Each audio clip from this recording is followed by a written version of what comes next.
All right, good morning and welcome to the June 4th, 2025 City Planning Commission meeting.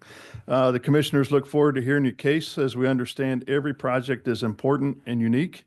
In addition, we want to make sure we address all of the docketed items individually with the attention they need to build consensus between the applicant, public, and city staff. Our meeting will follow the advertised docket and we'll hear the cases in the order they are listed, beginning with the consent agenda followed by the regular docketed items. The commissioners believe we can reach consensus by being brief yet heard. Because our meeting is virtual and recorded, we will have time limits for the cases we hear, which is 5 minutes for staff presentations and 20 minutes for the applicant, plus any questions by the commissioners.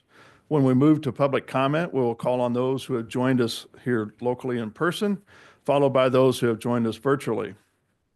Public comments are limited to 2 minutes when speaking as an individual or up to 5 minutes when representing a community association or larger group. Please be brief and limit repetitive comments.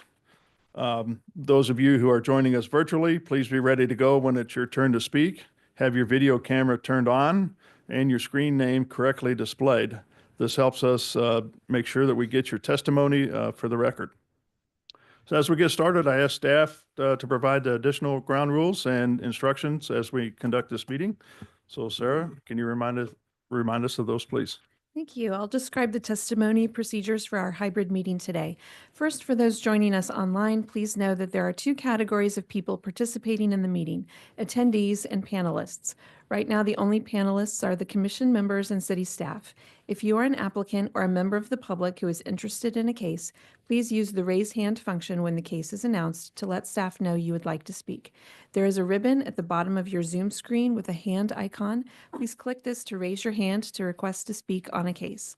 You will need to accept the promotion to panelist in order to speak.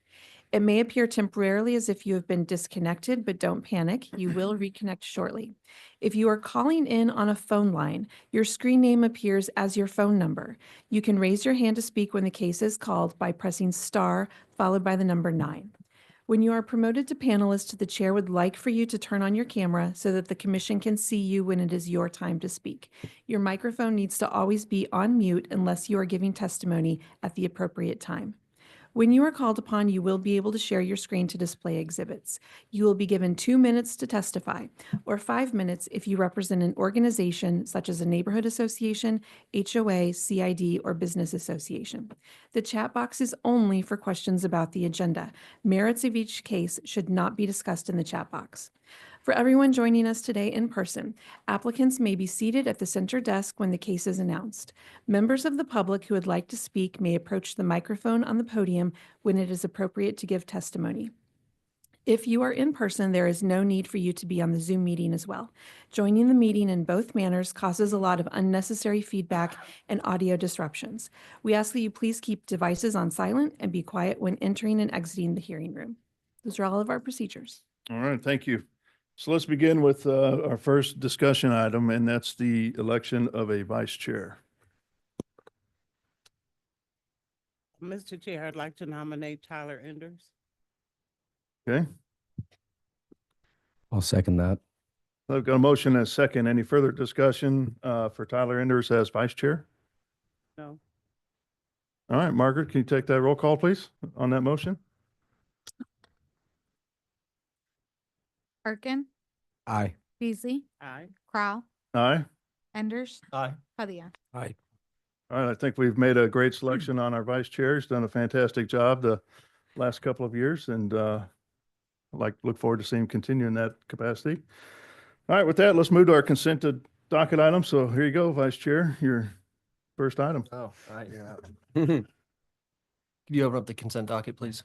The consent docket is item C1, case CD CPC 2023-43, a request to approve an extension of the approval time period for an MPD final plan in District MPD by 1 year on about 18 acres generally located at 7700 North Brighton Avenue. Staff recommends approval with conditions.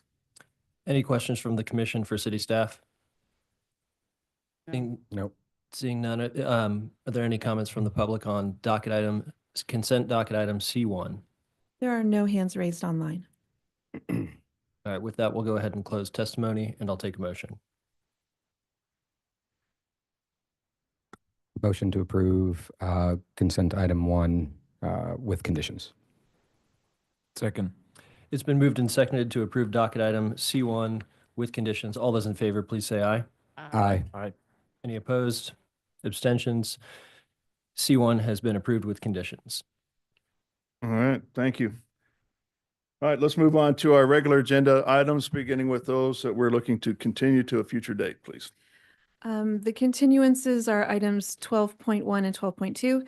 Case CD CPC 2025-60, a request to approve a rezoning from District UR to District DX-5 on about 5 acres generally located at West 13th Street and Summit Street.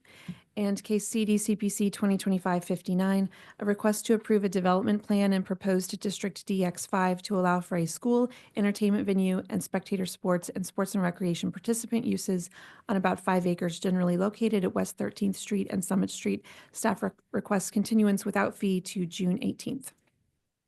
Okay, any questions from the commissioners regarding continuance of docket item 12.1 or 12.2?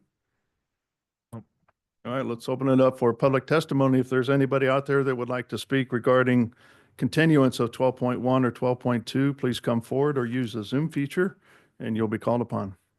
There are no hands raised online. Okay, we'll close public testimony then, and I'll take a motion, please. Chair Crowley, move to continue docket items 12.1 and 12.2 without fee to June 18th. Second. We got a motion and a second for continuance of docket items 12.1 and 12.2. Margaret, can you take roll call on that motion, please? Arkin, Aye. Beasley, Aye. Crowell, Aye. Enders, Aye. Padilla. Aye. All right, looks like that motion passes. So let's move back to docket item number 1, please. Docket item number 1.1 is case CD CPC 2025-65, a request to amend the Truman Plaza area plan to change the future land use recommendation from residential low density to mixed use neighborhood on about 1.2 acres generally located at East 12th Street and Hardesty Avenue. In case 1.2 is CD CPC 2025-57, a request to approve a rezoning from districts B3-2 and R1.5 to district B1-1 on about 1.2 acres generally located at East 12th Street and Hardesty Avenue. All right. Good morning, Chairman Crowell, fellow commissioners, Andy Clark, City Planning and Development. Good morning. Morning.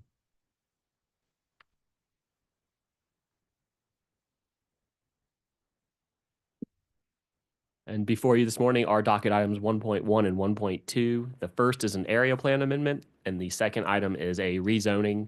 This is at 5400 East 12th Street. It's located actually in the 4th Council District, and it's at the intersection of Hardesty Avenue and East 12th Street. It's 2 parcels. The parcel on the north is actually currently owned by the land bank, but they have given consent for this application. And then the parcel on the east side looks like a backwards L. That is the property that the applicant is purchasing. So these 2 properties, interestingly, the building on the corner was not there in 1940, and there was never a house to the north where the land bank property is. In 51, there was a building constructed, and I was told it was used as a Knights of Columbus Hall, and then recently served as a Fiesta party rental. Here is the existing site today. The building is up on 12th Street and Hardesty. Good urban form here. And then here's a view from the north side of the subject property where the land bank lot is currently located. Key points: the property is currently split zone B3 and R 1.5. This application is to clean up the overall zoning and also includes an area plan amendment. The area plan to the south calls for mixed use neighborhood, which correlates to the B1 zoning district for this Truman Plaza area plan. There is B1 on the southwest corner as well. Staff did ask the applicant to rezone to a B1 to prohibit drive-through facilities at this very busy intersection. There's no good location for curb cuts over here. And so we just wanted to make sure that we can prohibit that type of use and traffic issues that could occur with a drive-through facility. The B1 does allow for the applicant's future plans, which I will let them elaborate on. I'm only here to discuss the rezoning and the area plan amendment. Staff does thank the applicant for working so closely with staff and being transparent with their plans. Staff is recommending approval for the area plan amendment and the rezoning. All right, thank you. Any questions from the commissioners to city staff? All right, seeing none, let's welcome the applicant. Good morning. Good morning. I'm Martin Arling with Caw Valley Engineering, and with me is Will Franklin, CEO of KC Care. And we are obviously here for the rezoning and the area plan amendment. And staff, again, likewise, has been really good to work with on this. And we feel it's a benefit to the neighborhood, have a care clinic in that area, a little underserved. And we basically agree with all the staff comments and happy to answer any questions. Okay, any questions for the applicant? Did you elaborate on what you mean by care clinic? So, my name is Will Franklin. We're Casey Care Health Center is a federally qualified health center. We already have a location in the Northeast neighborhood on Independence Avenue. However, that location, the demand has grown beyond the capacity of that site. And we're very limited at that site. We can only do medical and behavioral health there. What we'd like to do is continue to serve the Northeast community, but expand our service offerings to also include dental and pharmacy at that location as well. So currently it's medical and mental Medical and behavioral health only. behavior. Okay. We don't have the space to offer anything else there. Okay. Thank you. And I heard it's underserved, so it's at no cost to the community. No, so we serve across our locations across the region. We are a federally qualified health center, meaning that all of our patients are below 200% level of poverty. We take Medicaid insurance, but we also serve uninsured and underinsured populations on a sliding fee scale. So will you maintain 2 locations then? We will probably maintain 2 locations for a short time period, but eventually probably move services to this location as it better meets our needs. And the space is more conducive to just a more efficient operation. We only have 4 exam rooms at our current location, which allows for efficiency loss in terms of scheduling more than 2 nurse practitioners and/or providers at a time. Okay. Thank you. Okay, any other questions from the commission? All right, let's open it up for public testimony. If there's anybody out there that would like to speak regarding docket items number 1.1 or 1.2, please come forward or raise your hand using the Zoom feature and you'll be called upon. There are no hands raised online.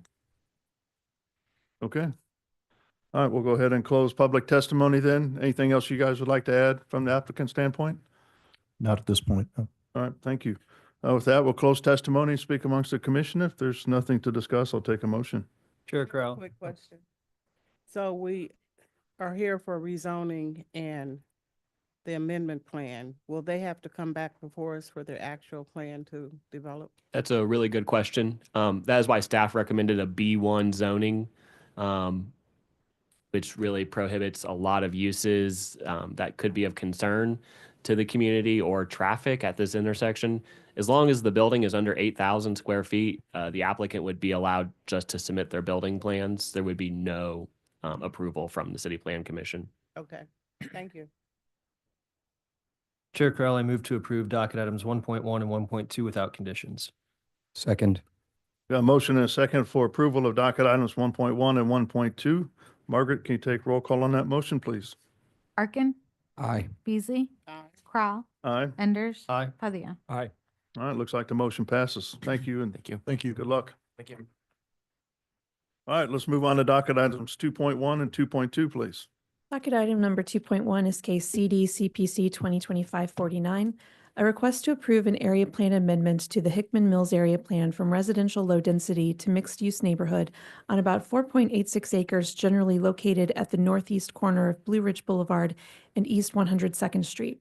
And item 2.2 is case CD CPC 2025-50, A request to approve a rezoning without plan from District O-2 to District B1-2 on about 4.86 acres, generally located at the northeast corner of Blue Ridge Boulevard and East 102nd Street. Right, good morning. Morning. As was just read into the record, this is two applications, 2.1 and 2.2, for a rezoning without plan and an area plan amendment to the Hickman Mills area plan.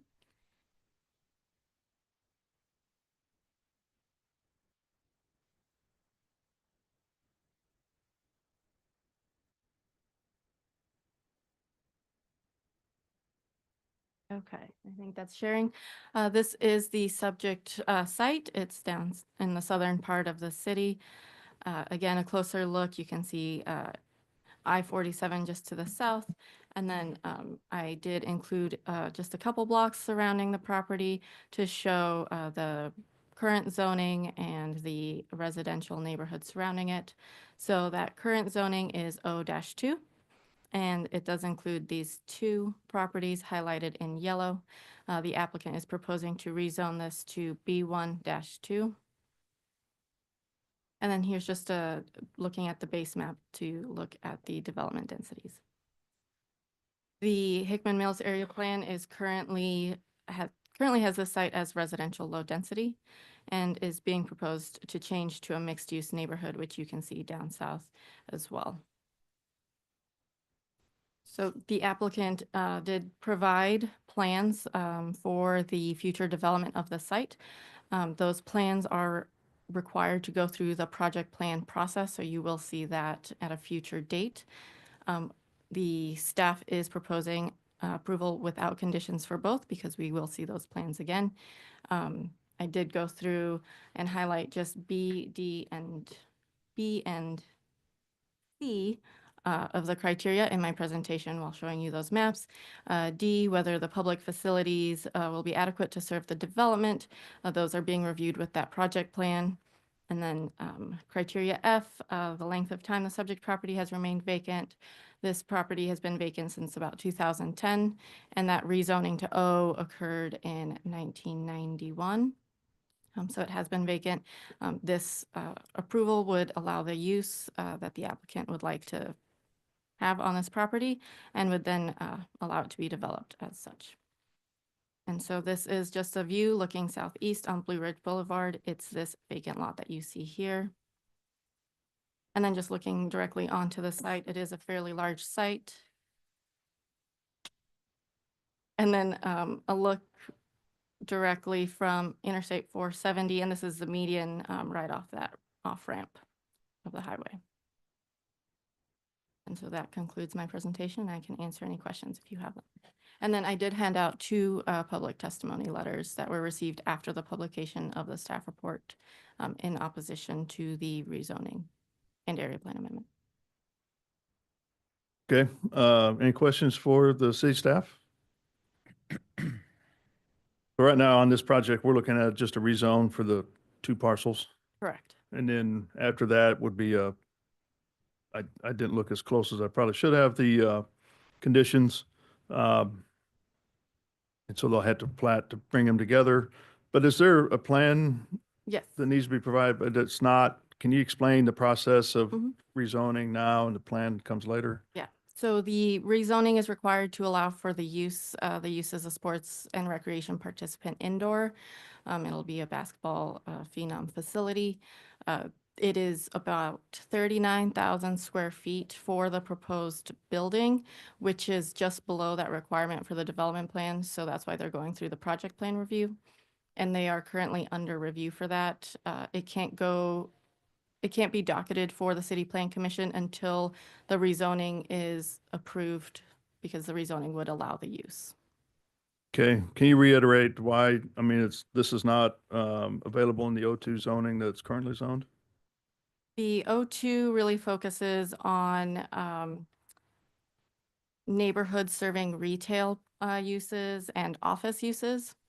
And this B1 expands that to allow for artist work, communication service establishment, the sports and recreation use It just opens it up to more commercial uses.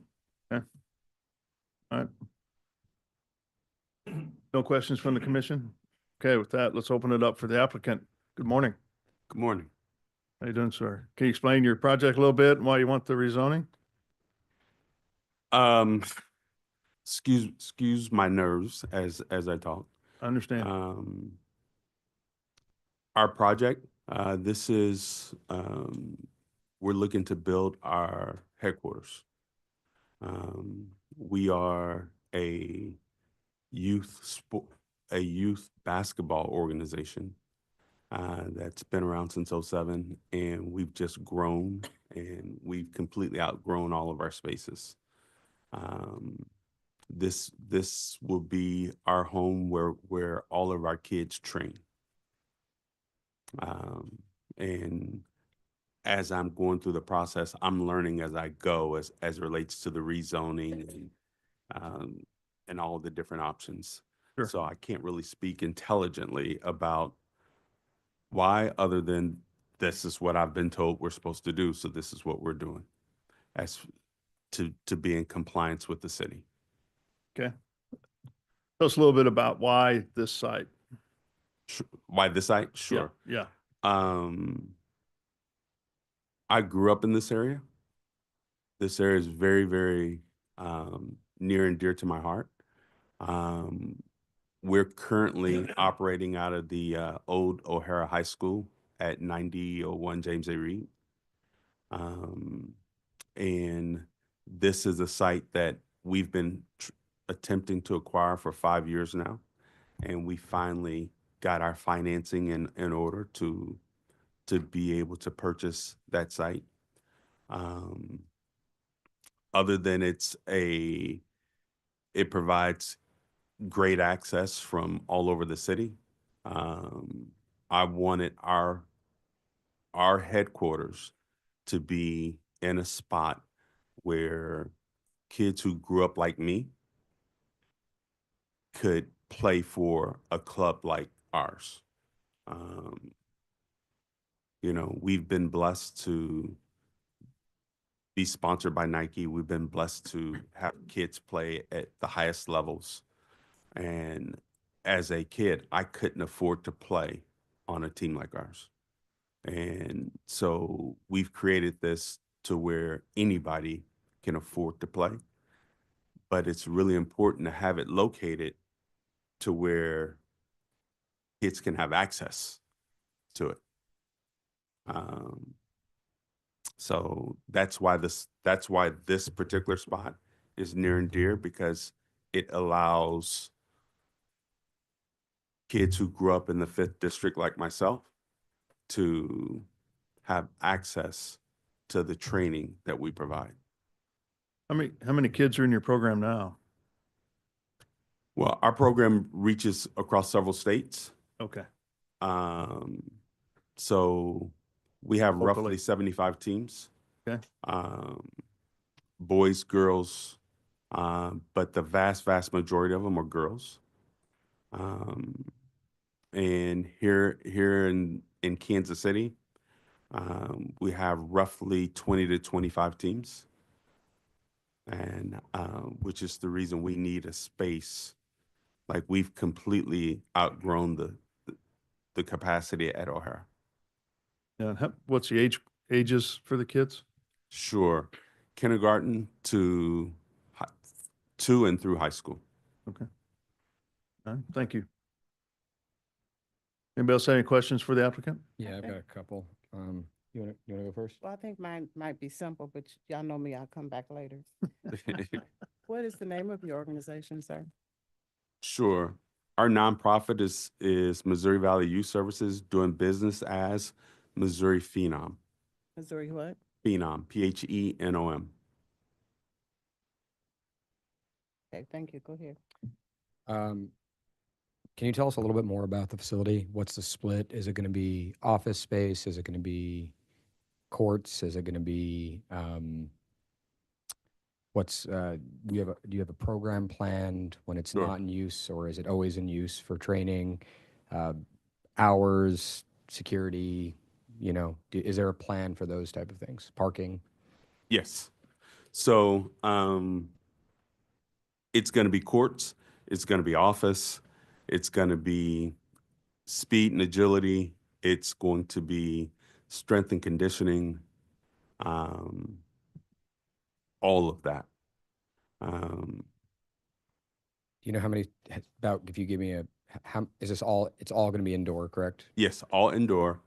Um, How much of that space is going to be office space, do you think, compared to courts? oh, it's definitely more court space than office space. Of course. So just to fulfill our current needs, this is going to be a 5-court facility. One of those courts will not be ever in use. It's that space is going to be dedicated to strength and conditioning. Okay. Um, and basically, we'll have um, one court for train that's always available for training. We'll have one court that's for our girls, one court for our boys, and one court for our youth. Then we'll have um, offices for our staff.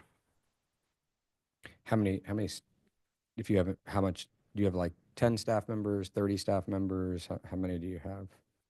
Man, from your lips to God's ears. Right now it's just 3 Okay.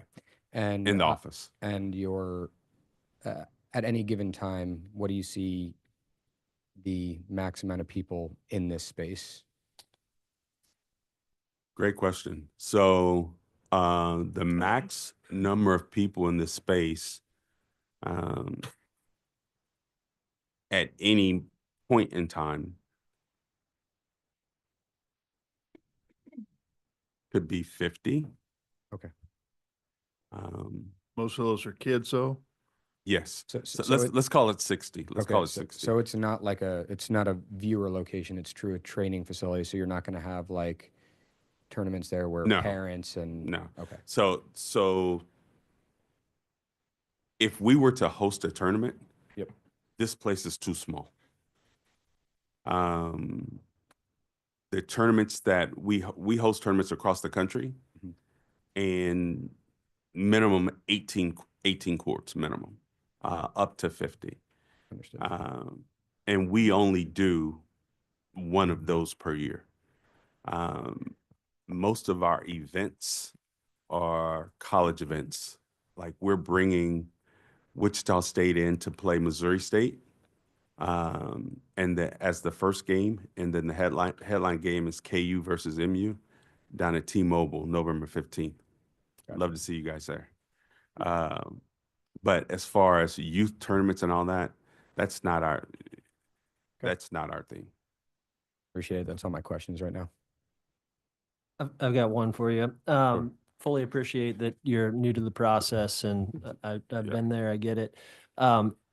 Have you had a chance to talk to the neighboring community about what you all are trying to do? And if so, what has the response been? So I've had a chance to talk to the homeowners association, and they've been very supportive and actually helped guide me a little bit, just because of the fact that we're already in the neighborhood where we're operating out of. So I guess I have a follow-up question then. Because there were these 2 letters from other organizations that say, we need to talk to the applicant first Okay. because we feel we haven't had that. Is your timeline such that you have the ability to, if we chose to continue this for a couple of weeks, so that you could talk to those organizations and get them up to speed and on board? I got a very tight timeline, just from a funding standpoint. We've been blessed to receive some funding from the state, and we're coming near the end of that fiscal year, and so yeah, that's we have a very tight timeline. Okay. And then, so when you had reached out, so this was just a note from, and it can be very confusing as to how to do public outreach the right way. And often the rule is just, more is typically better. Ruskin Heights Home Association and then Southern Communities Coalition. Do you recall if you had a chance to reach out to either, speak with either? I haven't had any conversation with either one of those. Okay. And of course, regardless of what happens today, and especially if we approve the rezoning and you're working towards your project, I imagine you'd be able to reach out to those organizations and get them aware of what you all are doing in terms of next steps. Yeah, for sure. Okay, thank you. Anybody else? I'd like to nudge you just a little bit more on your tight timeline. I'm sorry. I'd like to nudge you a little bit more on your comment Sure. regarding your tight timeline. So am Sure. I to understand you're under contract to purchase the land, or do you already own the land? We already own the land. So That that, wasn't what I was looking for, okay. Oh. so the timeline, I'm assuming, is funds have to be spent before Yes. end of fiscal year? Yes. Is that allocated or spent? Spent. Okay. Anything else you'd like to add at this time before we go to public comment? So what'll happen if you don't have anything right now, we'll go to public testimony and then you'll have a chance to respond afterwards with all the comments that may or may not happen about this project. Okay. Does that work? Okay, so at this time, let's open it up for public testimony. And we'll start with those that are here in person first, followed by those who are joining us virtually. I don't know if you want to say again, Sarah, I'm assuming most people are here for this case. Maybe not? Nope. You're not? Okay. Interesting. We do have a hand raised online. All right. So if there's anybody who would like to speak public testimony in this case, please come forward and you'll be called upon.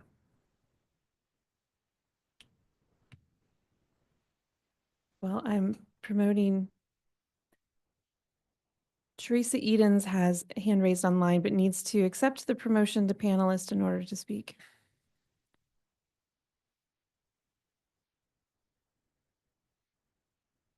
Hey, Teresa Edens, you can turn on your camera and microphone to give your testimony.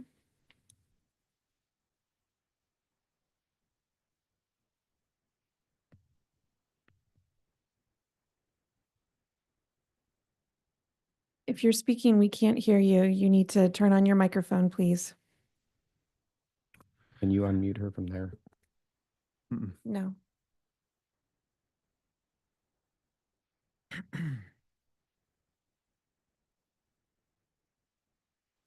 Can you hear me now? Yes, we can. Yeah. Okay, great, great. I thought that these two issues would be addressed separately, so I do have two testimonies, but they're both fairly short, so I will just go ahead with both of those, I assume. The first one, as far as the plan amendment, let me say first that he said he has talked with the neighborhood association. He has not talked with the neighborhood association that this particular project will affect. So I don't know who it is that he has talked to. But I will say, sadly, area plan amendments have become almost routine when the current plan doesn't fit with the developers. I was part of the group who gave input for the original Hickman Mills area plan and also the update. That input was given by the community because the community knows what is best for itself because we're the ones who actually live here. Nowhere, and you did see that this is surrounded by single-family housing. So he will be the only business located there. Currently, Councilman Curls has identified several community members, including myself, to work with himself and David Block to overhaul and update several areas within the community. Any of those would be a good fit for this proposal, for the proposal behind this request, and would not require a plan amendment. Because the current identified use for this area is what the community wanted, and for its plan, and because other areas are more suitable for this development, I would strongly urge you to not approve this amendment with at least first seeking community approval. And then as far as the rezoning, moving into a house is a major step for many people, and they take their time until they find a house and a neighborhood that seems to fit, also believing that that neighborhood type will remain the same. Never in their wildest dreams do I believe they would have thought a development of this magnitude would be allowed in the area where they chose to live. The parking area alone is overwhelming, not only in the number of spaces, but I also have to say in the amount of non-permeable surface it will require. Again, I will refer you to the committee Councilman Curls has put together and the endeavor to rehab and update several areas of our historic community. Any of these would be more suitable and come with enough non-permeable surface space to accommodate many vehicles. Because there are more suitable areas, and also because no one has reached out to the umbrella neighborhood group representing this community, I strongly urge you to not approve this zoning change. Thank you. Thank you. Anybody else? There are no other hands raised online. Okay, so we'll go ahead and close public testimony at this time. So a couple things were brought up regarding this. I think the biggest one is the contacting the neighborhood association. I think, Larissa, is there something on that we don't have the right contact or update person? So the applicant did complete public engagement as required by the zoning and development code. The planning department is working with neighborhoods to update our parcel viewer and to ensure neighborhoods are registered appropriately. But when the public engagement was completed, they weren't registered on parcel Okay. viewer. Yeah, it's unfortunate. Certainly, by the time the plan comes through, hopefully they'll be updated by then and they can talk directly with the applicant at that time. And I don't know the timeline for that. You won't have any public testimony for that, or what? They don't know the timeline for the update. For the Oh. update. Okay.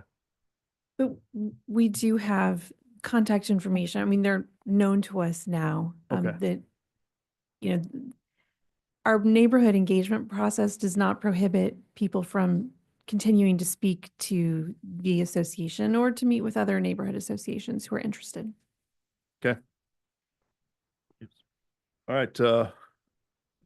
I think the other question that came up is, well, it's about area plan modification. I'm not sure if that's really the applicant. Yeah, But- I was wondering if staff could just reiterate why they thought it was appropriate, because that might be helpful in our decision. For the rezoning. No, area plan amendment. So which, the I mean, they're obviously tied together. The area plan amendment was recommended by the 5th District planner. It will match the, let me pull up my PowerPoint, actually. I have the location of it. To reiterate for the person who'd called in, you're saying that the professional staff who's a long-range planner who's dedicated to the 5th District is deciding that in this instance, it is in the best interest of this area to amend the area plan. Correct. And the mixed-use neighborhood would allow for the use, and then it would match what is to the south of it, south of I-470. I have just first, I appreciate what you're doing, and I did something similar for soccer, and I know the need for facilities for kids to play sports. The only thing that I mean, the meeting day for public engagement, we'll see there's nobody show up, and it was over Memorial Weekend on Sunday.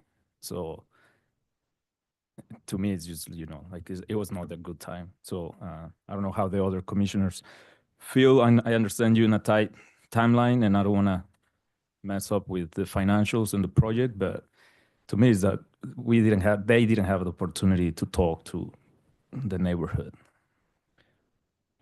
I mean, I'm kind of on the fence on that one. Well, are we done? Are we going to talk? I think so. Anything else to add from the applicant standpoint on this? Or why what's over Memorial Weekend? Like, Um, I was giving a timeline as far as we had to have it within so many days of The public engagement process requires that the public engagement meeting take place 7 days prior to the CPC meeting, and that notices have to go out at least 10 days prior to that. And so that just happened to be the timeline that fit for this meeting. I think I'll add to Luis's comment there. I think the question is if this has been 5 years in the process, right? Because that's how long you've been looking at this property. Why was that not addressed with the neighborhood this was in any time before the purchase of the property, or when was the property purchased? Sure, the property was recently purchased.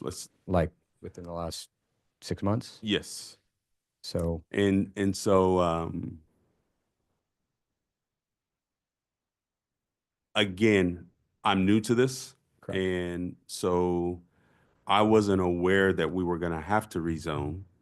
And then once going through the process of finding out that no, you do have to rezone, then we right. start going down that road. But I mean, separate. initially, Yeah, go ahead. so initially, I met with the young lady who's heavily involved with the Hickman Mills Neighborhood Association. Okay. And I was getting guidance as far as how to go about it because I work with that young lady through our current location at O'Hara. Mhm. And so because it's a training facility, I didn't realize that we had to rezone. I thought we could be in O2. But as I went down that process and was educated that this fits better in D2. yes. Then at that point, okay, so let's go down that road. So that timing for when you say for 5 years, 4.5 of those years was getting our money right. Right. And I mean, I think the larger picture here is a lot of our community engagement guidelines are a minimum, right? That is what they're there for, is to kind of encourage that. We always encourage, at least I encourage that, reach out. Yeah. I mean, that's the whole point, is if you're building something in a neighborhood, especially that you grew up in, if you were growing up there and there was just this thing that just went up without you Yeah. guys knowing about it. So my standpoint is that maybe the planning of that engagement should have been more intentional, a little bit earlier on in the process. I think that's what Luis is getting at, is that you've applied for this. The engagement was over a holiday, or and yeah, that I think is the point that he was getting at. If I'm Yeah. wrong, No, you're right. So if I might piggyback on that, if you'd had that information and conversation, part of the things we're seeing in these 2 letters we received is not understanding how your organization works. Even from the information you've given me, I'm not clear on how the students even participate. Is there a fee for them to come in? Are they within the neighborhood? You've mentioned that you're nationwide. So those are the kind of things people have questions on. Sure. So in this facility, and we play nationwide, our members are regional. But in this facility, the users of this facilities are members of our club. And yes, there is a fee to become a member of the club. But even though there's a fee to become a member of the club, anyone who cannot afford, like if you can't afford it, we don't turn kids away because they can't afford it. So when the kids come in, they're not already a part of a team. No, they come in But I'm and hearing- we have tryouts. so you guys are your travel. basketball team Yes. Yeah. at, Yes. at various ages. Yes. Now, kindergartners aren't traveling. Okay. So Yeah. our kindergarten through second, we call that our Jumpstart Academy, and they're just training. But you have to be a member, a paid member to be a part of the club, unless you're being scholarshiped. So, okay. And one other thing, there's going to be no part of these courts that are public where people can just pull up and play pickup. No. Okay. So we would like, one of the things that's really near and dear to me is, hey, my mother-in-law lives with us, and understanding the need for activity within the senior community. We will be offering things for seniors to come in and have the opportunity to become more physically fit. But even in that scenario, you're not just walking in and not becoming a member, if that makes sense. All right. Anything else, Commissioner Beasley? Give you a minute. So was Ma'am, if I haven't answered your question directly, please let me know. I'm still confused on this membership and Sure. how that benefits the community, because that's one of the points they're saying. Yeah. How does this benefit their children? How do their children get involved in this? Because that information, from what I'm hearing, has not been shared, and right now it's not even clear to me. Okay. Well, then let me take another swing at it. Okay. We have open tryouts, and during those open tryouts, we will advertise on social media, where we're inviting people to come join the club. Okay. So the whole point of having it right where we're having it is to make it easy for people who live in that area. So we're a club that we have 3 different levels. Okay. You have a recreational level, you have a competitive level, and then you have that level that's in between. And there at the recreational level, there are 3 opportunities a year to where you can come in and join the club. Okay. And at the recreational level, there's no tryouts, there's no cuts. You just come in. Okay. But you do have to be a member. And so when you come in, you have an opportunity to join, much like the Boys and Girls Club. You have to be a member. Does that make it? Well, I like your analogy of using the Boys and Girls Club. That makes it a little more clear when you're saying member. Otherwise, I would think more along the lines of a public entity that can charge fees that are unreasonable. Oh, no. So yeah, that makes it a little clearer on what your aim is. But again, from the information we have in these letters, the community doesn't understand how people can be involved that live there. Gotcha. So So that ties back to what they're saying about your community engagement, so that they understand what's going on, so they can be supportive of what you're doing. yeah, We want you to be supported and successful, and you're starting off not that way because people don't understand what you're doing. gotcha.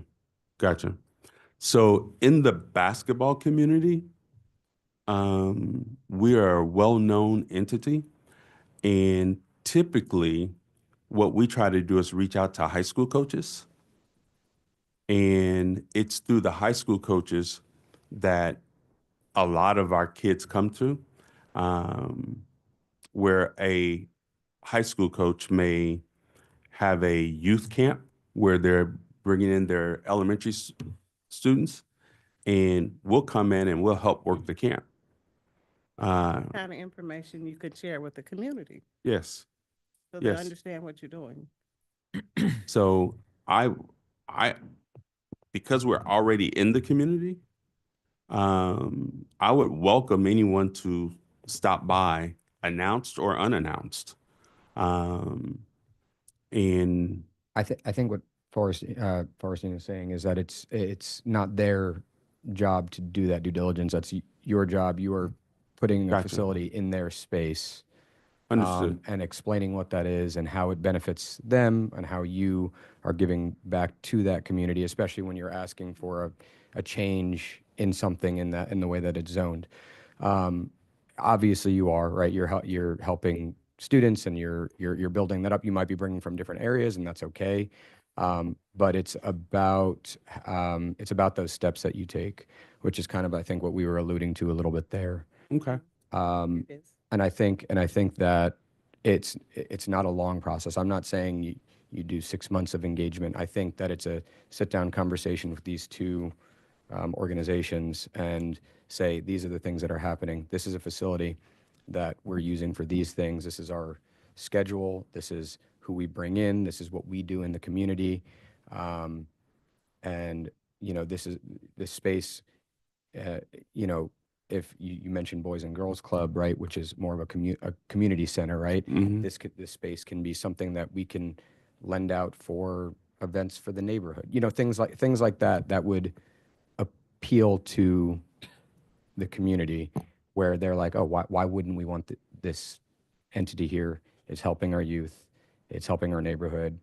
It's not just a standalone facility that's going to have a fence around it, and they're going to bring people in and out without anyone knowing.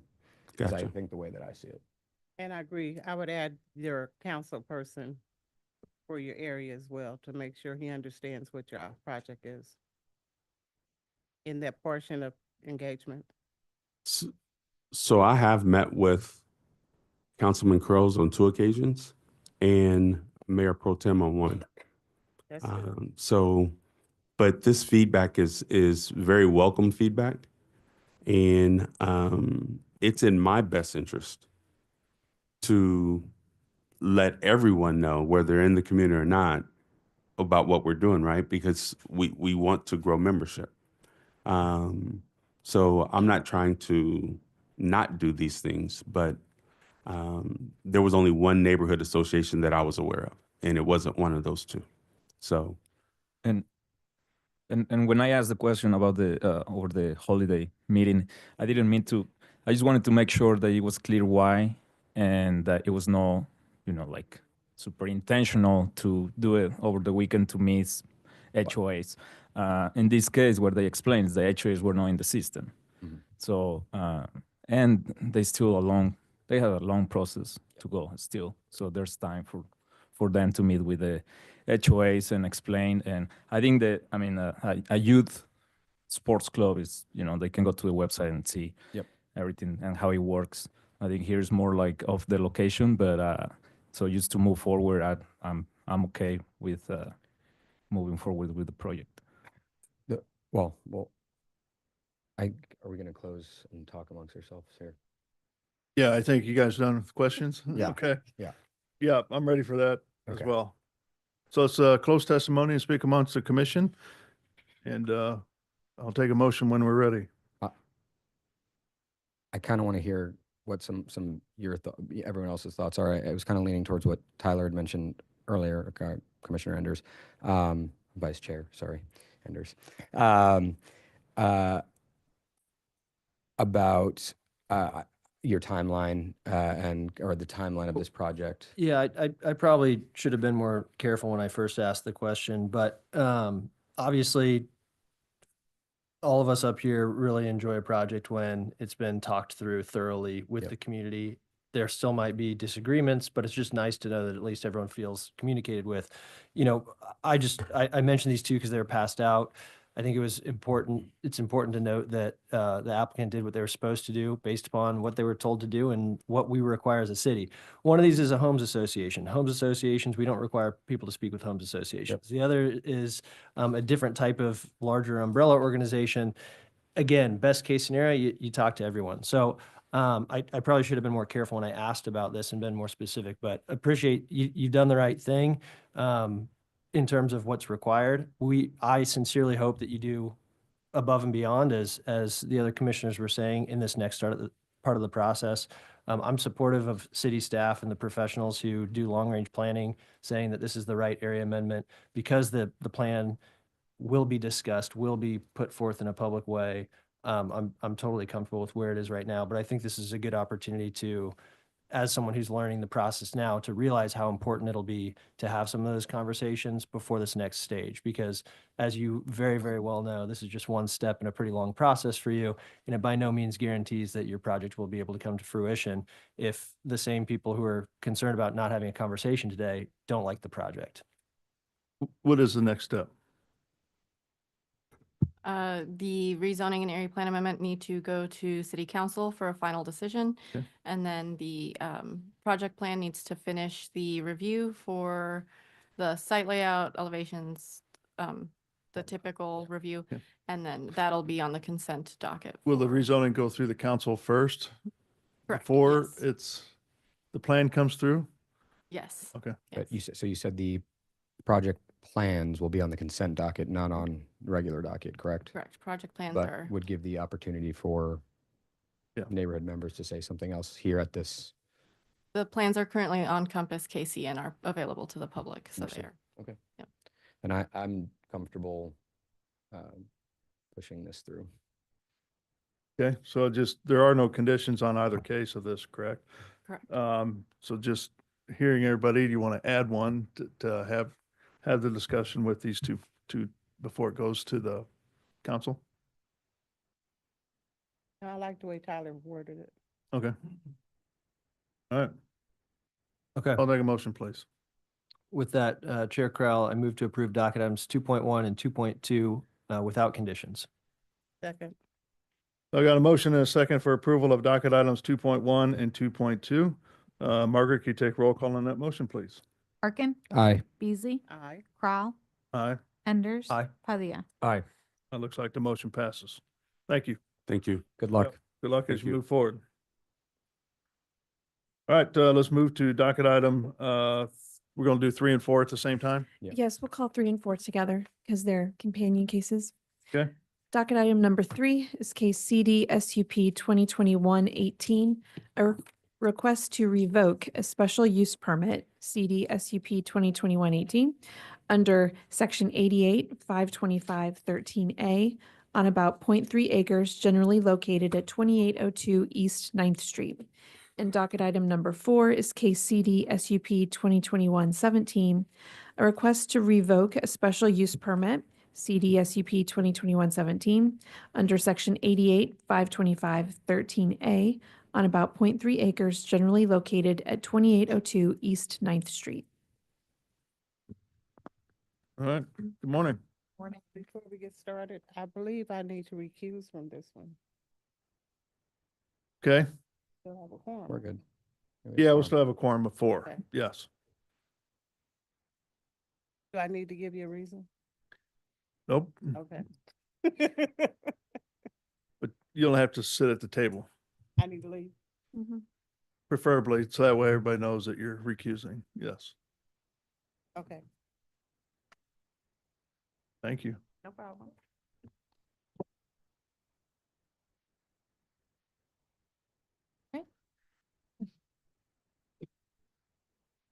Go ahead. Okay, on Ananiski Development Management Division, as previously mentioned, we're going to be discussing CD SUP 2021-17 and 18.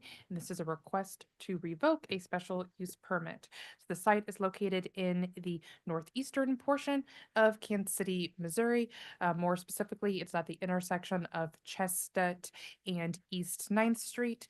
So the yellow parcel on the screen is the site connected to the special use permit that was reviewed and approved back in 2021. However, we are also going to be talking about the orange highlighted parcel on the screen as well. They have ownership of the same individual, but I'll go into a little bit more of those details now. So per 88, 525, 13A, these are the considerations that the city and the CPC and BZA can consider regarding whether or not a special use permit should be revoked. This has to do with non-compliance with the SUP that was approved. That there was some sort of change in use from the approved special use permit that has an impact on the surrounding neighborhood, violations of any section of the zoning and development code, violation of any section of the code outside of the zoning and development code, specifically as it relates to land development, construction, building code, etc., and that the use was discontinued for 90 days. This is a snapshot of what was originally approved in that was outdoor vehicle sales, and that says mother, that should say motor vehicle repair. My apologies. So you can see the building on the L-shaped lot and with surrounding with the parking, and then a elevation of what that building was going to look like. You can see the bays used for that motor vehicle repair, etc. So now I'm going to be going into the specifics of why this special use permit is being revoked. The first being non-compliance with any condition of the SUP. So in generally, the use in the site was not constructed per that SUP. We're looking at the location of the building materials, the size of the building. There's no landscaping improvements done on the site, and it is unclear about the compliance with building, fire, and water conditions because the building that was eventually constructed did not go through proper permitting processes. So we're unsure if those conditions were ever met. The property owner did correspond with the planner who originally did the SUP and asked if a different building could be built because they wanted to use a more pre-manufactured office building instead of building the building from scratch. And this is the response provided by that planner, where essentially how they construct the building is not a zoning issue, but that they still needed to get to the same end goal of looking similarly to the SUP and then still meeting compliance with some of that other landscaping and other improvements reviewed through the SUP. So this email correspondence specifically says that the property owner isn't required to activate both uses because they were only going to pursue one of the uses at that time. And again, how the building was constructed, whether they used a pre-manufactured building or not, didn't apply from a zoning standpoint, but that some of the other conditions of the SUP still needed to be addressed, and how the building is constructed needs to be addressed through the plans review team. So they sent off that email to ask those questions. And then a reminder that if the motor vehicle repair wasn't pursued, then the SUP, that part of the SUP would not be vested. That's the two SUPs, 17 and 18 were for the two different uses. Next thing I'm going to address is violations to any Anna, sir, section of code. Yep. hold on. On one of the screens, there's that big note who's joining our meeting. Can that be? Oh, thank you. You're welcome. So now we're talking about violations to any section of the code. First, addressing demolition without proper permits.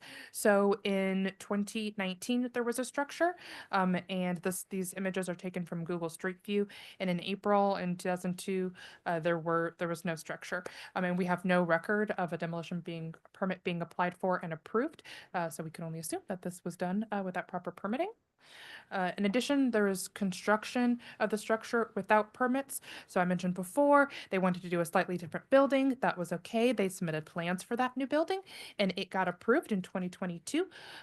But that process for that particular permit for the smaller building was never completed. There were no inspections or electrical or associated plumbing permits for that, which also resulted in no certificate of occupancy. Additionally, that building that was submitted for permits and approved, that was not the building that was constructed. So here's another little diagram where you can see in blue the building that was submitted to the city and approved, and roughly in red is where we can determine where that new building was constructed. But it does not appear to match the plans that were submitted to city staff. Additionally, they were occupying the building. It was built without permits. They didn't have a certificate of occupancy. So we don't know how much it meets code or not. So they were operating with this business in an unpermitted structure. There were also do not occupy orders placed on the property as a result of this investigation, where they were still occupying the building after those orders were issued. So for those reasons, being non-compliant with the special use permit and violating other provisions of the Code of Ordinances, including the building code, city staff recommends to revoke this SUP. And I also have building code compliance staff here with me to answer any questions as well. That concludes my presentation. I'll be happy to answer any questions. Okay, in my couple of years that I've been serving on BZA and City Planning Commission, I've never been through a revoke of a special use permit. So can you just kind of, what is the process? So Yeah. we go here and then it's final at BZA, or Yep. is it go to council or not? This is usually triggered in this case by a 311 complaint. So we were notified about some issues on the site. City staff looked into it more, identified all of the issues that I described to you. And then the city initiates the revocation process.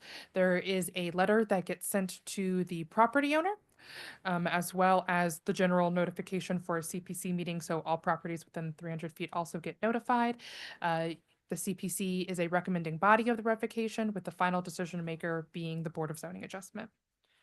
Okay, has there been any comments or responses from the property owner? They received the letter. I also sent them a courtesy email. I've spoken with them on the phone, and I've had a meeting with them. Okay, And what's their response been? Of course, they don't want the special use permit to be revoked, but understand, at least from the correspondence I had, like all of the outlining issues that I identified. It seems like there are so many other things that would allow the city to have someone stop occupying a building that doesn't have a certificate of occupancy and didn't have inspections. And so this seems like almost unnecessary, but it's not. Yeah, it is very procedural. sounds like a last resort kind of thing. Yeah. 'Cause From a it's zoning easier- perspective, we're also, the revocation would take away their that use approval for the Yeah. site. But you can't occupy the site anyway, right? Based on So. Yeah. the Do you testimony. wanna Correct, sir. So, speak into the microphone and say Oh. your name and your. I'm Yeah. sorry, I gotta push. State your name too as well. Okay. There we Yeah, go. pull it a little closer. A little closer, got it. Yeah. All right. My name is Joshua Thomas. I'm the permit compliance supervisor for city planning and development. So in regards to your question, as far as the do not occupy order, attempts were made to gain access to the property because it is gated. We can't actually physically walk into the property. Not being able to have consistent communication with the property owner to be able to see everything on site and to inspect the property for how it was constructed resulted in the do not occupy order. It was posted to the front gate. It was also posted to the signage, both of which have been removed at later inspections. We have notated the vehicle has been still continuously showing up to the site, dropping or removing cars. So for us, that's also a violation of the building official's order. And again, we don't need to dwell on this. I'm just surprised that we're talking about this because it seems like there are plenty of reasons why the city can do what they need to do. And an SUP seems like a superfluous extra thing to pull. Reaching out to the property owner, if we can't get consistent contact and start working towards a solution to help you, then our solution is to go in the other avenues. The other avenue we would also have would be to issue citations to the property owner and then go through housing court. We try our hardest not to go that route if we can, but that's where we're heading if we can't gain compliance. Thanks. What's been the time frame? So it was approved, special use permit was approved on a certain date, and so they have permitting to actually do the improvements to the project and that, but how long has that been? Because I don't remember. Well, it's 2021, right? Are you talking about like a lapse in the special use permit, or? No, I'm just looking at the time frame for everything to really happen. Yeah. You know, So the SCP was approved in 2021, and then the building permits for the smaller building was in 2022. But then they didn't construct those Okay. approved permits. And then one more quick one out of curiosity, what happens in that instance? So let's say, whether it's this owner decides, hey, I want to try to, somehow make amends here, or if they sell the property, does the city go in and require you just to expose every wall to inspect? So in this case, he would have to provide plans to us for what he built. It would go through a formal plan review process. Once that part is completed and it got approved, he would pull permits for that specific building as his original plan or permit was suspended. We would then try to do our best to minimize damage to the structure to inspect what we can, but again, what we have plans for don't match. So he would end up having to completely either demolish or rip everything back off the walls and start over for us. Okay, thanks. Okay. Any other questions from the commission? Is the applicant available to talk or the owner available or no? We have a hand raised for Hakeem Quadi. That's the owner. Okay. And he's been promoted to panelist. You can turn on your microphone and camera. Good morning, board. Are you guys able to hear me? Yes. Yeah, I think it's, part of this, since it's a little different, I'd like to hear from the property owner and then we'll move to public testimony after that. Does that work? Mhm. Is that okay with the commission? Okay. So, am I free to speak? Yes, I'd like to hear from you about all of this. I mean, it sounds like there's been some communication and trying to get things. Yeah, don't so know. there's been a big communication problem between me and the city. On my part, I've tried to do the best to reach out and see how I could rectify this and fix the issue. There's also been misinformation about what building could be constructed, and as per my recollection, this meeting, I guess this revocation has to happen in order for a new SUP to be applied.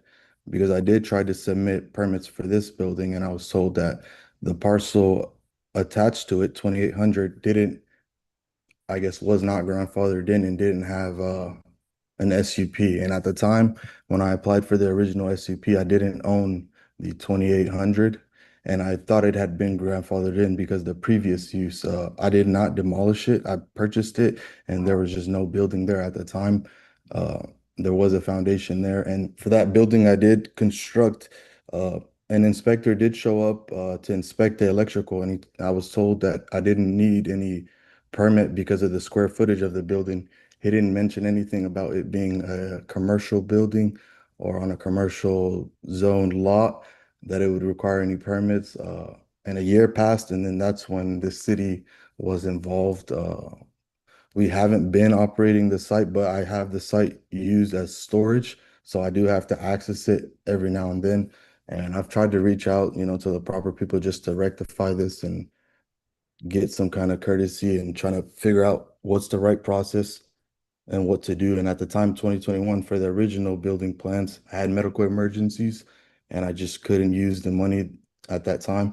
And at a later time, my plan was to construct this smaller building in order to raise the capital to build on the main site. And right around the time we started digging the foundation, that's when the permit was expired. And that's when we heard from one of the permit directors. Yeah, was your architect with you? I mean, because the previous applicant. But no, my architect is not with me. The previous, so I purchased the Yeah, land. to help The previous guide you through. Yeah. I'm sorry, what was that? Yeah, I was just wondering where they are, because they were the original applicant on your project to get your special use permit, and why. My original, why? architect, he's retired now. Okay.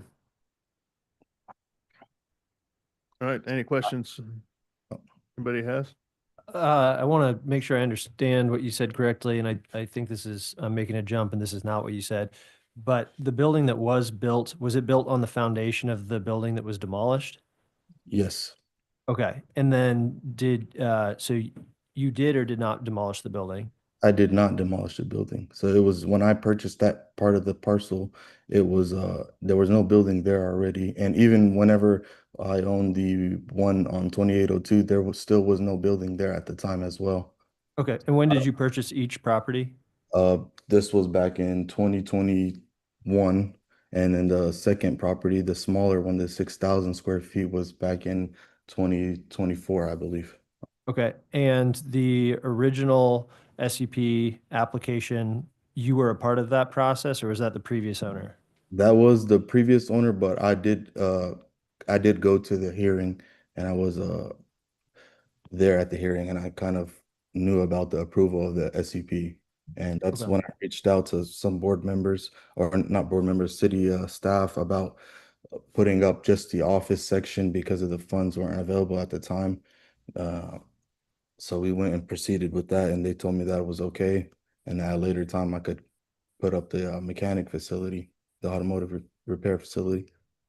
Okay, and then can you one more time explain to us how the building that already exists or that exists now was erected? So there's a So foundation there, and did you work with an architect for that? Was that something where just a contractor came in and built it without plans? I built it and I had plans for it, and I worked with an architect that got me plans. When I reached out about the size, 200 square footage, uh, I was told that I didn't need a permit, and even an inspector came for the electrical, and the first thing he asked me about was the square footage, and I told him the square footage, and he looked for himself, and he continued with the electrical permit process, and that was that. I never heard anything from anyone, and my plan was still to put up the other building. This was only going to be a temporary building to put up it was going to be used as storage after the original building on 2802 was put up. Okay, I misunderstood the size of the building. So the size, city staff, can we confirm is it's 200 square feet? So residentially, anything less than 200 square feet does not require a building permit for us. Anything of commercial use that is to be occupied will require a building permit. Okay, but the building size is 200 square feet? Haven't been able to measure it and Okay. confirm size, sir. Gotcha. And then for the building owner, have you supplied the plans that you used to build the structure to the city? So I've tried to do that, and I've been reaching out for the past month or two. I think this was back in March when this code violation was issued to me. I tried to reach out and figure out how I could submit the plans or an updated plans to show the city how it was built, that it was built to code, and I wasn't able to get through to anyone. I mean, it was phone call after phone call, and then eventually, uh, I Okay. was. And yeah, and then last, I think, question I have right now is how would you describe the condition of the site today? It's a big improvement from what it was. I mean, the grading has been done. Uh, I mean, I'm the property owner. I've lived in this area for the past, I'm only 24. I've lived in this area for the past 18 years. And I walked by this land every single day before I purchased it right up out of high school.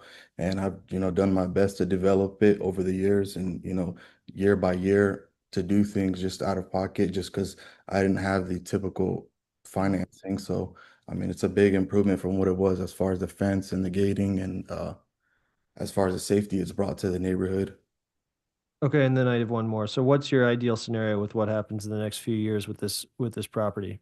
The next few years, the ideal scenario is fully developed. The parking lot is completely done. I mean, I'm planning for a complete redevelopment and to continue using it as an owner. Okay, thank you. Any other questions? Okay. Anything else you'd like to add?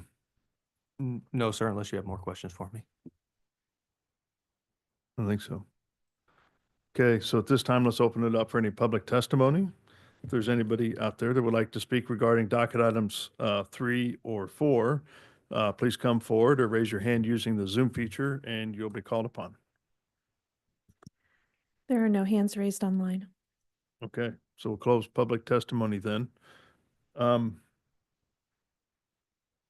of interesting at this point, Yeah, so could you pull up again all the different things that are leading to the city's city staff's position that we should revoke? You have the details? Or just Yeah. that list? Okay. Well, Oh.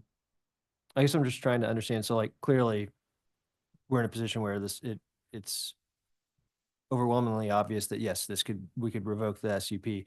However, it's like, what's the best case scenario? What's the best outcome? And what are the different tools available in different paths? And I'm curious, in addition to, besides revoking the SUP as it stands now, what the city's different tools are to bring this into compliance? Because of course, I didn't understand the size of the structure. A shed is different to me than a structure that other people are going to be in, and that someone, you need multiple fire exits, it needs to be sprinklered. It's a different scenario if there's no plumbing, et cetera.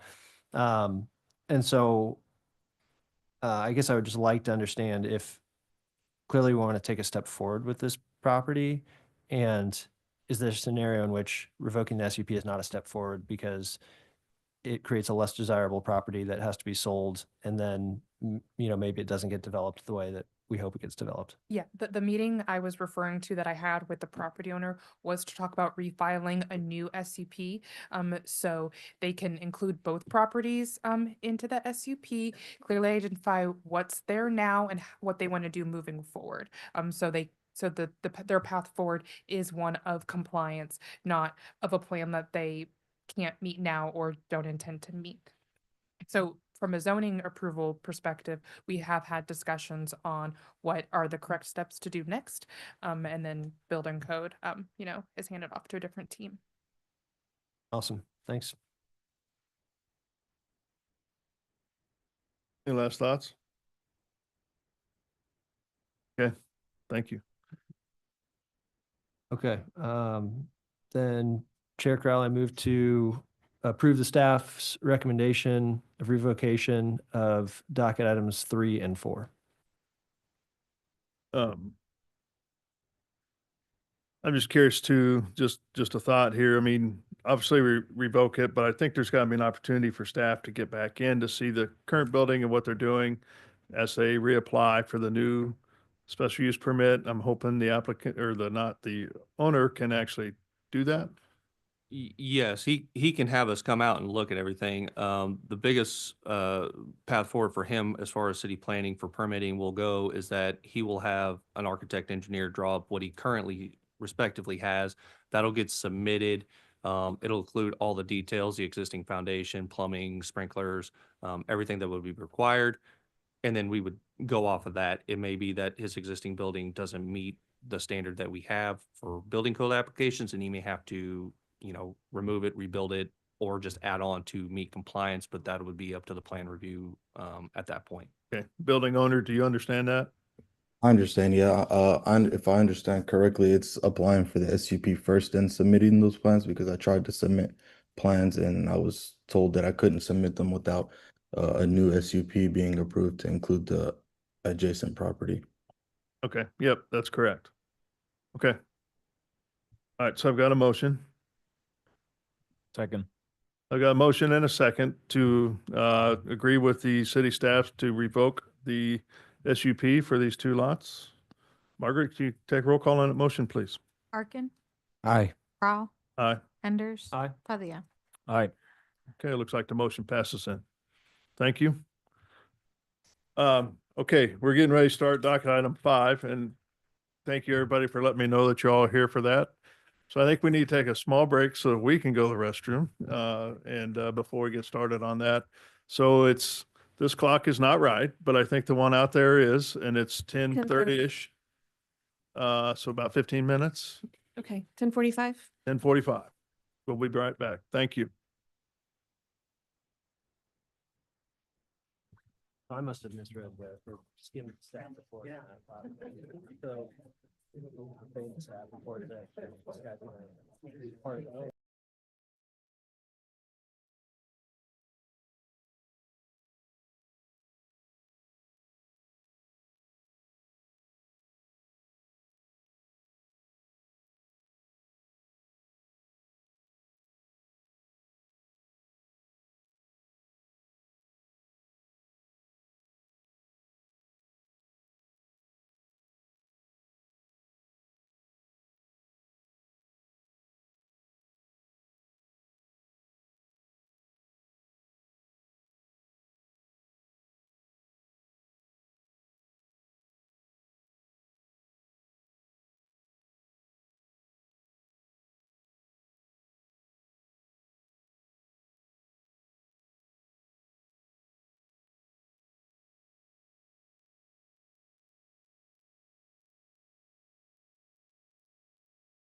Ready? There it is. Okay.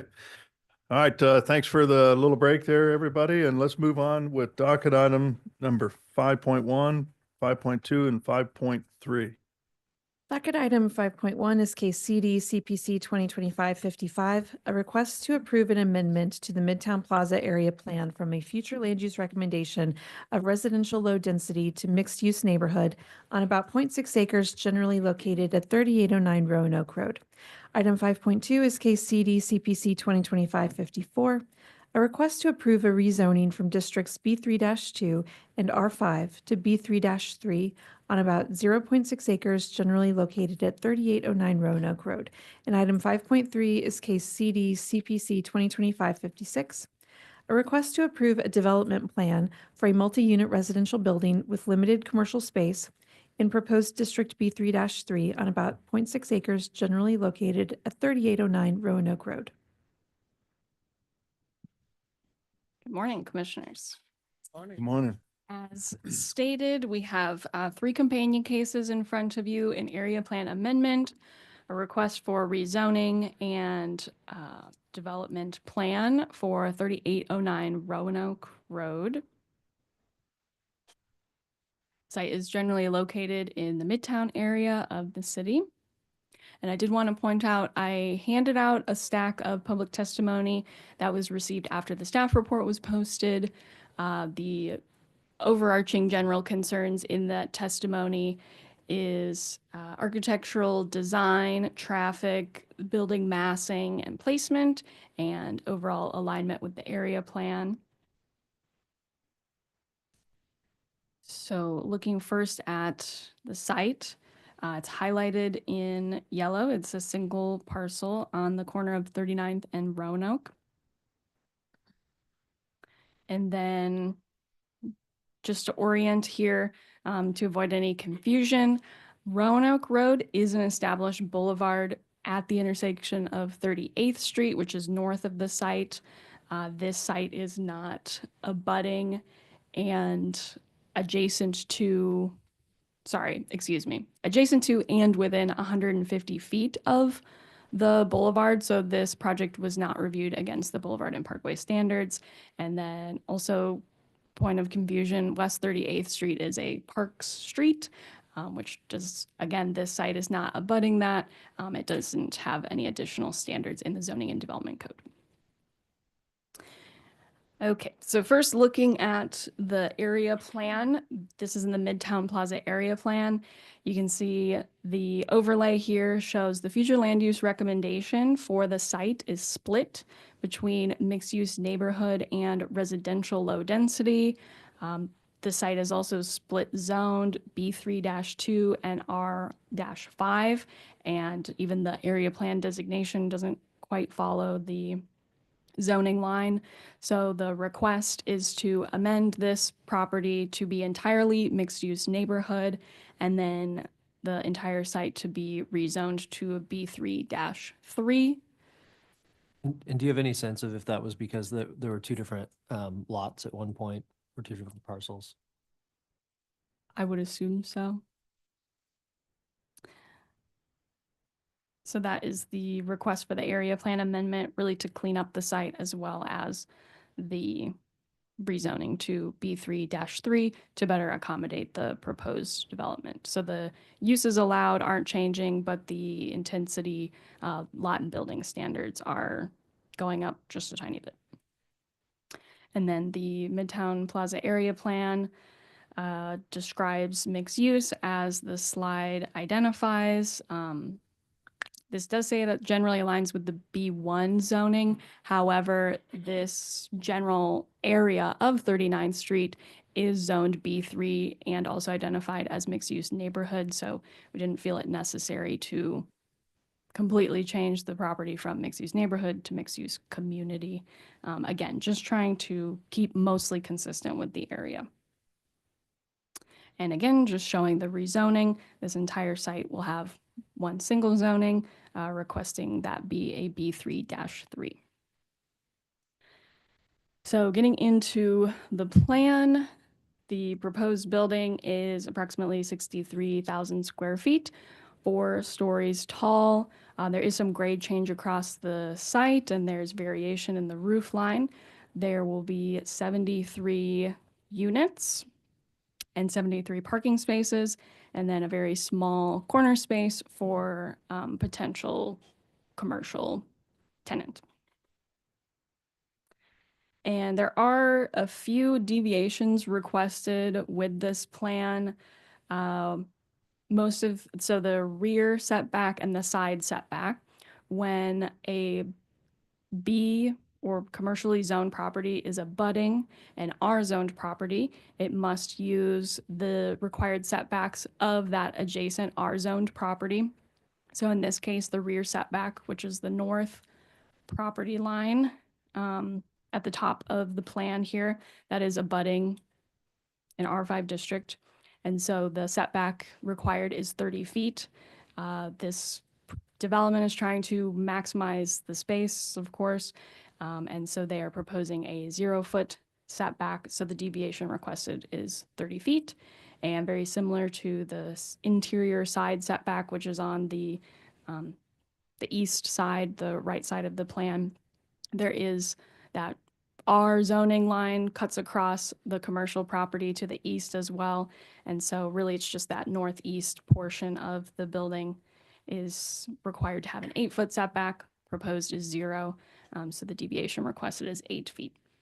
In the B3-3 district, there is a 400 square feet of lot area per unit required.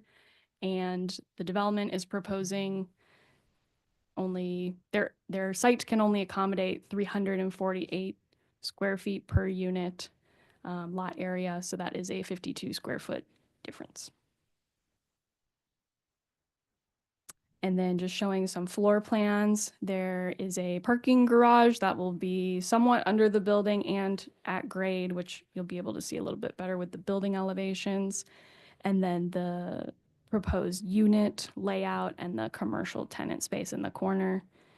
And on these plans, north is on your left side. There are streetscape improvements proposed for this area to enhance the pedestrian experience with some stamped concrete on the sidewalk, replacing trees that will need to be removed for the development. Then we have some building elevations. And this corner on the right side here, my cursor, is at the corner of Roanoke and 39th. So that's kind of the entryway into that corner. The tallest point of the building, which again, it slopes down. So we're measuring at the ground level. The maximum roof line will be 53 feet, 3 inches. And then there is a parapet extending above that. The applicant has also labeled the maximum height allowed in the B3-3 zoning district, which is 55 feet. And then you can see it steps down as it goes closer to the residential neighborhood. I also wanted to, just for reference, show everyone the current B3-2 zoning district has a maximum height of 45 feet. And so if they stayed in the current zoning, this green line is what they would be able to build to. So it's just the maximum is raising 10 feet. However, they're not anticipating to max out that 10 feet. And then just the other elevations. This is the 39th Street facing elevation. This is the interior facing to the east. There'll be a courtyard, so kind of a U shape in there. And then this is the north elevation facing the residential neighborhood. And along the bottom where you can see the fencing, that is the at-grade portion of parking. So it will be screened by, there's a retaining wall and a fence there. And then just a couple of street views. This is looking northwest as you're going towards KU Med. The site has a small portion of paved parking area on it, but it's mostly green space, and there is a signal at that intersection. And then again, this is more towards the intersection, and you can see the slope towards the north. And then this is the north part of the site, the lowest point of the site. And there's the fence that's on top of a retaining wall. And staff is recommending approval of the area plan amendment and rezoning and approval with conditions of the development plan. And I can take any questions. Okay, thank you. Any questions from the commission to city staff? Can you explain the city staff's position of support of the rear setback? Really a request for the council to approve the deviation. So in our staff review, we just identified all of those deviations. And it's at this point a request for council to decide whether they want to grant them or not. Am I right in thinking though that because we're seeing it today, staff is somewhat supportive of the rear deviation? Otherwise, you all would have asked for something different. That's correct. And so, trying to get an understanding for it just based upon maps, the reason that it's 30 feet is because, as you said, it's abutting R5. So the site would be, or the building would be constructed right on the property line and would have a height of somewhere between 40 and 55 feet probably. And then, so am I to understand that then there's a residence immediately behind it? Yes, so there's a lot of questions in that. It's a little bit hard to see on the between the plans and elevations. This strip along the north area is covered parking. And so I can let the applicant explain that in more detail, but the building itself, you know, as it stands 40-ish plus feet, is stepped back from the property line, but there is still structural elements that go up to the property line for that parking area. Okay, that's very helpful because I was trying to understand. And so in your presentation, when we get to that, if you could explain that, that'd be helpful. Thank you. Any other questions for staff? Do I need to give you a minute? Okay. All right, let's welcome the applicant then. Good morning. Thank you, Chair. Morning, Commissioners. I'll pass you the Logistics real fast, if you don't mind. Okay.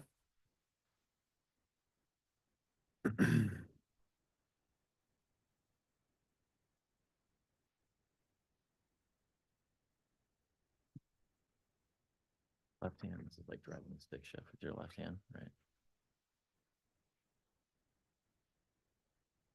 Again, good morning. My name is Kurt Peterson, Polsnelli PC, 900 West 48th Place, Kansas City, Missouri. I'm here on behalf of the developer, the applicant, which is Hickok Homes, specifically James Hickok, who's here with me today. Part of Hickok Homes is part of, I should say, Hickok Diable Companies, which is actually, they say, the oldest real estate development company in Kansas City. It's fourth generation family owned. We also have our architect, NSPJ architects, both Garrett Wilson and Clint Evans. And then finally, we have our civil engineer here, which is Olson Engineers, Brad Sonner. So as Genevieve pointed out, we know the site, the red arrow on the screen is just giving you another vantage point zoomed out where we are in the overall 39th Street corridor there at the northeast corner of 39th and Roanoke. This 0.6 acre site used to be the home of a building that was pretty close up to on 39th Street. And then the church, which is immediately east of this site today, which owned that property, tore that building down in about. 1 second. Of course. She's still trying to get the Problem. presentation to share. Okay, thank you. Yep. So the church, which exists immediately east of the subject site, tore down that building in 2019. So what you're left with today, as you all drive by, is a lot, as you saw in the picture that Genevieve showed, with some leftover parking and just grass. Several years ago, the developer, the applicant, Hickok Homes, purchased the property and owns that site today. This is the site plan. Genevieve did a good job of walking through it. I wanted to highlight just a couple of items to augment the information that you have. Again, it's important to note in that hard corner of 39th and Roanoke, so the bottom left of that building that you're looking at is where we'll have our commercial space. It's about 1,200 square feet. We'll then have 73 apartments, as Genevieve said, but just to drill down on it, it helps you understand what this building and project's all about. It'll have 67 studio/one-bedroom units and just 6 two-bedrooms. Kind of gets to what we're trying to accomplish here, we think, in this corridor, which is focusing on young professionals, lock and leave, as they say, adults that are older, that are looking for that sort of lifestyle, and people that want to walk and enjoy 39th Street. This project is absolutely about that. It's designed that way. Including people, you'll see in a minute, we have a lot of bicycle racks. This is transit heavy. We have stops at the Loretto across the street, right in front of our building. All of that is really important to this project's design. As Genevieve said, there's structured parking below the building. Some of it, as you'll see in the rendering, again, sticks out, but again, it's below the building, some below grade, some above grade. There are 73 stalls to match the number of units, and the access point that we'll just be clear about, again, north is to the top. The access point is right here where the cursor is showing. That is the in and the out for the garage, the sole access point. To that point, and we'll even have a better picture in a minute, but Commissioner Enders, see where it says covered parking? I really can't do it with my left hand. That's funny. Yep. I see it. Switch. Right here, that is single story and is tucked in under the fence and wall. I'll show you in a minute. Okay. And so that's that idea of the building itself is set back about 17 feet from the property line, but we do need to ask for the 0-foot deviation because we do technically have structure, a cover to surface parking that touches the property line. Hope that explains that. The trash enclosure, which we always like to point out operationally, is just north. That was the entrance to the garage. It's tucked in right here. Also, we'll have 4 on-street parking stalls on Roanoke that you can see here on the east side of the street. See the indentation that will be made here. Those will be for loading, moving, and the small commercial space.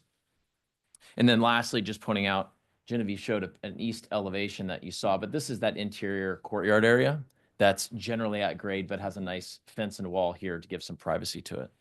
But that's open air.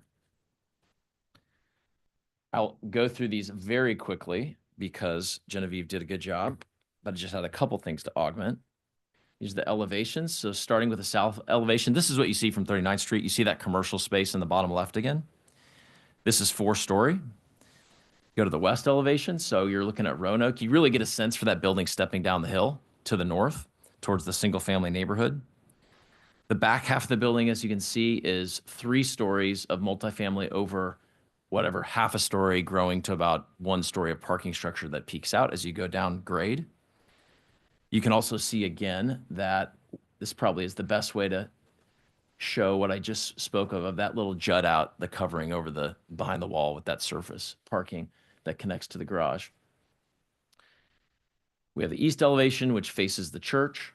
There's that courtyard we just talked about with the privacy wall and fence. And then lastly, and this is kind of really why I wanted to drill down on the elevations, even though Genevieve already showed them. So this is what would face to the north to the neighborhood. And you can see that fence at the very bottom. That's the light brown color. And you can see the parking structure. That dark brown is that pushed back 17 feet is the parking structure. And then the other thing I wanted to point out on this elevation is you see balconies here. So in just a moment, I'm going to talk to you about all the neighbor engagement that we've had and what's come out of that. But one of the items that happened just at our 2 neighborhood meetings ago is there was a good number of people as we concluded the meeting that said, these are folks that live just north, said we'd really like for there not to be balconies because people could be on a balcony, could look in my backyard. And so when we went ahead and filed, coming out of that neighborhood meeting, we removed the balconies. So actually what's on file with the city, with city staff, looks like this, same building, everything's the same, but we removed the balconies. I'm saying this because when we went to our final neighborhood meeting, again, everybody's here, so this is exactly how it went. I kind of made a joke about it even. It said, are you guys excited? Like, we did it. That was a big deal. We removed balconies on a really nice building. And the response that was given, as everyone will attest, was like, that's not that big a deal. That wasn't that big of a change. So ultimately, if this project gets a recommendation, we love the balconies. I won't speak for staff. I think they concur they like the balconies. I'm showing it both ways. And if this is something we need to talk about in this meeting, I'd merely, Chair, put a flag down, a marker down so we can talk about it. Moving on. So we really focused, the design team, NSPJ, focused on really making the pedestrian experience and the streetscape, if you will, nice. So drilling down a little bit more on a few things Genevieve touched on, you'll see two images on this screen. That herringbone brick pattern, which is really rich, is that whole dark area that runs along the building up Roanoke and then takes the turn on 39th. So that's a really nice touch. I've shown also the bike racks in red all along, let alone inside the building, but on the street, because again, that's really the DNA of this project. And then on the next screen, you'll see the landscape corner feature called out. So really rich, nice landscaping that makes a pop at the corner. There's another one as you get into the entrance of the parking garage too that I've not shown. And then lastly, just pointing out all the street trees, which will have individual planter beds around each tree. One more image on this to try to get a sense. This is a blown up view of what Genevieve showed. This is again going down Roanoke, and this is a rich, really nice streetscape, pedestrian and otherwise, that's been created.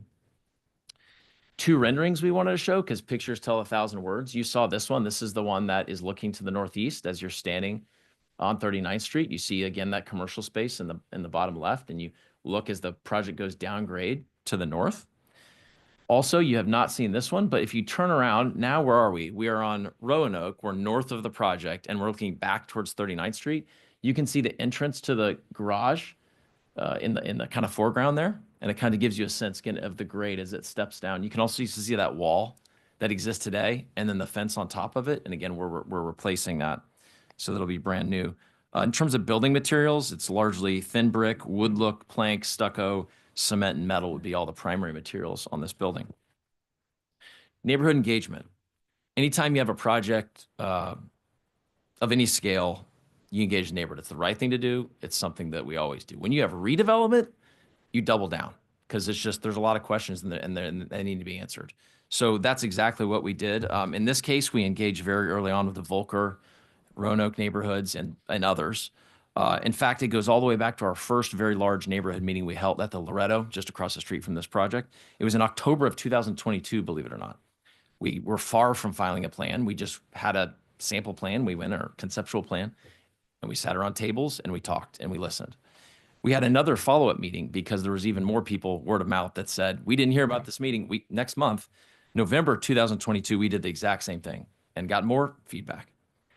In January of 23, so that's what, 60 days later, we had a breakout session and then side conversations with the folks that live on 38th Street. Those are the folks whose backyards back up to this project.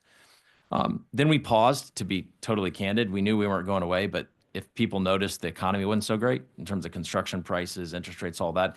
So we took a pause. We just put things on the shelf, kind of worked a little bit on the background, and we re-engaged and had the third large neighborhood meeting in February of this year.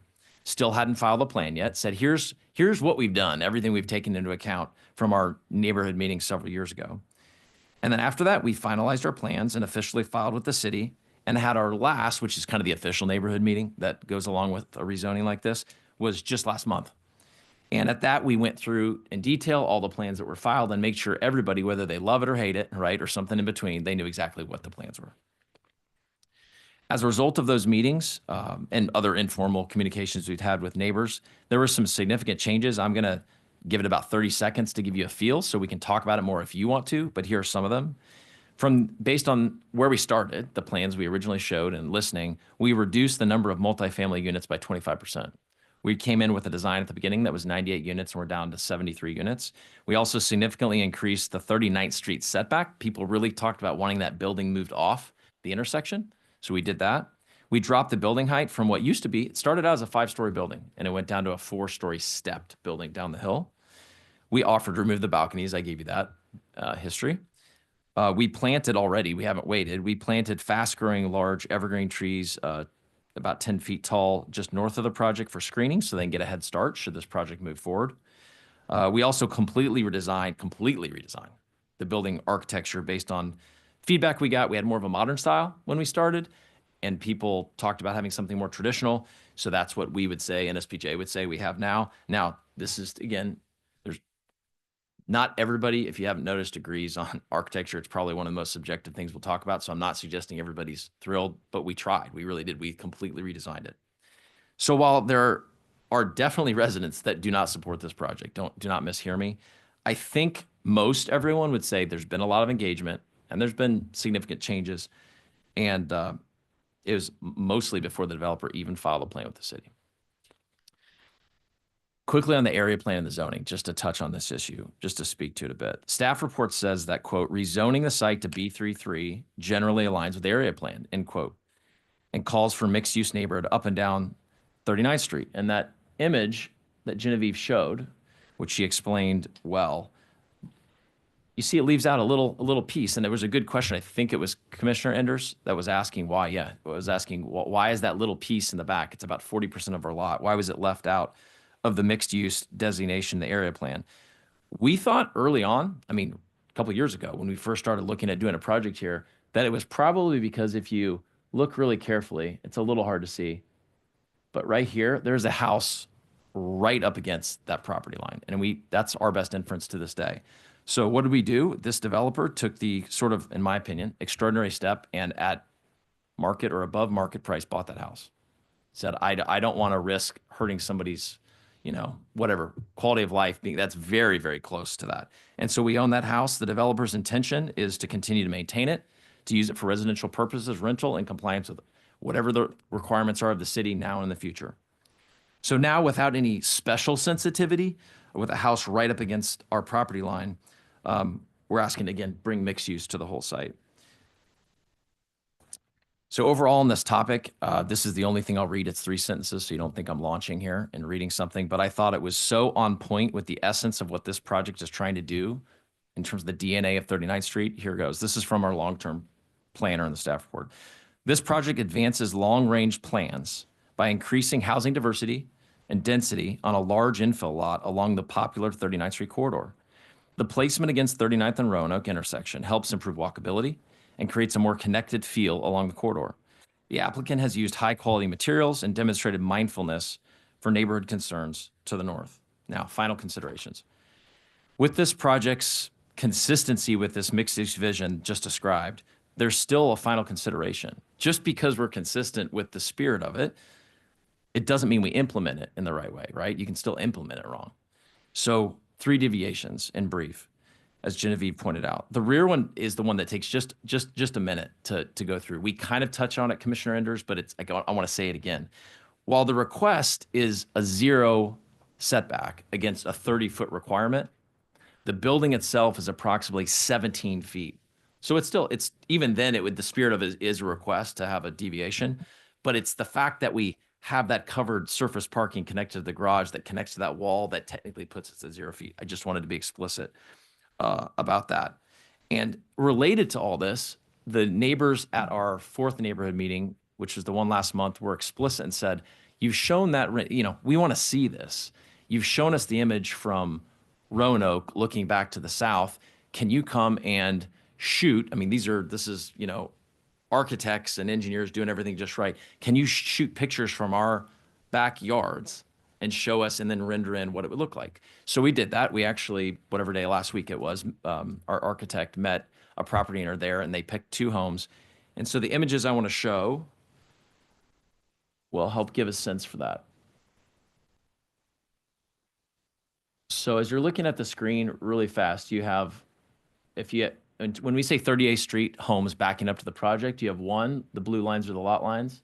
Oh my gosh, there we go. 1, 2, 3, 4, 5, 6. So kind of getting your mind around that. You have 2, which still absolutely matter, but I'm just saying are off to the east, right? Are not directly next to, but still matter. You have 2 right here that are right behind the house that we purchased. So that has a natural screen. That's a large 2-story house. Same with this. But this lot here, 1117, and then in a moment I'll show you that we wanted to shoot from there, and that's what the neighborhood representative said too. So here's what you're going to see. So we're going to start with 1117 from the backyard, looking towards the project. So I'll give you 15 seconds to soak it up, and we can of course come back into questions. So why are there 2 images there? Remember how I said it was last week or the week before we planted there, literally, I'm going to be specific, green giants in our climate. They get to be 30 feet tall. I've had 30 of them at home. They grow 1 to 2.5 feet in our climate per year. We planted them at just about 10 feet. And they're, again, in the house that we own, to be clear. And because of the way that yard works, as you can see, again with the cursor, see how this is the home that Hickok Homes purchased? See how it comes all the way to here? So we were able to plant those green giants along here and here. And so back to these images, we wanted to show you what it looks like without them there. That's only fair, right? If they're not there at all, that's what you're looking at on the right. And then you can see the green giants. We grew them 10 feet now. What did the architect say? 5 to 8 years, something like that. But I wanted you to see it both ways. Let's go to the next house, which is the one again just to the east. We've moved over. This is 1115. And then same thing. I'll let you just stare at it for a second. It's the same thing. You can see it with the green giants, and then we just showed it without any trees at all, even though they're planted.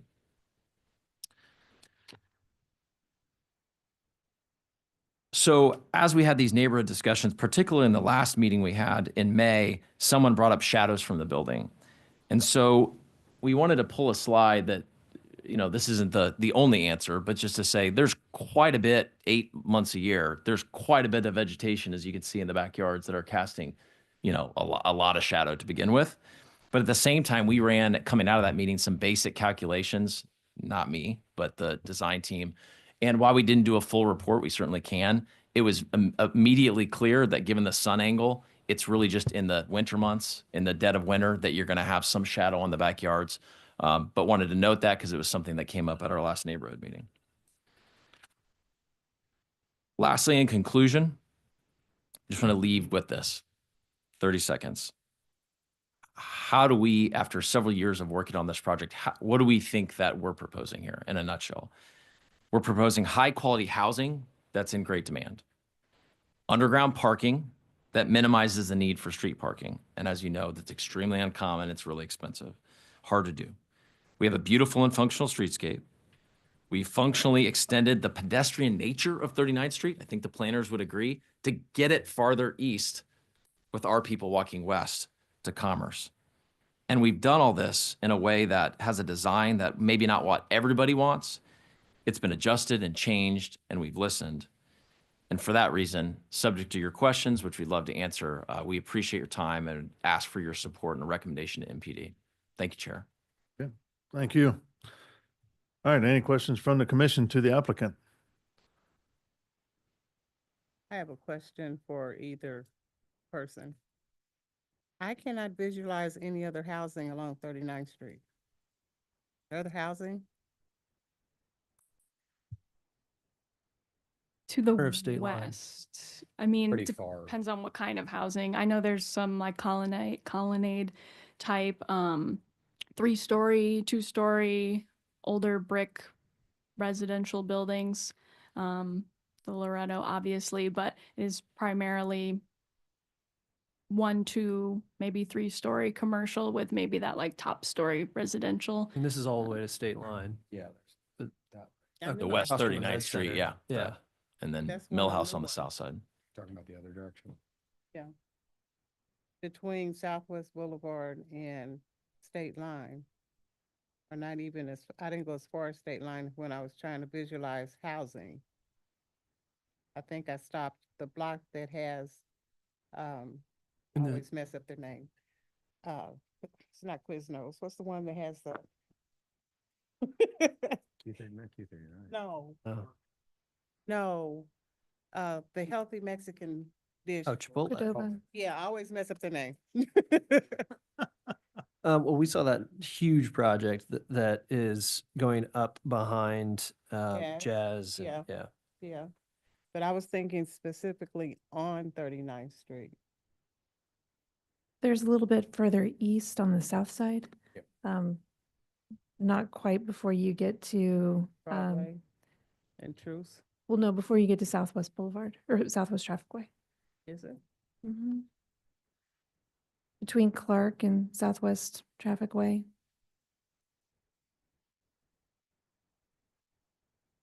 Okay, so that, I was just trying to picture residential living in more of a commercial strip.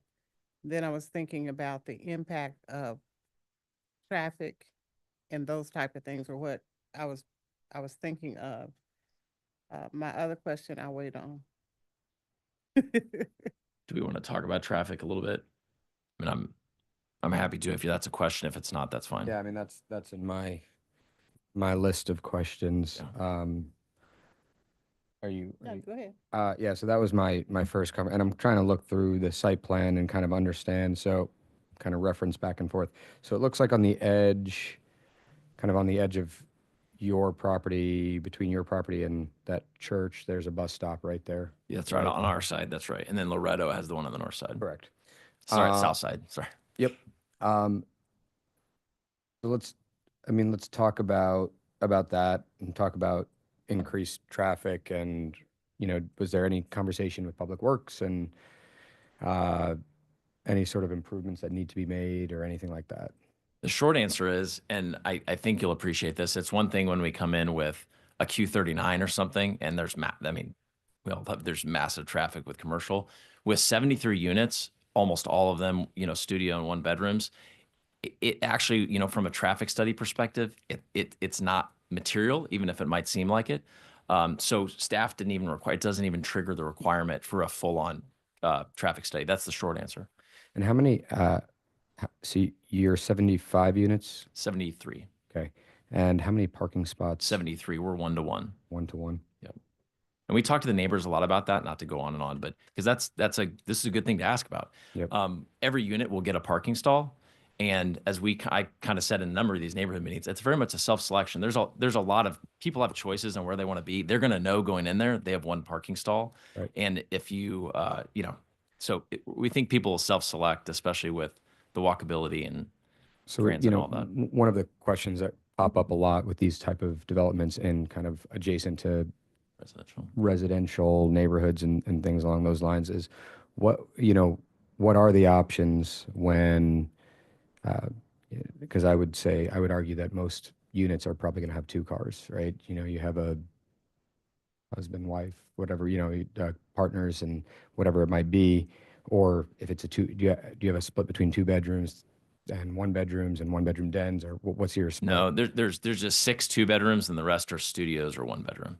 So Okay, it's so those 2 intentionally bedroom- smaller. Yeah, Okay. 6 2-bedrooms. And so was there ever a study or conversation of where that overflow parking would go? Well, again, this is a great conversation to have. We truly believe in the self-selection process. I mean, I'm a Kansas City kid my whole life, but I lived in DC for a while. And when going into it, it says you have 1 parking stall. And if you intend to come in with 2 cars, then you're going to have a job to do. It's not fun. And we truly believe that, sure, just like, will a guest come and they can park on the public street? Sure. Could there be somebody that comes with 2 cars that every single day has to go find an on-street parking place? They're probably going to live somewhere else. But your question is a good question. Will there be some people that'll park on the street? Yeah. Imagine. Not many, though. Forrestine, here's another 4-story residential on 39th. And with traffic, I always say, like, a coffee shop's going to bring more traffic. We Agreed. generate way more traffic as Yeah. a coffee shop than I'm 100 honestly more units. worried about parking So than can I traffic. clarify what I was aiming at when I said traffic? Please. I was thinking more of the noise that the residents would have to deal with living in your building. Have you considered that type of traffic noise? I think it's kind of like me living next to the fire station in Washington, D.C. If I choose to live there, I know it's going to be noisier than if I live in the suburbs in Virginia. Same here. I think I'm overusing the phrase, but self-selection, you kind of know if you either like it or you don't. Your building concept, are you doing anything additional in the actual building structure to help with the noise? I've been in a lot of the design meetings. I've never heard that come up, but we'll talk about that later. That's not a bad idea. I've seen that done in some places. Okay. I have one question. So I think it's very thoughtful design, and I think that this is a corridor that is going to have more density. When you talk to the streetcar authority and they're talking about east-west connections. I mean, this is always top of the list. The context of the site lends itself to this. My major concern, I think you've addressed in a way that I really, really admire with purchasing the house behind. To just hammer the point home a little bit further, if it was necessary, you all could combine the lots, demolish the house, and not have a setback. We promised neighbors we wouldn't do that, and Okay. we promise here on the record. But to the point being, it's almost, as I look at when someone's requesting a deviation, in theory, this deviation is the width of, or we should account for the width of the home or the width of that lot behind in some respect, because before you're abutting a property that's not your own, you have much more space. Yeah, you have a full buffer there. And Commissioner Enders, if I could maybe just dig into your point a little bit too, even if they did tear down that house, that lot is still zoned R5. And so unless Oh. they attached it, unless they rezoned it and attached it to, well, they wouldn't have to include it in the development plan, but that would also need to be rezoned in order to actually create that. My sewer point being, buffer. I mean, of course, I think that's a much better solution to leave the home intact.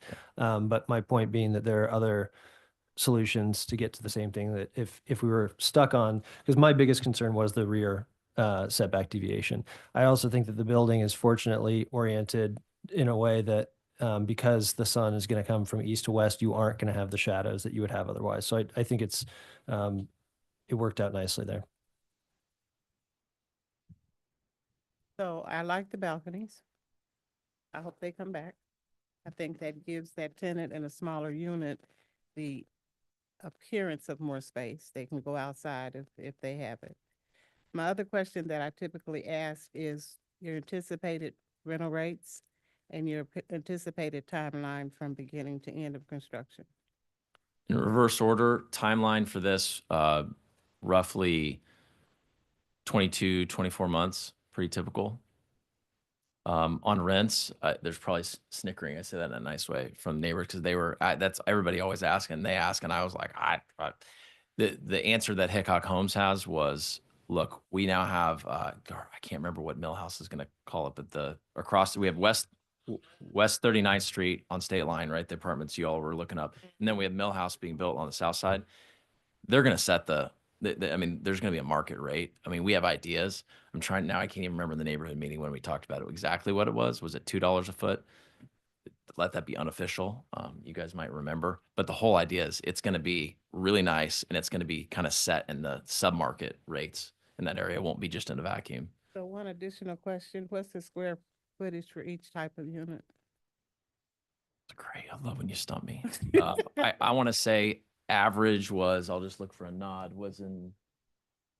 average was maybe, was it in the 700 range? Something like that. Just looking at the architect. Plus or minus, high sixes, seven, something approximately in there. Across those 6 2-bedrooms and the 67 1 and studios. So all of them have the same square footage, it's just the configuration. Actually, I'm doing an average when I do that, just because we'd have to get out a table and look at what each unit square footage is. So the 2-bedroom would be bigger than high sixes, 700 feet, and then the studio would probably be a little less than that, because I'm doing an average across all of them. Okay. Yeah. Thank you. Yes, ma'am. I'm gonna, a couple of questions. Jumping back to parking, because this is something I experienced in multiple cities, including this one. When living in apartments, parking is additional cost, not part of your base rent, meaning for me, the time I was not willing to pay the extra $100 a month, meaning some people could have multiple, but I was looking for street parking. Is it included in that rent? That was a good discussion that we had with our neighbors as well, and said it is literally, it goes with that unit 1 to 1. All right. Next was construction schedule. I'm going to bring that up just because I know it's going to come up. It's written in a couple of these. And construction planning, right? How does this happen where you're not interrupting the flow in that 24-month span or 28-month when things get pushed and lead times push back? What's the plan, or is that something that you guys are working with to figure out how that happens so that it doesn't interfere with day-to-day life, work hours? Are we setting times so that it meets the schedule of a typical day, things like that? The last 2 neighborhood meetings we had, so the early this year and then the May meeting, this was brought up. And frankly, I'm glad it was. What we said was we really hadn't, just being totally transparent, because that's what you do. We hadn't really gotten there. We just know we need to follow all city rules, and we have to do it or we can't build the project.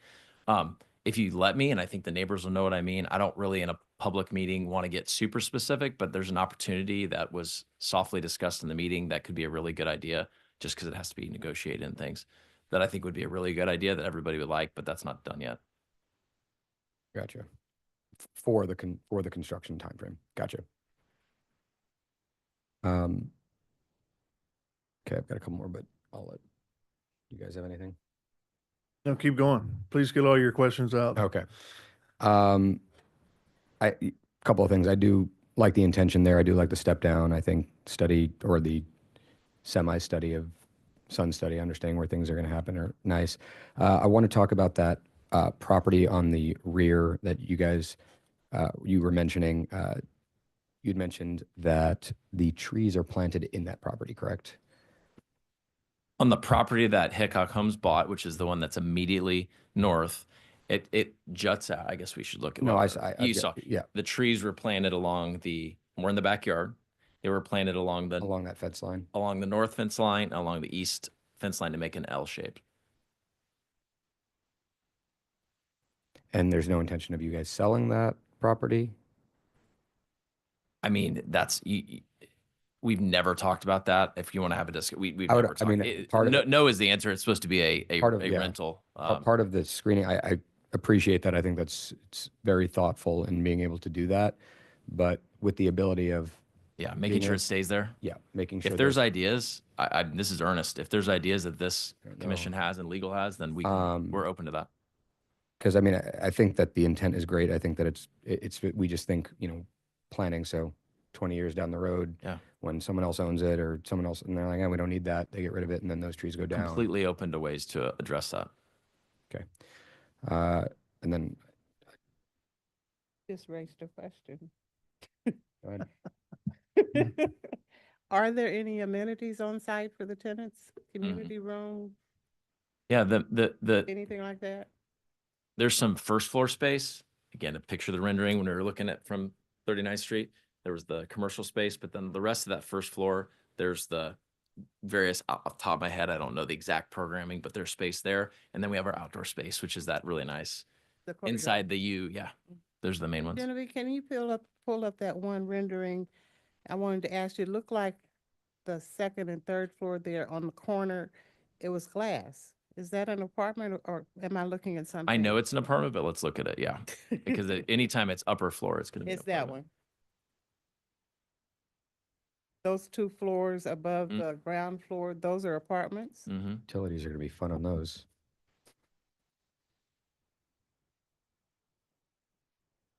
It's a good point. That's interesting. Why'd you do that? Sorry.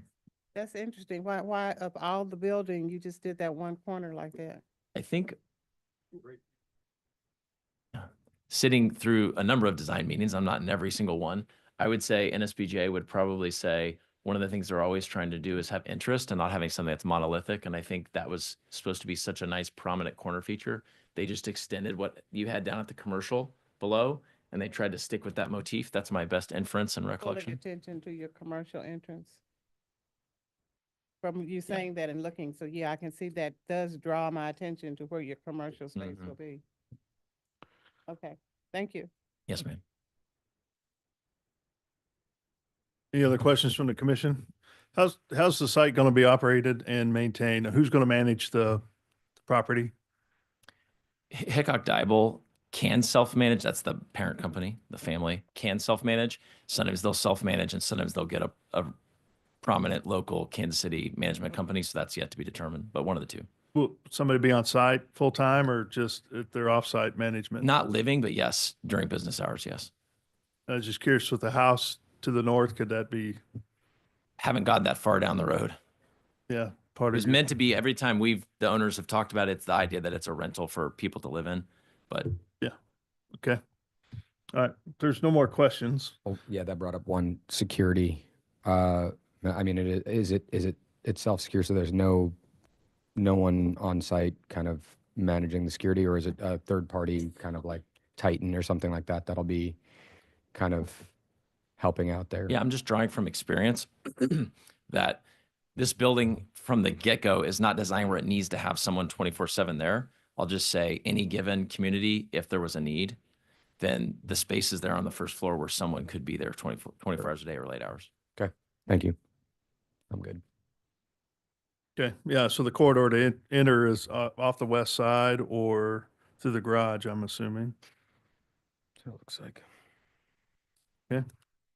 All right, if there's no more questions, we're going to open it up for public testimony.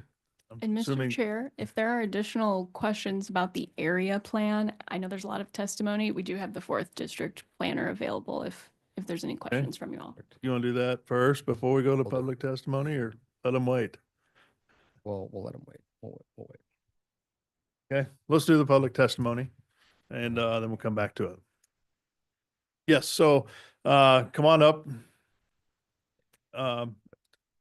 I see there's a lot of people here. There's a lot of interest in this project, and whether you're for or against the project, I want to see how a couple testimonies go.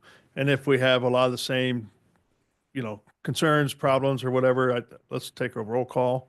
Because I think I counted pushing 50 people at least. And if we provide 2 minutes plus for each person, we'll be here all afternoon. And I don't get paid for this. I got to get back to my paid job at some point today. So that's all in the interest of time. And believe me, it's not from a standpoint we don't want to hear you, because we do. We want to understand the concerns of the neighborhood. So please state your name and address for the record. My name is Amanda Butler. I'm here on behalf of the Volker Neighborhood Association. I live at 3936 Mercer. I also own the property at 3800 Roanoke across the street. I wanted to thank the members of the commission for having us here today.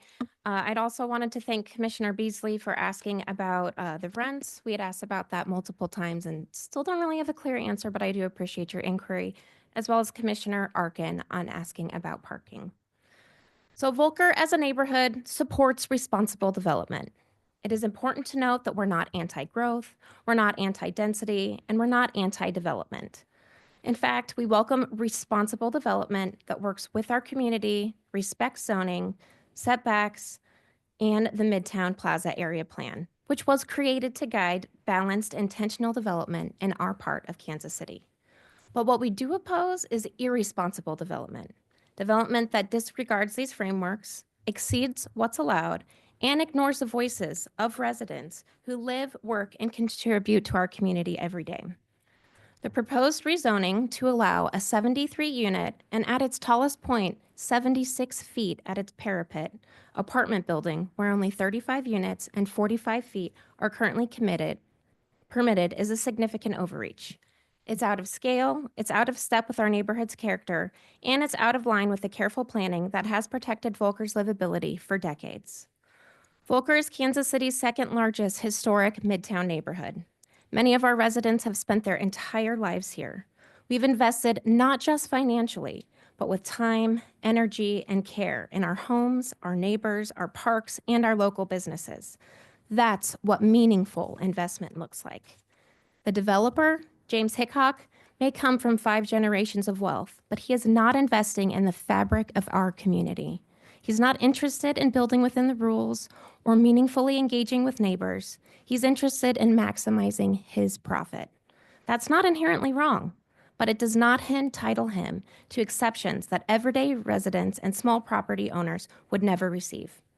This isn't about affordability. It's not about smart density. It's about forcing a building far larger than zoning allows without genuine community support and without consideration for how it fits into the character and capacity of this block. There's 0 setbacks along the residential north side of the property, as you've heard talked about today.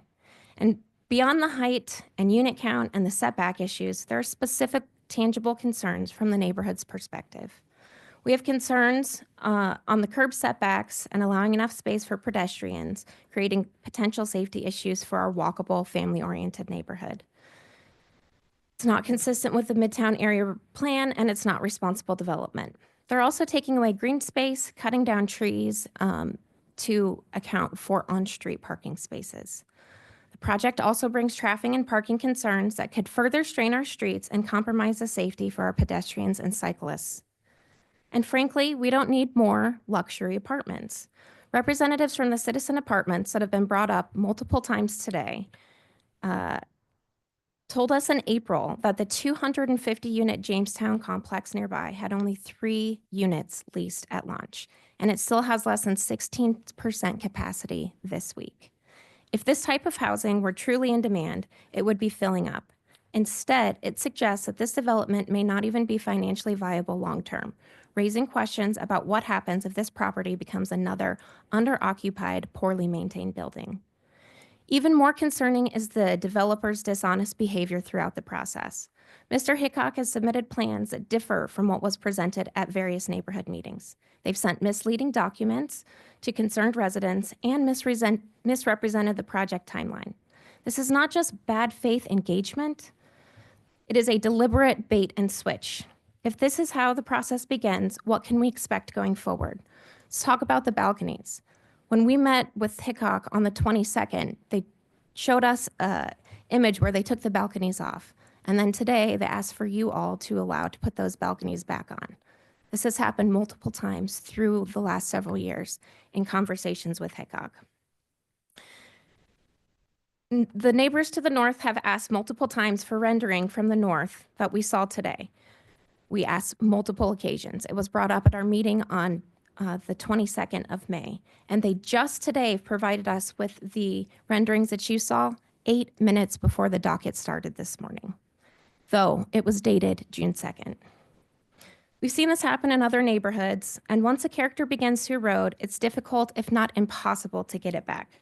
We want development along 39th Street, but it must be, That's your 5 minutes. okay, thank Yeah. you. Thank you. I want to note that I understand that you feel it as dishonesty. From my personal standpoint, having seen a lot of these projects with a lot of different developers, not a lot of developers do provide those images, and not a lot of developers say we're open to balconies on, we're open to balconies off. So from my standpoint, I realize you have way more context and history with these people, but to me, it does show like at least some interest in trying to collaborate. And so I think it's worth considering that perspective because again, 9 out of 10 plus developers won't do those things. I understand and respect that. Thank you. Can I ask you a quick question? You Yes. mentioned James Street Apartments.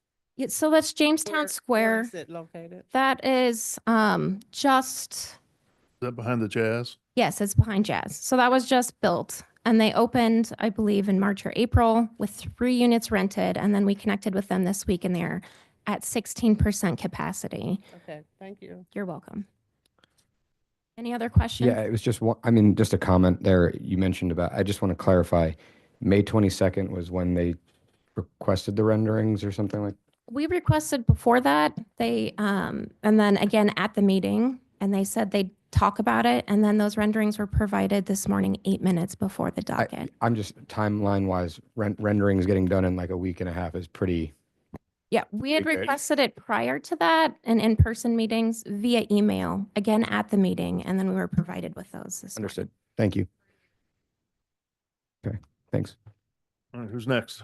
Hi, I'm Stuart Carden. I'm a resident of Roanoke for 4 years with my wife Nisa and our twin 13-year-olds. Our home was highlighted in those photos, the 1117 and then 1115. We live at 1115 and are more than likely the most directly impacted by the zero setback that is proposed by the rezoning of this. We overlap. This wasn't highlighted in the rendering shown, but our corner of our property overlaps with the corner of the proposed development.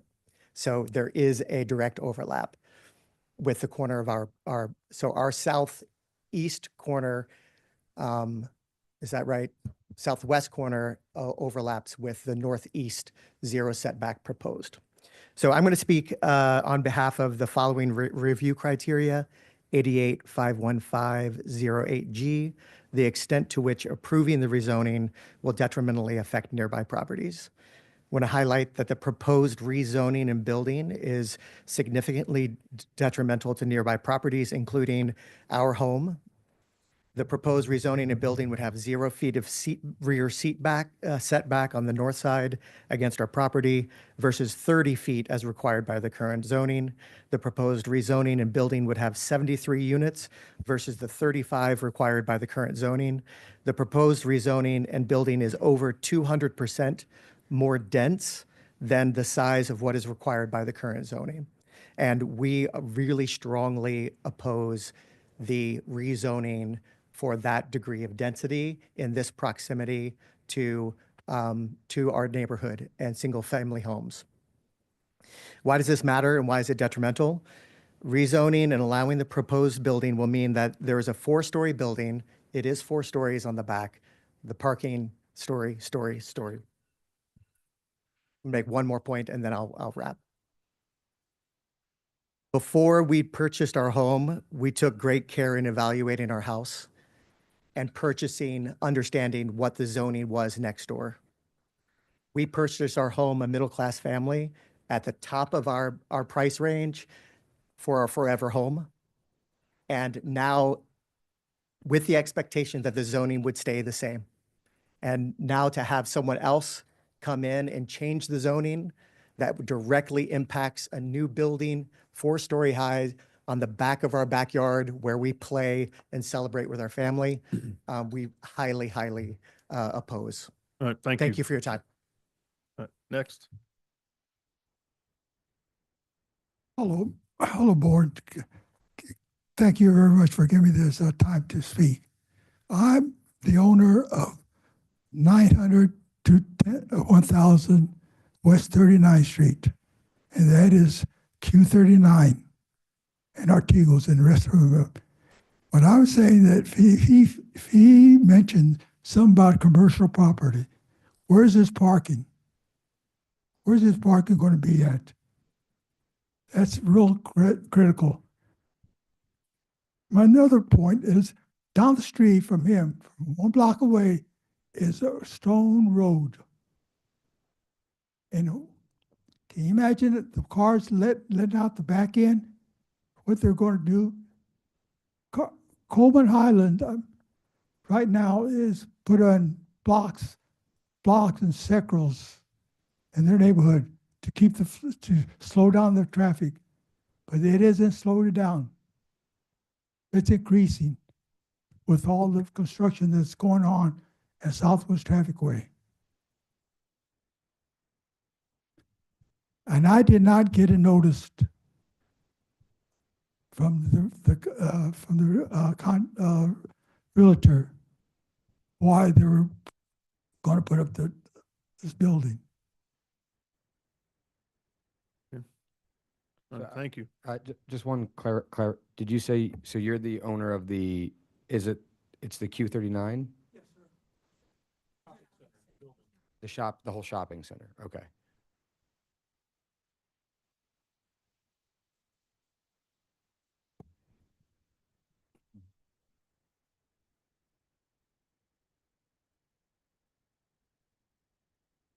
You ready? You ready? Yeah. My name is Paul Camps. I live at 1120 West 38th Street, just north of the development. I live right on the corner of Roanoke and 38th. Before I start, I just want to say how concerned we are about parking and noise. I'm actually going to read a letter from a neighbor, Sarah Legg, who lives at 909 West 38th Street. She's a homeowner, a business owner, and a city commissioner. Sarah says, I am writing to express my opposition to the zoning and area plan amendment as proposed by Hickok Development at 3825 Roanoke. Time and again, residents in Midtown feel dismissed or ignored when it comes to decision-making that affects our day-to-day lives. We have invested our time and money here as residents, individual creators, neighbors, and business owners. We are the ones that collectively make Kansas City, Kansas City. There are countless individuals with whom I am personally acquainted who spend many hours volunteering their time towards civic engagement, ensuring their neighborhoods grow to a sustainable and vibrant way for future generations. These endeavors include the previous development of the Midtown Plaza Area Plan. Most of these aren't personalities who will run for city council, lead large public-facing organizations, nor speak in recognition for what they do. They do it because they love their community and want to see it continue as a close-knit and full character. Yet over and over, development projects from outside entities deviate from these area plans. City officials view the plans as aspirational at best and allow the variations to plans that don't fit within the parameters that local residents gave countless hours of input to help develop. This particular project ignores setbacks, height restrictions, and doesn't fit within the character of the community in which it is proposed. Developers should not be able to assume when purchasing property adjacent to the historic neighborhoods, they will blow through zoning. Anyway, bottom line, Sarah says that just because the developer is trying to seek financial feasibility on a project, it's not the neighbor's issues nor concern when it comes to quality of life. Thank you. Thank you. I appreciate your time. Yep. Who's next? Thank you all for your time. My name is Mark Latham. I live at 1015 Valentine Road in Kansas City. It is part of the Roanoke neighborhood and 2 blocks, I would say, north of this proposed development. I'm vice president of the Roanoke Neighborhood Homeowners Association. And in case you haven't been able to tell, I'm here to also say that we oppose the proposed rezoning plan under consideration. And I promise that I will be brief. I moved to Roanoke over 10 years ago, and similar to what was mentioned before, I lived in 6 states and numerous cities over my professional career, and Roanoke is the best place I've ever lived. And it's because we are a community. We're a community of people that look out for each other and believe in each other and support. We're a community of families with small children to seniors on fixed income and everything in between. We are supportive of development. Don't get us wrong. We do not want vacant lots. We promote and support businesses in Midtown. Historically, Roanoke has been a leader in setting trends of historic Midtown neighborhood, supporting by allowing density of apartments that line our neighborhood along Southwest Traffic Way and 38th Street, and more recently a nursing home at 37th and Southwest Traffic Way. We believe the current zoning laws allow for a structure that would be a good fit for our community. When asked why the zoning must be changed, the developer's response has always been that it's not profitable at the current zoning levels and that they need more units to make a profit. Having consulted for Fortune 500 companies for over 35 plus years of my professional life, I can assure you there are several factors that can affect profitability. Interest rates were mentioned earlier, supply chains, labor costs, environmental factors, and tariffs, just to name a few. Each element on its own carries a separate form of risk. When the developer purchased the land, they were aware of the zoning and assumed the associated risk. More than doubling the allowed of units just to cover the profitability risk on the developer should not be a burden absorbed by this community. Developers for-profit business, not a member of our community. My wife and I brought our son home from KU Med to our first forever home at 37th and Madison. It's adjacent to the nursing home that sits there right on the traffic way. My son saw more actual ambulances and fire trucks than toys he had in his own yard.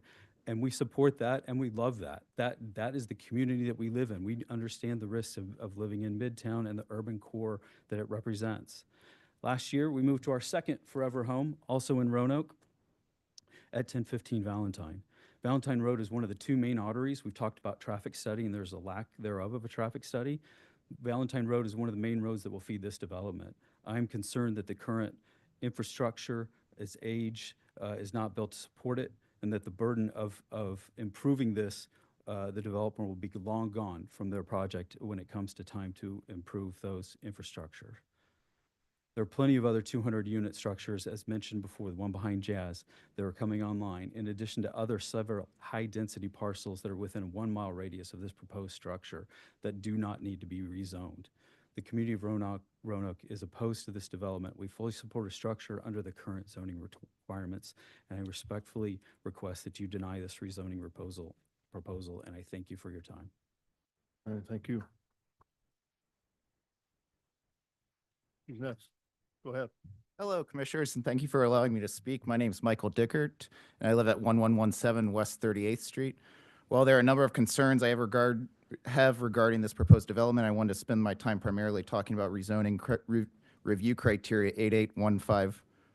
51508G, the extent to which approving the rezoning will detrimentally affect nearby properties.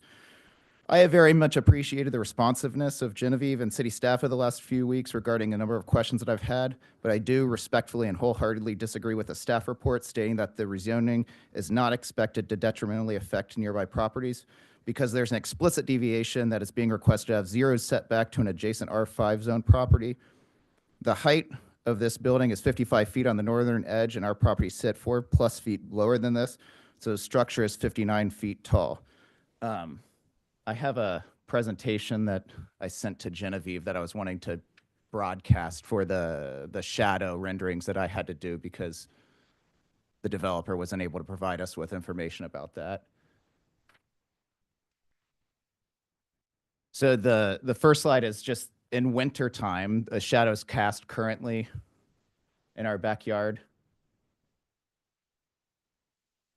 And the second one was a rendering that I made looking south at the property because, again, we received the rendering from the developer 8 minutes before this meeting. The shadows will be covering most of the neighboring backyards throughout the winter. The next slide goes into a little bit of the calculations based off of the sun's altitude at solar noon when the sun's at the highest point of the day, directly south from us, which directly is where the property is. On winter solstice, the shortest day of the year, the lowest angle of the sun is only 28 degrees at solar noons. That casts a shadow of 111 feet. And then various days throughout the year. The next graphic is the parcel viewer overlay of what those shadows represent. So 111 feet of shadow casts all the way to our backyard. And then again, each of the shadows throughout the year. I think the last slide was, or the previous one is, if anybody wants to take a closer look. Thank you. Thank you. Hello, Commissioners. My name is Hadley Arnett, and I also live at 1117 West 38th Street. I am the property that is directly facing north of this proposed development. I want to spend a little bit of time talking about the history of the plot of land as it stirred over the years. This area of land has served to aid the community in the early 1900s, and I think, Genevieve, you might have some slides that showcase this too, that were continued on with Michael's presentation there. It served as something called Skelly Products. It was a filling station. It was a convenience store. It aided the community by providing goods and services. From there, in 1964, the Greater Kansas City Foundation for Exceptional Children, which is now known as Variety Kansas City, purchased the land and building where it stood in operation for more than 4 decades, 41 years total. During that time, this business helped to provide resources and support for children with disabilities in the Kansas City area. More specifically, and still today, they focus on helping children with physical and cognitive disabilities thrive to be active, social, and included in the community. I bring that up because the history there is important. How it's changing today is it's no longer providing a service to our community. It's no longer bettering and aiding our community and our community members. Instead, it is simply there for the proposed just being completely for profit. For luxury apartments, which is not something that we are thinking that area is best served to provide. I'm also going to point out something that was said earlier. You'll hear Hickok's lawyers say that we've been meeting since 2022. I just want to re-stress that during that time, their negotiations / compromise have been to reduce their zoning overage from 300% over zoning of what it is today to just 210%. To say that that is a fair negotiation for our neighborhood is a complete, it's not fair, it's not just, it's not us being unreasonable. Lastly, I'm going to mention that earlier, it was said that Hickok's decision to purchase the property immediately behind it, we call it Brock's property, was exceptional. Respectfully, I very much disagree with that. It's not exceptional or a favor they are doing for us. It's a power move from someone that has that kind of money that they can just buy their way out of things that get in their way. Thank you. That's what they've done here. That's what that entire project is. Thank you.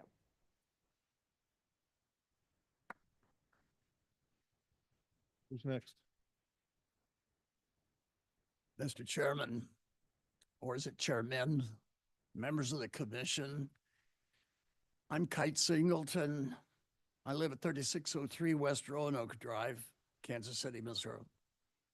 I've practiced architecture for 52 years, mostly in Kansas City with Abed Singleton Associates.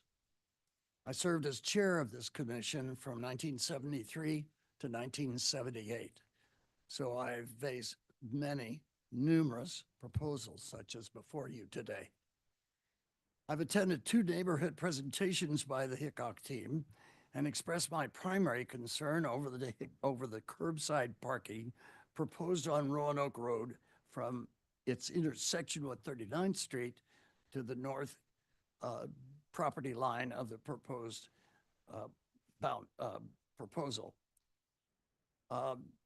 It's a busy intersection of great concern to me. I daily experience this confusion. But in addition, this proposed parking would also remove 4 mature oaks and a magnificent pine tree. I strongly encourage you to disapprove this parking. My second beef is the architecture of this building that presents a glass office building character in direct conflict with the expressed preference of the neighbors. This is a particularly notable in this architectural firm, which is widely known for buildings with distinctly residential character. Thanks for listening, and thanks for your service as a City Planning Commission. And I could leave this behind. So. Thank you.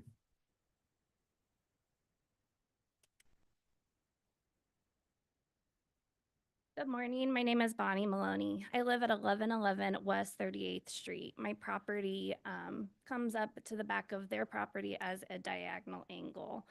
I will be talking today about the reviewed criteria 8851508G and 8851508H.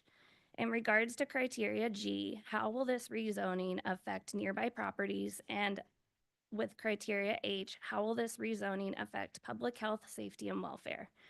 As a neighborhood and community, we're concerned about our privacy due to the HIDA proposal. We are concerned about our public health due to during the construction, so close to our homes, how will the air quality change? Will we lose water, electricity, or internet at some point?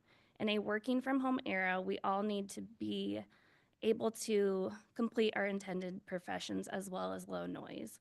Additionally, what will the vibration of buildings and digging do to our 120-year-old foundations in our homes? For our safety, if the rezoning and construction goes underway, what will happen with crime in the area? More so traffic in the area as 73 plus new residents move into their short-term homes. In August of 24, I was diagnosed with breast cancer at the age of 35 and continue to fight through my obstacles due to cancer. I also have a 4-year-old son who plays regularly in our backyard.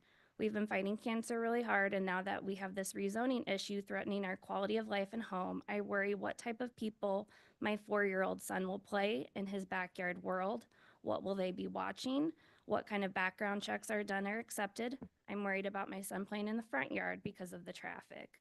I'm concerned about my own health as I continue my battle with cancer and my immunocompromised, medically complex body.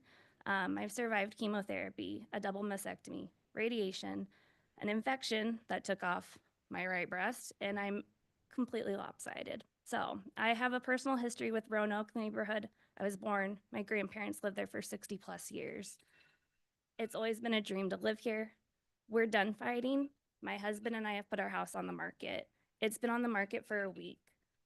Barely anyone has come to see it. So to say that this kind of a rezoning that had to be put on my disclosure and it's not being looked at in a seller's world, it's obviously having some kind of an effect on that. So here we are. Thank you so much for your time.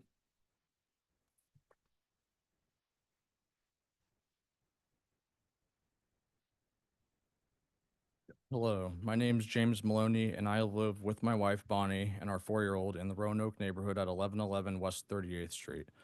I'd like to speak to review criteria 8851508-E regarding the suitability of the subject property for the uses to which it has been restricted under the existing zoning regulations. Just like myself and every other single-family homeowner in this room who invested their life savings into their homes, James Hickok and his team purchased and invested in the plot of land in question here with full knowledge of exactly what it was zoned for.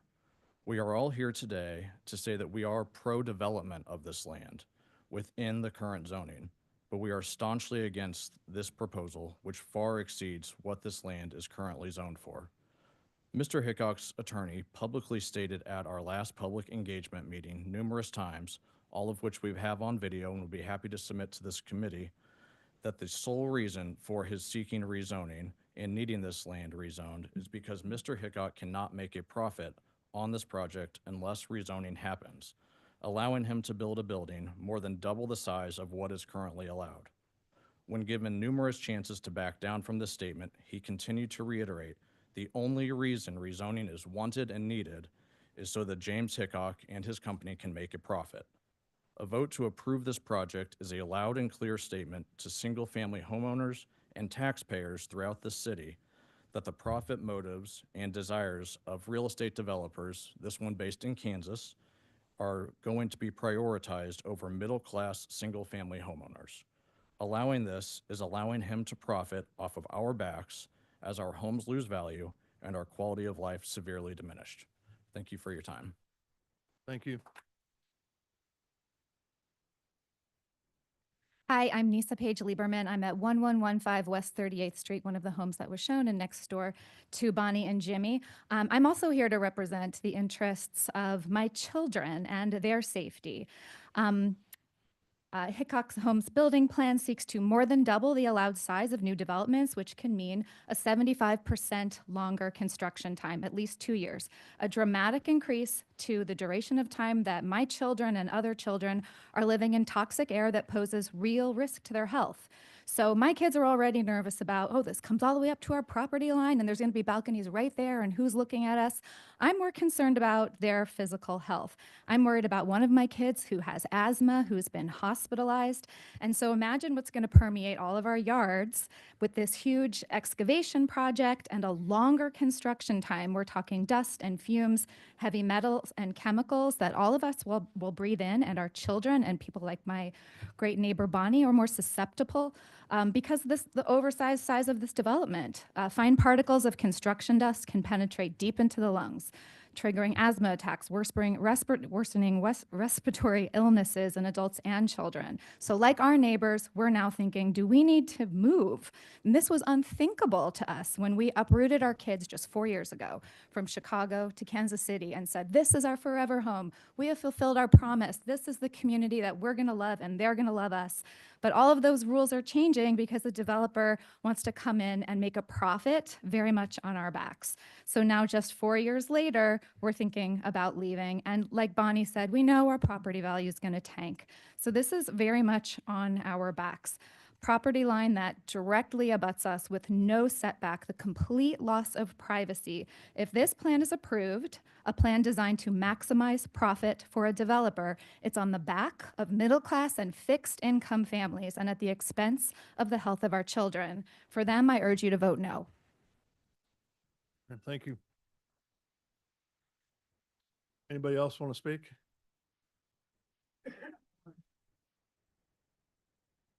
Hi, I'm Patrick Saylor. I live at 3813 Mercer and own properties on the 1200 block of 39th Street. I have concerns about the sewer plan. The planned sewer goes west and connects to the 10-inch sewer line in the alley across the street that will reduce the development potential of the 1200 block of 39th Street. When the 1200 block of West 39th Street is developed, will the city move the sewer at no cost, or will the new developer have to pay to move the Hickok sewer line? I raised concerns at the neighborhood engagement meeting about the sewer connection's impact. They connect to a 10-inch brick sewer line that has been relined in the alley behind the 1200 block. It has 3 90-degree turns, but before it connects back to the Roanoke 21-inch line at 38th Street. This creates a sewer blockage risk to 5 businesses on 39th Street and at least 16 residential units along the line. The retained stormwater drain is to the east of the building to a 6-inch line, and then north to 38th, then west to connect to the 21-inch line at 38th Streets. Recommendations: run the sewer and storm lines straight north down Roanoke to 38th Street and tie both lines into the 21-inch line at 38th and Roanoke. This allows for future development east and west of the Hickok building and mitigates backup risk to adjacent blocks. This adds 160 to 180 feet of trench and pipe to their requirement. Keep the storm pipe separate to 38 to 38th Street to allow for potential connection to the Turkey Creek stormwater system in the future. Mr. Chairman and board members, please have the city review this building's unusual sewer plan that goes out both east and west and its impact on future development east and west of the property, and have a second hearing. I gave your staff sewer maps if you want to review them. And thank you for your time. All right, thank you. Good morning. My name is Dorothy Arnett. In 2021, 5 years after retiring from a teaching career, I moved to my house at 1121 West 38th Street. It stands directly to the north of the proposed apartment complex. My daughters Hadley Arnett and my son-in-law Michael Dickard, who live next door to me at 1117 West 38th, urged me to move to this area. You've had the opportunity to hear both of them speak earlier. Prior to moving to my Roanoke home, I lived on 5 acres in Lone Jack, Missouri for 22 years. Prior to that, I've lived in suburbs. I've lived in Kansas City North, various college towns of varying sizes, and one city larger than Kansas City. I grew up across the street from the city of Detroit, which is to say that I'm no stranger to a variety of community settings. Before moving here, I visited Hadley and Michael often and came to know their neighbors and the culture of Roanoke. The neighborhood offered safety, privacy, a close family-oriented community, and limited traffic so that children could play safely outside. When my current house came on the market, the kids convinced us to move closer. Living here was an opportunity not to be missed. I did my research before moving in and was prepared for the likelihood that the plot of land behind my home would be developed sooner rather than later. I trusted the city to uphold the current zoning of that property. So I was not prepared for the size and scale of the current proposed apartment complex. This 4-story structure on a hill, which could easily house up to 150 tenants, will shatter most of the qualities of life I had anticipated and have enjoyed for the last 4 years, and what I'd hoped to be my forever home in Haven.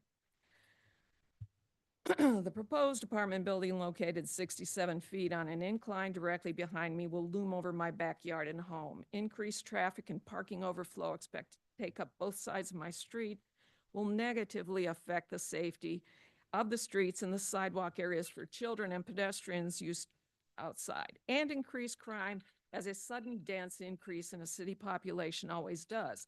38th Street itself will become a thoroughfare as 39th Street traffic becomes even more congested. A project this size will reduce the value of my home and my neighbors' homes. Like their neighbors, I'm very well might begin to look to relocate. This time with 1/4 less of the investment I made in purchasing and updating my home.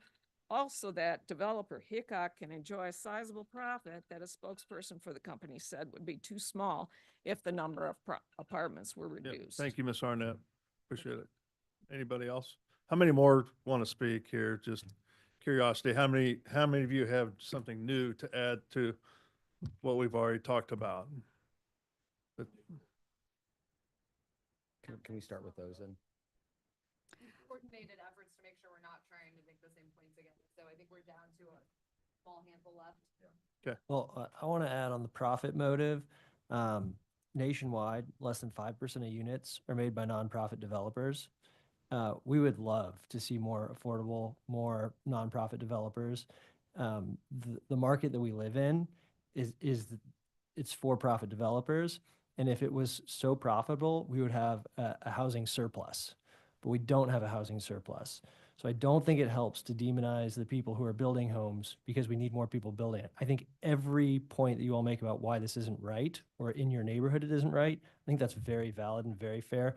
But I do want people to understand that we are sitting up here, and if we had tons of projects we got to look at and we could say no to a whole bunch, it might be different. But we are desperately in need of more housing units, and over 95% of people are for-profit developers. Luxury housing that we need. That's it's affordable housing. It's not luxury housing that we need, respectfully. Okay. I am Amelia McIntyre. I am speaking as a board member and on behalf of Historic Kansas City. HKC shares the Midtown neighborhood's concerns about the negative precedent that will be set if the city chooses to override the existing Midtown Plaza area plan that was adopted in 2016. We would encourage you to rely on the area plan, and that is required by review criteria 88-515-08A. The area plan for Midtown was the most detailed because of the historic nature of the community. It was not done in isolation. It was done by developers, institutions, neighborhoods, businesses, and nonprofit stakeholders, guided by city staff. The purpose of the area plan was to try to streamline the development process, but that assumes developers follow the area plan instead of asking for exceptions and amendments and deviations, as in this case. Ignoring the area plan recommendations will set a precedent for other susceptible blocks in this neighborhood. You cannot look at this development alone. The proposed development directly abuts the Roanoke Local Historic District. The negative impact is intensified with the developer's request for a deviation of the rear setback from 30 feet from single-family homes. Multi-unit homes are appropriate, but they should be strategically placed, scaled down to better fit the neighborhood and to comply with the area plan. Developing sustainable multi-unit density can be wholly compatible with adjacent historic districts when it is a human scale, like the Baker's Corner at 39th in Wyoming.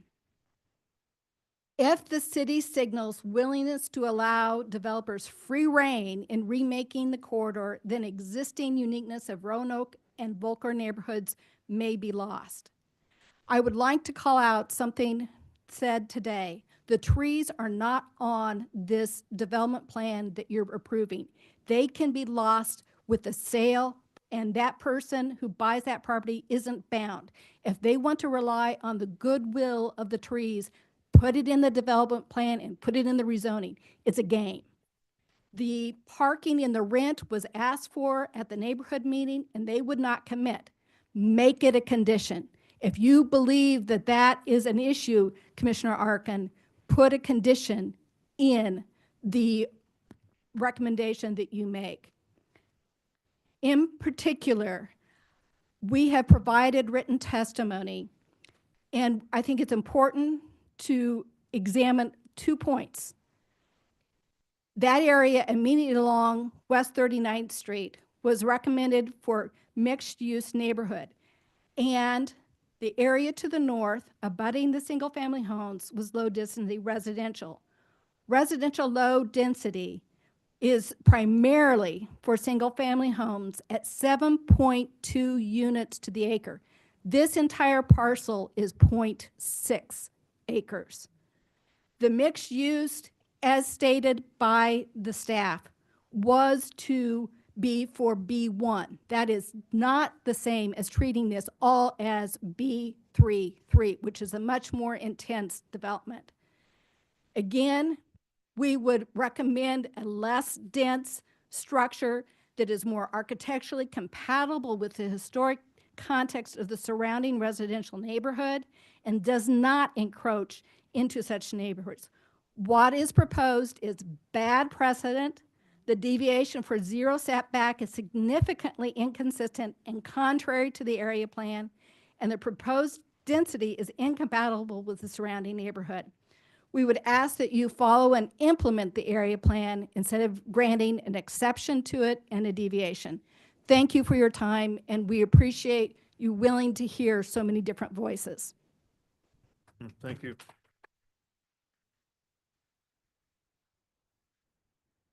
Hi, my name is Stacy Kenyon. I live at 3420 West Coleman Road. I'm a 5-year former president of Coleman Highlands Neighborhood Association. I'm still a board member.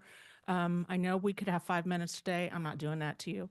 I do want to tell you, though, that Coleman Highlands is in support of our Roanoke and Volker neighbors in opposition to this project. And just I work in construction. I want to keep straight to the facts, and I want to refute a few things. Actually, Amelia just touched on it. There's a lot of things that have been brought up today that I think are distractions. The trees and this Brock's house, it needs to be out of the conversation. Unless it's part of the development plan, unless it's legally tied to the development plan, it doesn't matter. Anybody wants to sell, they can sell. Maybe he wins the lottery and sells it all. We don't know what happens next. Stop thinking about that. The parking on the street and that used for 4 spots for the apartments, don't consider that. That's a whole separate matter. Even on the development plan, they show one of those as a handicap spot. Why are they putting a handicap spot? Do we need to ask ourselves if they put a handicap spot inside the building? Do they have loading dock space inside the building? They haven't shared that with us. It looks like we'll have information about it in a moment. Let's see, I also appreciate that the trees being brought up because their expectation of being able to put those 4 spots there would take down 4 mature trees, which is in contrast to the city's effort to increase our tree canopy. I want to point out that the curtain wall is not within any, there's no context of that with 39th Street. Let me see, the parapet is extremely tall. I understand that legally that doesn't have to do with the building height, but that is one of the things that impacts neighbors.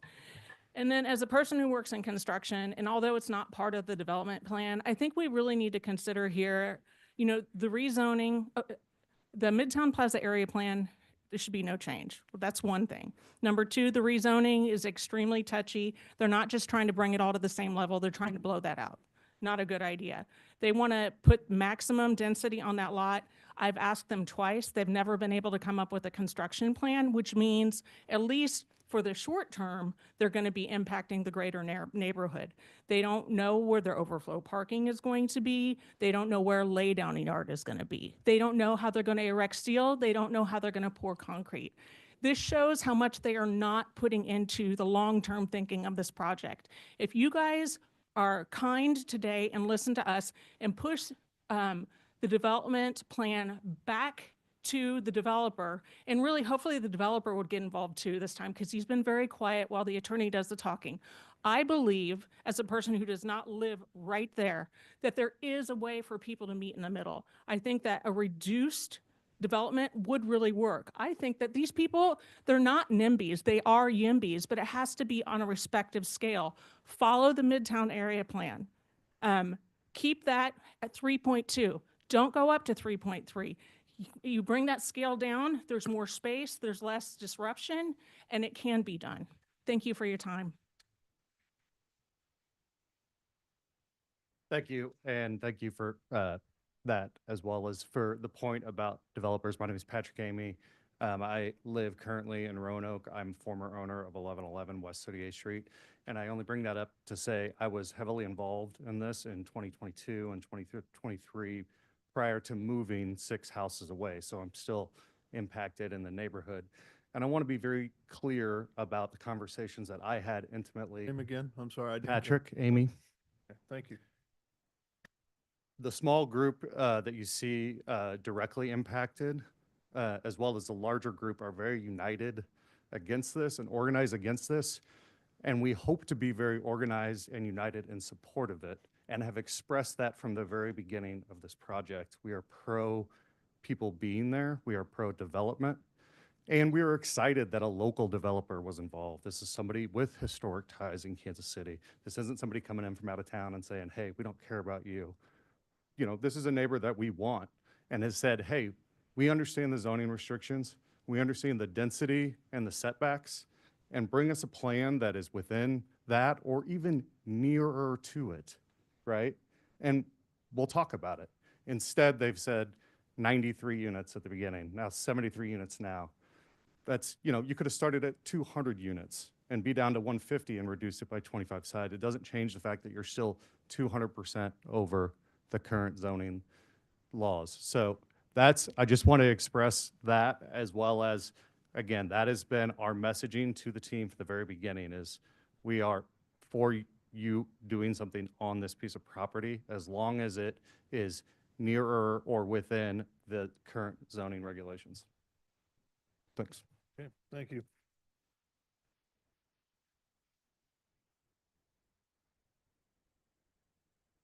Hi, I'm Joan Riffle. I live at 3701 Valentine Road. I've lived in Roanoke for 37 years, and my husband Jerry and I raised our 2 children in Roanoke. And now Pat, who just spoke, is married to my daughter, and they're raising their 3 kids in Roanoke. The whole 37 years that I've lived in Roanoke, I've never seen as many kids in that neighborhood as there are now. My concern is safety for them, and we've touched on the traffic, but these kids are on bikes, they're on scooters, they're on golf carts, they're playing baseball on 38th or Bellevue. My concern is the traffic that is going to be unleashed on mostly 38th. Over the course of the 37 years that I've been in the neighborhood, I've served on a couple of traffic calming committees for Roanoke. And we tried desperately to get street stop signs, bumps, whatever we could get, and we never got it. And the fact that there is so much traffic that cuts through our neighborhood from Southwest Traffic Way to 39th, or vice versa, 39th to Southwest Traffic Way, has been hideous, especially on 38th. So you throw in 73 or maybe over 100 cars more cutting through our neighborhood in the morning, all day long, back and forth. I am desperately worried about the safety of our children. That's all I have to say. Yeah, thank you. Good afternoon. My name's Kelly Thompson. I live at 915 Valentine Road. I am here as a director of the Roanoke Park Conservancy. We've uploaded a letter to Compass. I won't read the letter. You guys can read it for yourself, but suffice it to say we're opposed to the development. Our 38-acre jewel cannot handle the additional stormwater, the additional traffic, and other things. While we welcome additional people to the park, we don't welcome this development. And so we are strongly opposed to that. Additionally, I've lived in Roanoke for 25 years. 2 different houses, one on 38th Street. I know the impact of the traffic as it stands today. I won't belabor it. You guys probably know the issues of the traffic situation at 39th and Southwest Traffic Way. The cut through traffic is ridiculous. This is only going to add to it, and I'll leave it at that. Thank you for your time. Thank you. Good morning. My name is Travis Butler. I live at 3936 Mercer, and I also own a property at 3800 Roanoke Road. The developer, James Hickok, is a 5th-generation developer using his family wealth to invest. But let's be clear, it's about maximizing return and not strengthening our community. Do you have anything of merit to add to this instead of your opinion on profit money or anything like that? Just certain. But anyway, so we bought the home as an investment property, knowing the rules for the neighborhood. We've used short-term rentals in that house. We've had to change and adapt our business to adapt to city rules that have changed over that time. We've reduced our number of short-term rental units to align with what the city is now requiring. It doesn't feel fair to us that Mr. Hickok's able to come in and change the rules to make it more profitable for him when we have to alter our plans for the city rules to be less profitable. I'm also deeply concerned about the parking. They've added 4 on-street parking. They've told us that this on-street parking is for the commercial space, it's for move-in, move-out, it's for guest parking, it's for any tenant overflow parking. That is 4 spaces that you're planning to have a business, which could be a coffee shop, as we've discussed before, that requires a lot of parking. There is no parking additionally on Roanoke Road already. It's a busy thoroughfare, so it's going to get pushed into the neighborhoods. People are going to be parked all the way down my property. They're going to be parked all the way down the neighborhood streets in Roanoke. It's going to be a problem. They keep saying, well, people will ride bikes. Nobody rides bikes on 39th Street. It's incredibly dangerous. We're not against this development. We're against special treatment.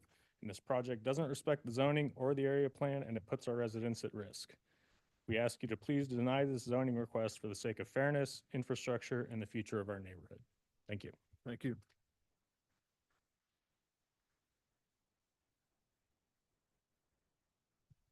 I think I'm the last person, so you might brief now a little bit earlier. Okay, so. Good morning. My name is Dr. Olo Shalek. I live in a Roanoke neighborhood at the corner of 37th Street and Jarbo. And I'm here to express my strong opposition to the proposed rezoning of the lot we discussed here. I don't want to go into the details about height and weight and stuff like this we were discussing today. That's not we already heard enough. What I would like to talk a little bit is about the zoning itself, and not that I'm telling you, but mostly to the audience, because zoning is created for the reason, and it helps organize land use, prevents overcrowding, reduces traffic congestion, protects property value, and preserves the character of our neighborhood. And I think we didn't talk enough about the character of our neighborhood. The Roanoke neighborhood is historic. It includes Thomas Hart Benton Home, Frank Lloyd Wright Design House, many stately homes, and some of which hosted events by the Kansas City Symphony. As you can imagine, large development we discuss will threaten this quiet, unique charm of our area. As we discussed this today, the community members met with Hickok's representative for several times. We voiced our concerns about the safety, traffic, all the things we discussed today. And always we were told the same, that the building, anything else which is smaller would not meet financial goals of the developer. So that response makes it clear to us that the project serves their bottom lines and not the people who live in here. I believe that there, and I think we all believe that there are better locations for the building of this size. A larger lot, lots are just blocks away, like for instance on the Southwest Traffic Way in 33rd Street. You probably seen that one. That's a huge place. You can build a nice big apartment. So my question is, why push this development in the heart of the residents in our historic neighborhood? Basically, I urge you to reject this rezoning request. Thank you. Thank you. One more. I'm Kathleen Brock. I live at 3560 Wyoming in the Volker neighborhood. I was president for several years. The president's job is to guard the neighborhood against bad development or crime, et cetera, whatever comes up. But what concerns me is they've got one parking spot per unit, but they're going to be contractors, designers, friends, guests, spouses, roommates. Where are they all going to park? There's just not parking there on the street. It's just non-existent. It just doesn't make sense.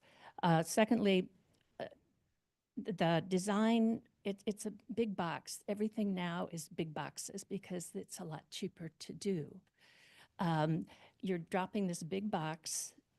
It does have layers, so it's a little interest there, into a neighborhood that is from the last turn of the century. And it's going to affect the character of the neighborhood and people who want to live there. I'll ask if you remember the storage building at Armour and Main Street when the Old Hyde Park neighborhood fought that development.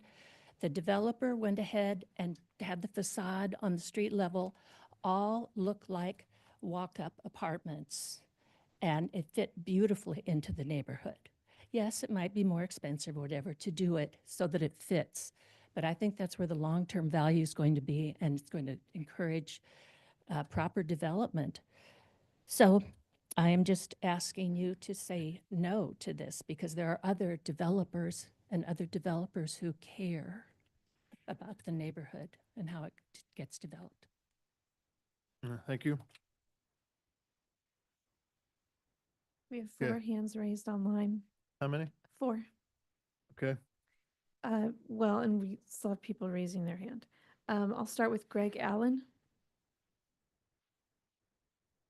Yes, I'm Greg Allen. My wife Susan and I have lived in Roanoke for over 40 years and raised our 2 children there.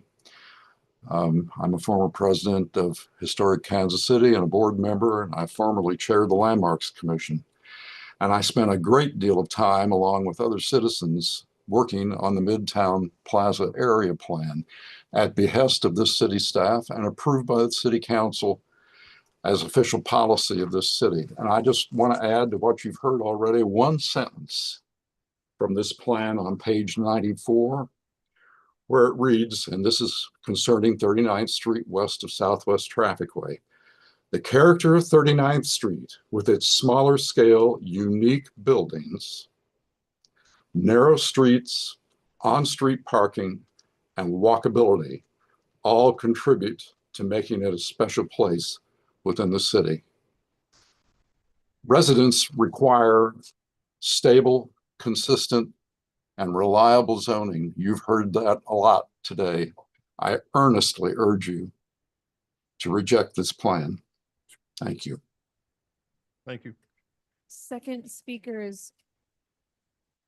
is Jason Dalen. Good morning. I live at 3666 Bellevue in the kind of the heart of the Roanoke neighborhood. I've lived here for 16 years. I won't reiterate what's already been said other than to say I wholeheartedly agree with my neighbors and their concerns and strongly advocate that you oppose and reject this proposal. Thank you. Thank you. I want to remind our online participants that you have to accept the promotion to panelist in order to speak. The next speaker is Liz Tobin. Good morning, Commissioners. Thank you so much for your time. My name is Liz Tobin. I'm a resident of Roanoke at 3719 Valentine Road, which is about 2 blocks north of the proposed project. I oppose the request as well for the reasons stated. I just also wanted to bring up 2 quick points. We have a traffic circle right at Roanoke and 38th, which is directly by this project. You will have, I have no doubt, police reports and other items where we have had numerous occasions where people cutting through our neighborhood on Valentine up through Roanoke, where they have absolutely demolished that traffic circle, and in one instance ended up on the sidewalk. Thankfully, no one was there, so there were no injuries. We have asked for traffic calming measures, all sorts of stuff, and it still happens. In addition, that light on 39th Street, it's a very wonky intersection. If any of you have been there, Roanoke going south with, you can't go straight through, you'd run right into the Loretto, and then it jogs over. There have been numerous occasions where I have almost been T-boned because people don't understand that when the light turns green for the people coming north, that means so they can go about and turn right on Roanoke, and they go ahead and run the light on 39th Street. This building will make that traffic intersection more dangerous than it already is, which is another concern that I don't think has been addressed by the plan. Thank you very much for your time. I appreciate it. Thank you. The next speaker is Sarah. You could provide your full name, please.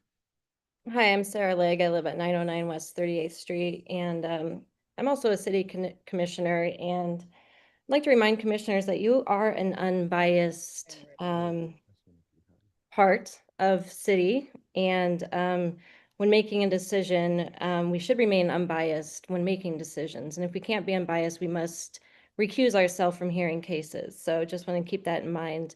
And the onus is on the developer to ensure that they are proving their case. And a lot of our testimony is showing that they haven't proven their case. So I would love to see this continued in a better, more thoughtful development presented that addresses the concerns of the neighbors in a more realistic and thoughtful way. That used to be a gas station. There's probably tanks underground. I don't think they've done environmental. If they have, they haven't told us about it. We have asked a few times. And a future streetcar, if it's butting up right to the sidewalk, I have no idea where they're going to put electric. Thank you. The next speaker is Morgan Langworthy.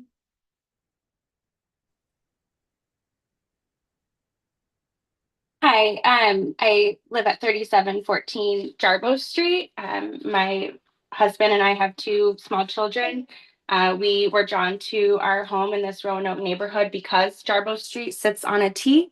There is no way to get through it. We believed it to be a very quiet, safe, peaceful place for our children to play. I do not like the parking that's already on the street. And if you add additional parking for the tenants, for guests, for people going to the coffee shop. I do not want them parking on my street or in my neighborhood. It will completely ruin the historic gem that we live in.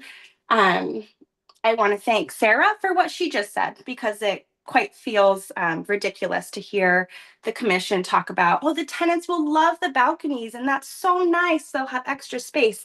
And you have residents who live in this neighborhood, who have invested so much in this neighborhood to make it special, who won't have sunlight for their garden. Is absolutely ridiculous. So thank you, Sarah, for highlighting that. And I want to echo it. I'm completely opposed to this project moving forward. Thank you. Those are all the hands that are raised online. That's it? Okay. All right, this time we're going to close public testimony. So coming back to the actual applicant here, we've heard a lot of testimony from various people, residents in the area on many different things. So I've kind of kept a listing here. So hopefully we can get through most of these and address them. Yes. You want me to say my list, or you know got what? a list of I have yourself? 5 pages of notes, and I would love to address what you all are picking up on, and if there's anything left, I'd address those too. Okay, you guys don't trust me with my list here? Yep. Trust you. I'll add it if I need to. Let's start it. So building mass, zoning, parking, rents, area plan, change, traffic are the biggest one. Height, of course, is one in there too. And then I've got several others. And sewer. What's that? Sewer. Did you say that? Yeah, that's okay. That's coming down. Let's start. Okay. Part one. Yep. Do you want to call them out? Yeah. I think some of those I'm guessing are probably city staff as well, but Yeah, so building mass, the rezone, area plan, and traffic. Let's start with those 4. Can I prompt them with a question? I was going to say, I'm sorry, I'm with you now, Chair. I was anticipating I was going to get questions, but that's good. Or if you want to start, Commissioner. Yeah, I'm just saying I'm- that from the testimony, these are the topic basically that was brought up. I know everybody probably has the same exact issues on the whole list, but they brought up these items the most. So can you just address them holistically, and then we can bounce back and ask? Yes, let's do it. Now I'm totally with you. Building mass, let's call it the 4, so I hit them all. Yeah, building height, Right? area plan change, zoning change, because right now it's what, B2? B32. B32. 80%. Yeah, and then of course, traffic is a issue. And the setback wasn't part of that, right? Setback, okay. Yeah, let's start with that, and then we've got. Yeah, I've got 3, 4, 5, 6, Okay. 7, 8, 10, And- 15 plus more. And with your permission, I will intentionally be quick, but I will go as deep with follow-up questions if you understand what I mean and not go off. Yeah, okay. Setback. To the north, which is what came up the most often, I would refer you back to that the building is not 30 feet away. It's approximately 17 feet away. The reason I said it like that is it's not 0 feet away. The covered single-story parking that tees into the wall and fence is what touches the property line, and thus that's what the 0 setback is. So it's more like 17 feet to the building. It's 0 feet to the church on the east, which they're completely fine with. They have no issues with that. And then the last is, and I never gave a number on this, but the setback from the south-facing facade of the building to 39th Street, I mentioned in the changes that we made, if you remember that, talked about moving off the right-of-way. We added approximately 5 feet. And when I say that, you all know this, but I'm talking from our property line with the right-of-way. So it's not how far you are from the street. There's all of the right-of-way that picks up the sidewalk and a little beyond. And then we moved a total of 5 feet more. So we're something in the 6 to 7 feet more on top of that. So we created a lot of setback compared to the original plan on 39th Street. Setbacks before I move on, and Chair or Commissioner Arkin, is there anything on setbacks that you'd like me to go deeper on? Yeah, a little bit here. Sure. I'm looking at the, so you keep alluding to the setback not truly being because the garage, but the way that I'm seeing this is, I'm seeing this correctly, you have 3 stories that sit over the garage. Exactly. So that's kind of maybe getting in my mind more into the height as opposed to the setback. But why don't we look at an image and you can maybe direct the I'm, question? I'm looking at the site plan. Yeah, wait for an image. Okay, I think your question will be answered. gotcha.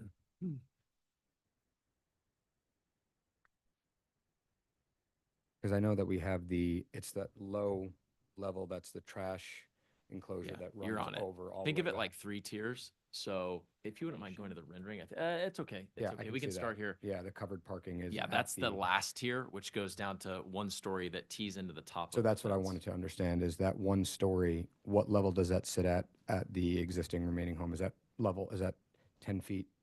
Like, is that at the Yeah, same grade? So if we were at the home that Hickok Homes purchased. Yep. And you were looking south, you would see the concrete wall, and then you would see a fence on top, which we're making all that new, replacing as it is. That's between 10 and 11 feet. As you travel east-west, it varies a little bit. Okay. So start with that. Yep, Okay, I now, can see so it. you see what Okay. I just said there? Yep. Now, just above that, do I have the cursor? Yeah, I do. Just above that, peeking over the top, that's the Gotcha. top of the 1-story parking, covered parking there. Okay. And that rectangle, if you know what I mean, that whole business is approximately 17 feet deep, and you start the building then 17 feet from the property line. That's what I'm trying to describe. It's a little hard to do with words. You responded to the setback. Next on the kind of working backwards, next on traffic, the main issue, and again, we've had a lot of discussions, so I'm doing my best to summarize and what I heard today. I see what rises to the top as cut-through traffic, which I talked to other people of the city. This is going back to 2022. I said, what I'm hearing, I'm getting an earful, understandably, that there's all this history here of cut-through traffic. And I was told by city staff that there had been attempts, as you heard today from neighbors, to try to get traffic calming, speed bumps, other things, making streets narrower. And what I, on behalf of Hickok Homes, said at our last meeting a couple of weeks ago with all the neighbors was on the record, again, recorded, which I think is great. So you can see everything that's said is recorded.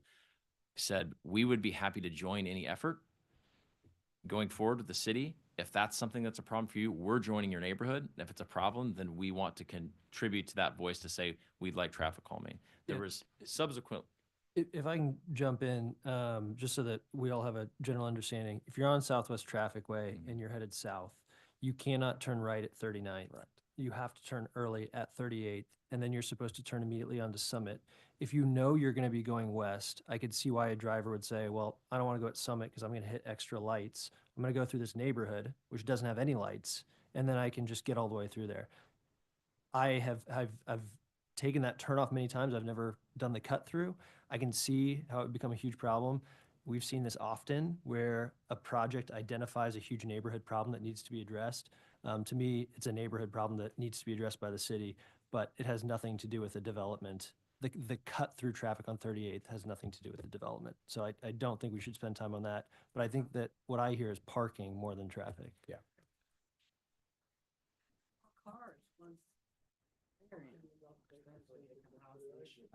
I think what Vice Chair Enders is getting at is that if that corner was another restaurant, you would have easily as much traffic as you would as these residents cutting through there, is my assumption. Is if that was a commercial entity on the corner, you would get just as much. And Yeah, and maybe we can take another look at the traffic Yeah. too, because a concern that wrote down is loading, unloading, where do the packages get delivered? Yeah. Somebody moves in, moves out. Agreed. Where does Yeah. the truck park? As long as it's not cut through traffic, because it's a different topic. Understood. And I was merely expressing, we agree with your sentiment, Commissioner. We were trying to show being a neighbor, we will join even though that's not directly relevant to our project. Right, and I think the neighbors' concern, and part of that, and at least what I was alluding to earlier, is you then get more street parking, and then you have additional traffic. So you have kind of like what Hyde Park happens. You have double-loaded cars, which I don't personally, I think is okay. That's kind of what an urban core gets, but is the high-density traffic running through there, and I think that's what the concern is. But we'll go through that next step. So maybe shift to parking, including the loading is where Yeah, we're going. let's do that. Yep. So parking generally and then loading. Parking generally, as I said earlier, but in short here, we have a unit sorry, we have a parking stall, structured parking under the building for every unit, period. It's going to go with it. You have to have it. That will be very clear when you decide to lease space in this building. Having, again, not trying to over personalize it, but I think a lot of the people in the room understand this, who have lived here or in other urban environments. You are not going to put your, water runs where water runs. You want to make life easy. You're not going to move somewhere if, in general, you have to go search for a parking stall, parking place, or park far away. Now, to be clear, always be honest about it. Will there be some guests? Will there be certain people might have two cars? That can happen. I mean, somebody's going to have two cars, right? And they may decide they'll walk a block or 2 blocks and park on a public street. It could happen. But by and large, overall, people will self-select. Projects like this have happened all over Kansas City, all over the country, and it just does. It ends up working. Now, loading is a real issue. My experience with loading and having apartment life is that when you have a situation like this, again, which is all across the country, you have just this, where you have a couple stalls close to the building for deliveries or loading. For move-in, they end up saying you can do it. I remember it was like, you can move in on this many hours, and they literally set it aside. You have to reserve it. For deliveries, a lot of places will have a space that's just for deliveries. I could go on, but the point is it has to be managed as part of being in an urban environment. It's not unique to this project. So Moving off parking. Yes, I ma'am. think though, part of your duty is if you are asking for a change in something, you have to prove that you're going above and beyond kind of with that type of stuff. One of the, a building similar to this, is it 45? It's got the big pool. Washington? Yeah, 45 Washington is they have those 3 spots at the entry there, and that gets a little bit clustered over in that area. I mean, those are literally not used other than drop off and things like that. I think being able to address it and explain the process, or making sure that you said that there's not an on-site manager there. So who's policing? It's overnight is what. So there's during not business somebody- hours there is. Absolutely right. Yes. Okay. So if I could chime in here for a moment, if you don't mind, Sean. Yep. I believe what Sean and Tyler are trying to get across. We've had different projects come before us where parking was a major issue. I bring us back to mind of the redevelopment of 35th and Main for the bank, and the input from the neighborhoods where they already had multifamily housing, where those tenants had to fight for on-street parking. And that developer agreed to work better with the neighborhood to come up with a better plan for parking. I'm not hearing you say that. I'm hearing you tell me you provided enough for your unit, and everybody else has to go into the community and fight for themselves. And when you say everyone else, you mean a guest. And your Yeah. guests, I mean the current neighbors, when they have visitors coming, their visitors have got to fight for that spot. Those homeowners, if they don't have driveways or garages, they have to fight for the spot. I'm not hearing an open communication to work on a problem. I'm hearing you say, here's what I can do, period. It That's what sounds I'm like that hearing. because you're hearing this for the first time, but we have talked about this a lot, and we have. Even though I'm hearing it for the first time, I'm not hearing you say that you're working to improve your parking condition. You're only focusing on the parking you're providing for your unit. And the community is saying, hold up, you're affecting the parking, period. How can you help us deal with this strain you're putting on our parking? But you're telling them, you've got to solve it. I've settled mine. That's what I'm hearing. What is the parking requirement for this project? Is it 1-to-1? Yes, Per unit, or is it per? per unit. Per unit?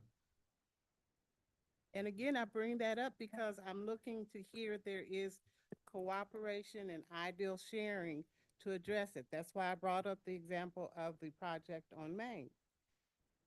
I believe it came back before us, and they came up with a different plan to have parking. I can go to another one. The one that the lady mentioned that we had said was behind Jazz. Yep. When they brought their plan, we had nothing to pick at. They had worked with the community was pleased, they had all their ducks in a row. I'm not hearing that here. We wish that was the case and tried to show you earnestly that we've tried and made a lot of changes, but we just haven't been able to get there. But I assure you, Okay. that's where we'd like to be. All right, let's move on from traffic and parking and go, did we do building mass? Do we still have to address that? Yeah, we've kind of hit on that. They presented their building mass as part of their presentation. I mean, it's a big building. In some cases, just a curiosity, you already have the B3, 2. Why not just do that piece there and then the piece behind it Yeah, like step be it your up. parking amenities or something of that? So I'm just curious on that. By the time you actually design that, so it's both we'll first start with code. B32 would put you somewhere approximately, put you somewhere around 30 units. And then by the time you actually design, because of the shape and everything, then you're less than that, maybe something in the low 20s.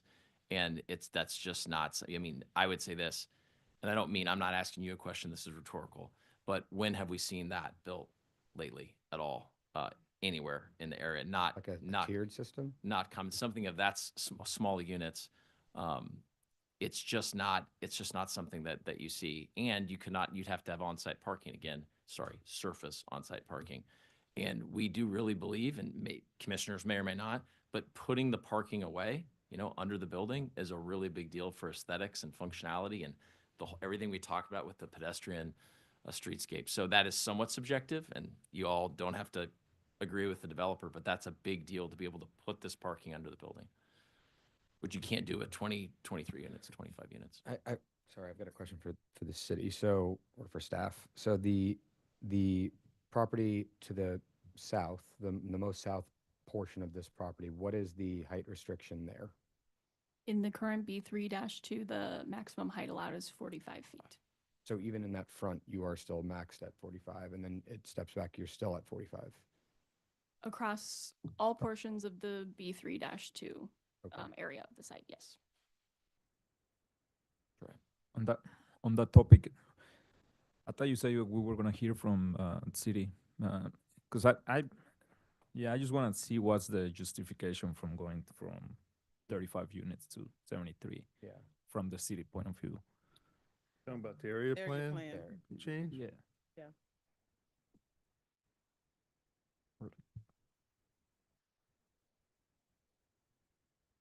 Yeah, actually, can we start with the future land use slide? I'm Luke Ranker, I'm the planner for the 4th Council District. Yeah, can you put? I'm Luke Ranker, I'm the planner for the 4th Council District.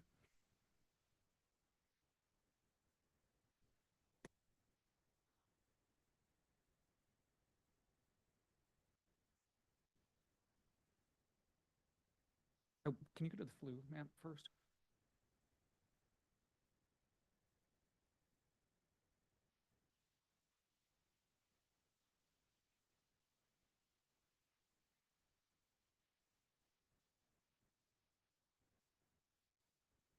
I think we are hearing some questions about amending the Midtown Plaza plan, and we're not changing the broad Midtown Plaza plan. We're only bringing this parcel under one future land use, which it currently is a mix of residential and neighborhood mixed use. At the B3 zoning, they could go to a commercial future land use or a mixed use community land use. It's my assessment of the plan that just amending this portion so that it's neighborhood mixed use is more appropriate than either of those future land uses, because the commercial mixed use is for heavy commercial. That's what the plan says. So this is something that's going to bring in a whole lot of traffic.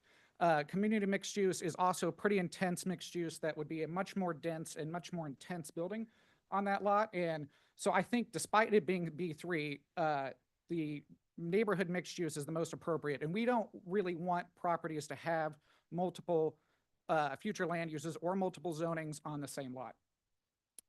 And as you can see, most of 39th here is already neighborhood mixed use. So we don't want to spot mixed use. We don't want to spot zone it or spot fluid either. So you're going to jump back to my other slides.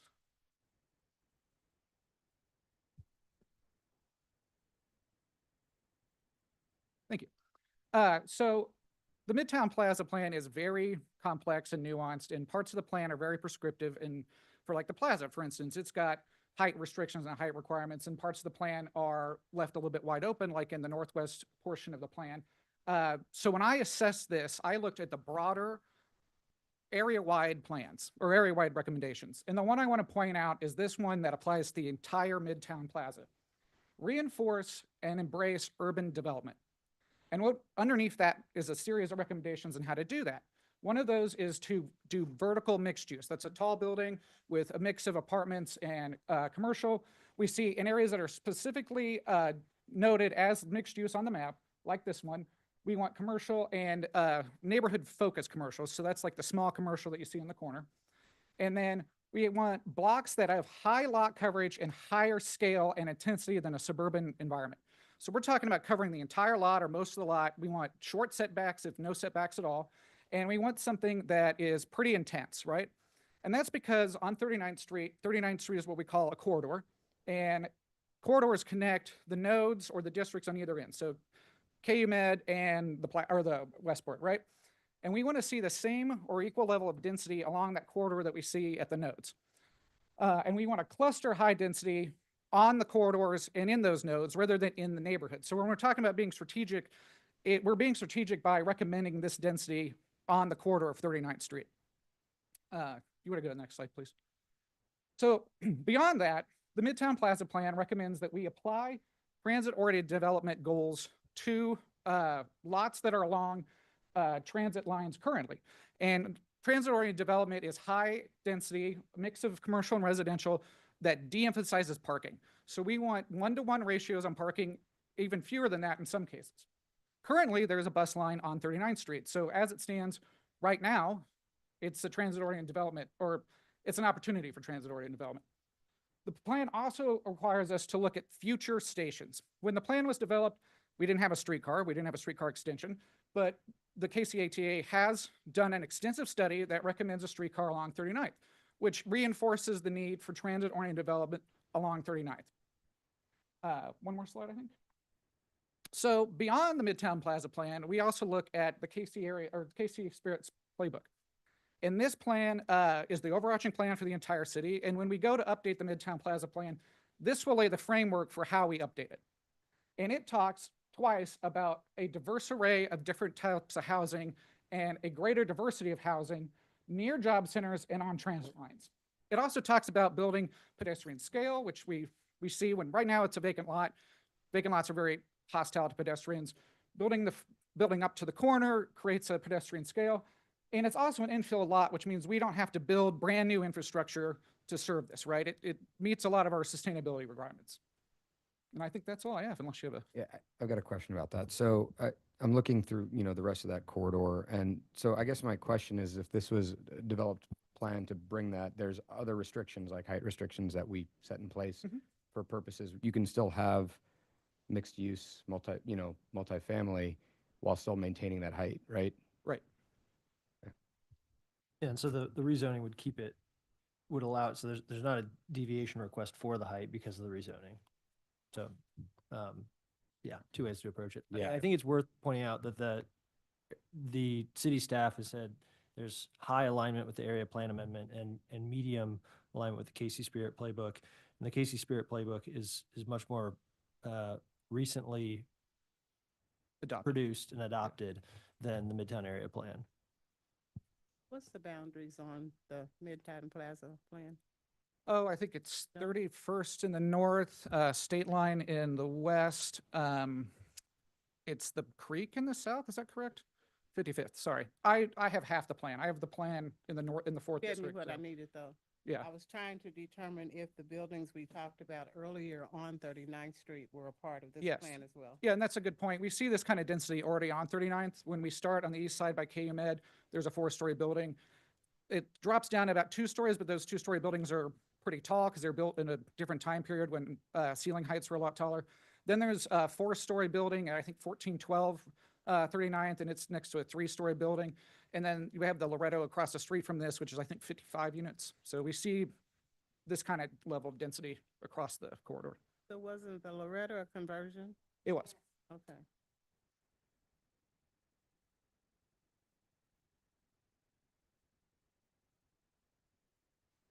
Okay, any other questions for long-range planning on this and the area plan piece?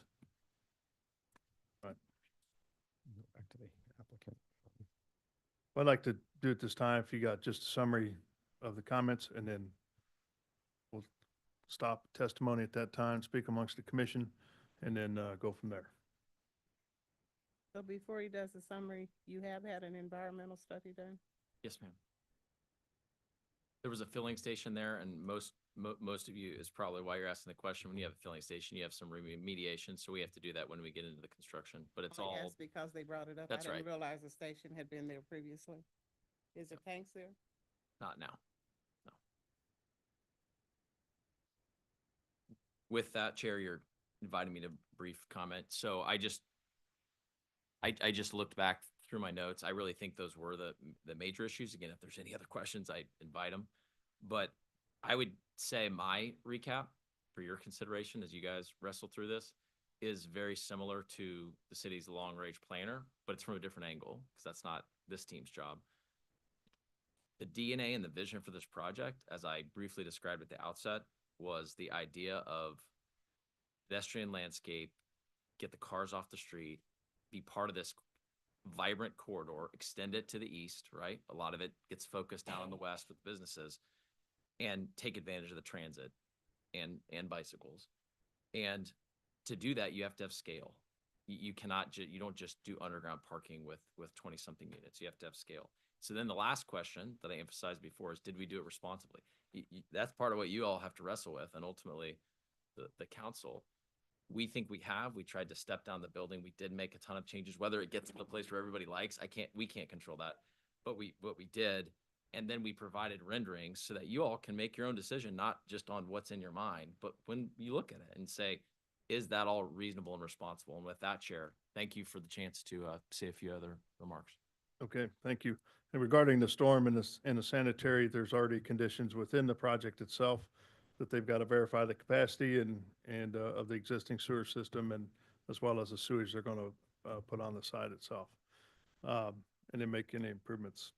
And Olson Engineers, which is hired by the developer, works directly with what you all know, Public Works, who I'm sure city staff could speak to that, but that's been vetted extensively. So Kobe, is Bruce's standard question involved in the conditions? About green infrastructure? Well, there's no room for it, but they're capturing what they need to. Yeah, they'll capture it as part of their storm drainage. They have to do the 1.5 inch depth over the disturbed area that they've got to collect and put it in the system for 42 to 70 hours. Okay. So on the site plan, it looked like they're planning to do that in the garage, underneath the floor of the garage. Okay. All right, so we're going to close testimony this time and speak amongst the commission. And hopefully we can come to a decision at some point here on this project, so. I'll go ahead and kick things off. Really appreciate all the public testimony. Really appreciate people who care about their neighborhood coming forward and speaking. I am a lay person when it comes to this subject matter, except for having been on the commission for the past 5 years. These three have some industry knowledge. He's a lay person. And then our other two commissioners, one has industry knowledge, one doesn't. Having, seen projects over the last 5 years, something that's fascinating is our department has 120 people who went to school for this stuff. They're professionals. They do continuing education. They go to conferences. They present on best practices. They have all sorts of industry literature that they read constantly about what's best, what's happening, what cities need, what communities need. Overall, the reason that I believe the city is supportive of this is because it is in alignment with the Spirit playbook in the Midtown Area Plan. I understand why it's easy to say, well, it doesn't align in these ways. There's a reason that these professionals, it's their job to give a professional recommendation, are in support of this. And what I have come to know is that projects like this, when there's investment of this sort, do not create more adverse conditions for the neighbors around. It might change things a little bit, but when there's investment like this, renters are people too. And it's tough to hear people talk about, I'm a homeowner and these are renters and these people aren't going to be contributing to my community. They do contribute to your community. They allow for a lot of the amenities that are necessary. And so great, that's good. I'm glad I misheard. Public testimony is closed. I'm glad I misheard. So I want people to say that, or I want people to understand that personally, speaking for myself, I wouldn't be in favor of this if I thought it was going to have an adverse impact on the neighborhood. And I don't believe the staff would be supportive of it if they thought it was going to have an adverse impact on the neighborhood. I don't think they would. But all that said, you all did a very good job explaining your concerns, and the people who are supposed to be the most concerned about your concerns are your 4th Council District people. So those are the ones that, we're supposed to evaluate based upon the intent of the area plan, based upon the code, based upon land use. That's what we're supposed to do. That is our duty when we sit here. And so based upon those things, I haven't seen enough personally to say city staff is all wrong on this. They screwed up. This is wrong. But the people who can say, you know what, I'm going to respect city staff and I'm going to choose to do something different because the neighbors are asking for it, that's the job of council members. It's not our job, though, to say, we understand that a lot of you showed up and therefore we want to side with you. I want to be empathetic to your concerns. And again, I appreciate it. So I don't want you to feel as though we're the deciding body, because we're not. We're a recommending body. But that's why I'm going to be supportive of this project. Anybody else got anything? I was just waiting for that last statement from Tyler. We're a recommendation body.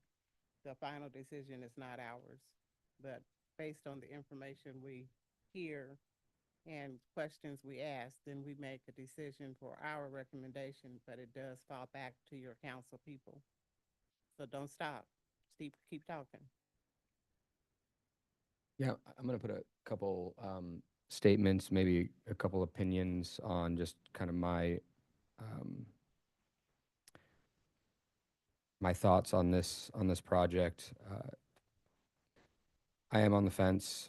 I'm not as one-sided right now. I'm still kind of thinking through this, but there's a couple of items that I wanted to address, and these are conversations. It's obviously been a long-term conversation between the developer and the neighborhood and obviously supporting neighborhoods. One of the things that was mentioned a lot and I think could benefit this project is probably stepping down another step before you get there. I don't know if that fits your pro forma or any of those options, but that's for you guys to decide.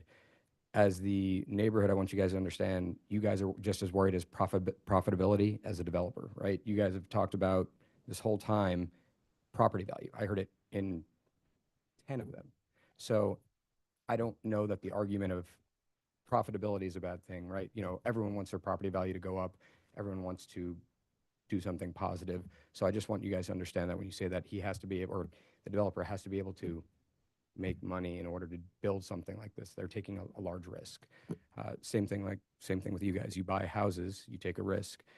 We do those things. So I just want you to understand there was a little contention around that. So I want to be clear, we're all on the same page there. The couple other things, I personally do understand the traffic implications, not as much in here in Kansas City, but where it can go to.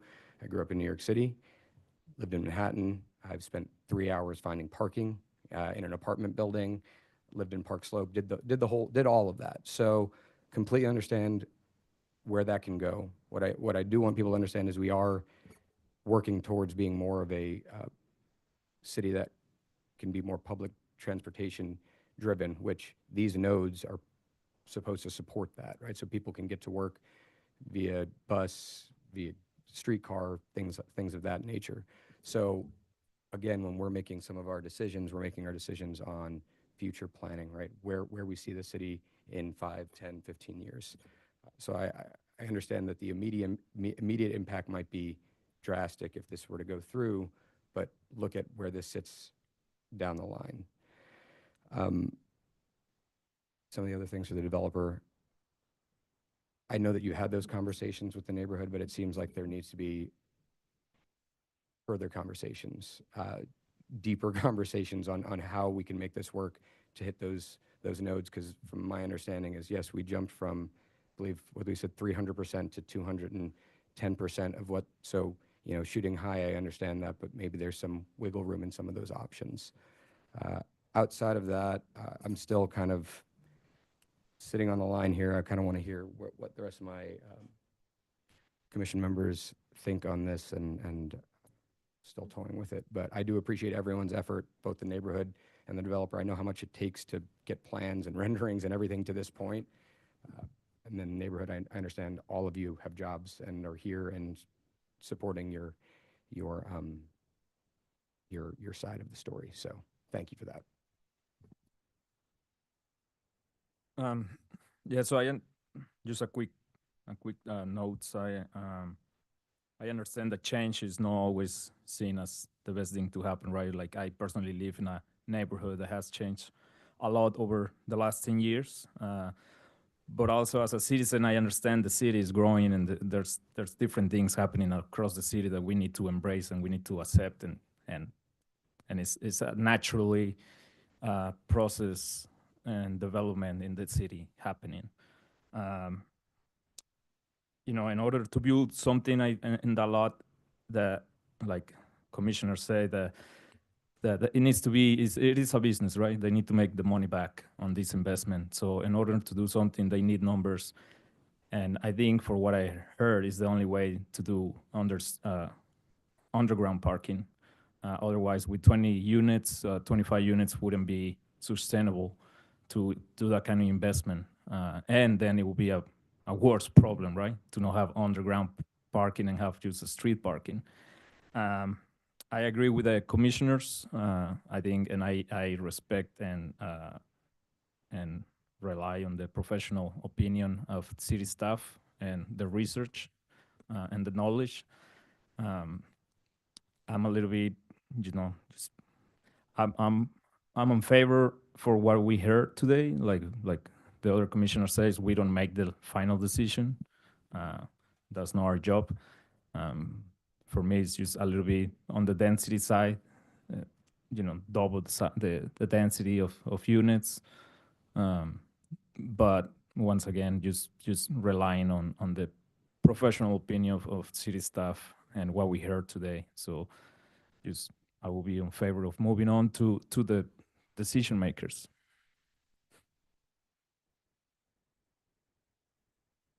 Go ahead, Forrester.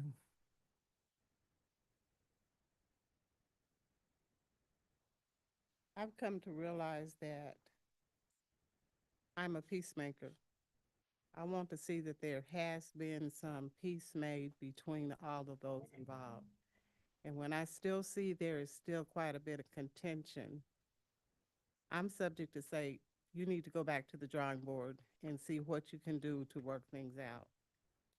As far as what I've seen with the design and the underground parking and the additional covered parking, I thought that was a plus for the covered parking that surface lot, if I'm following everything we've seen. But I'm still on the relationship. Any community can't survive if they don't have a good relationship with those members. Your unit wouldn't survive if your unit would survive better if you had a good relationship with your community, because they would tell them, hey, there's a new building up there, go check it out, become one of my neighbors. But my point right now is I feel like they would say, no, the parking's the issue, you can't do this, you can't do that. They're not going to help you fill your unit. They're going to deter people from coming. So I like the project, but I would be a no, because I want to see more peace and commitment. What's the other word I want? Engagement. Well, no, give and take. Compromise. Yeah, that's what. All right, well, thank you all commissioners for your comments on this. I mean, this is a multifaceted, in my mind, type of project. It's on 39th Street. It's a major corridor, east-west. It's a node, you know, connector between the hospital, going to Westport and continuing east from there. And so this being that, it will become a transit type of hub for people, you know, to get from one place to the next. And because of that, it's a place people want to live. First look at this, I mean, I saw the elevations like, holy smokes, this is huge.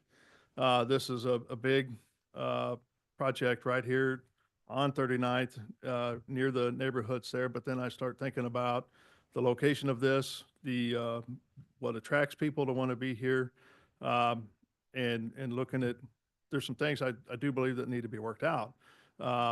Still, the exterior parking, I think the loading is a big concern. You might look at some of the exterior, just the motif of it itself. But in the end, listen to everybody's comments. Every one of these things I totally understand and get, but there are also things that are looked at, as Commissioner Enders talked about, from our staff as far as the sizing, the zoning concerns, shadows, height, the area plan. I mean, I think we heard a lot of good information from the staff on the change to the area plan, and I'm supportive of what the comments were from staff on the area plan change. The hard thing about this project is going to be construction.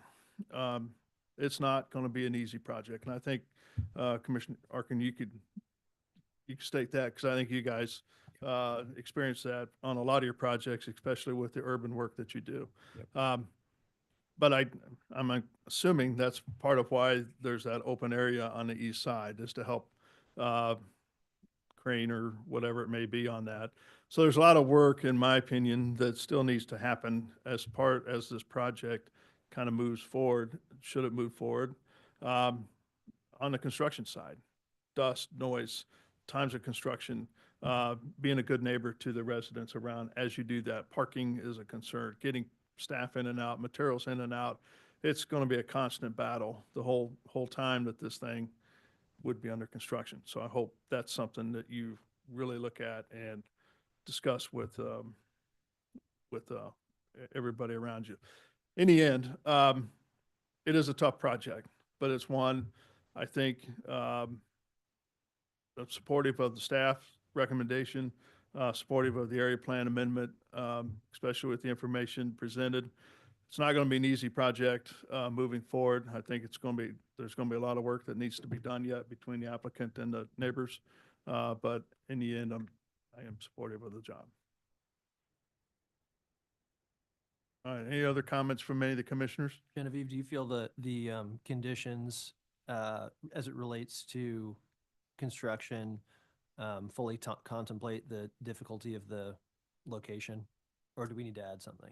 The construction period itself. Yes, in terms of getting workers to the site, not having cars loading up on 38, I'm not sure if that's really something you can even No, condition. that's going to be something That's that you're going to have means to and apply. methods kind of piece, but That'll happen after it's awarded to a GC, and then they're going to have to put a plan together, which that's going to be. I already made my layperson disclosure. Again, when they get to that point, that GC would need to work with the. They have to get permits. Absolutely. If they're using any streets, anything like that, where, street closure permits, anything like that would have to be approved by the city. Not just the city, I'm saying they would notify the community of what Yeah. their plans Yeah, are. yeah, Okay. it goes. Just want to make sure. all right. With that, does anybody want to make a motion? If there are no other conditions needed, then yes, I'll go ahead and make the motion. Chair Crowley, move to approve docket items 5.1 without conditions, 5.2 without conditions, and 5.3 with conditions. I'll second. Got a motion and a second for approval of docket items 5.1, 5.2, and 5.3 with conditions stated. So Margaret, can you take roll call on that motion, please? Arkin, Before I respond, I'd like to just state that I would urge the developer, before this goes to council, which do we know when that is? Is that the next meeting, or how do we know how long? It depends on how the commission votes, probably Okay. in the next few weeks. Okay. Before, if this does pass before it goes to council, I believe you need to have more engagement with the neighbors. And like Forrestine said, provide some more compromise on some of these items, or some resolution or a path to resolution. Because I think going to council with support from someone in the neighborhood is going to be really important. With that said, I'm going to say aye, as I agree with Tyler, Commissioner Enders, because of what our role is here. Beasley? No. Prowl? Aye. Enders? Aye. Padilla? Aye. Looks like the motion passes 4-1. Thank you for your time. Thank you. All right, with that, let's take a little lunch break. How many cases we have left? We got a lot to go. So let's, Six. another 6. let's like 15-minute break, please. You know, I think that's what we need to do. So 1:45? Yes.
Ready?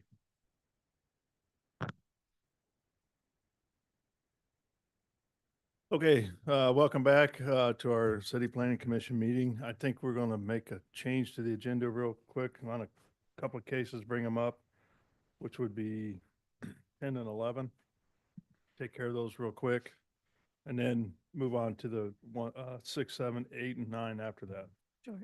Docket item number 10 is case CD ROW 2025-7, a request to approve a vacation of public right-of-way in districts R1.5 and R7.5 on about 17,000 square feet, generally located south of the intersection of Northeast Berry Road and North Cleveland Avenue. And docket item number 11 is case CDROW 2025-8, a request to approve a vacation of public right-of-way in district R7.5 on about 31,000 square feet, generally located east of the intersection of Northeast Berry Road and North Cleveland Avenue.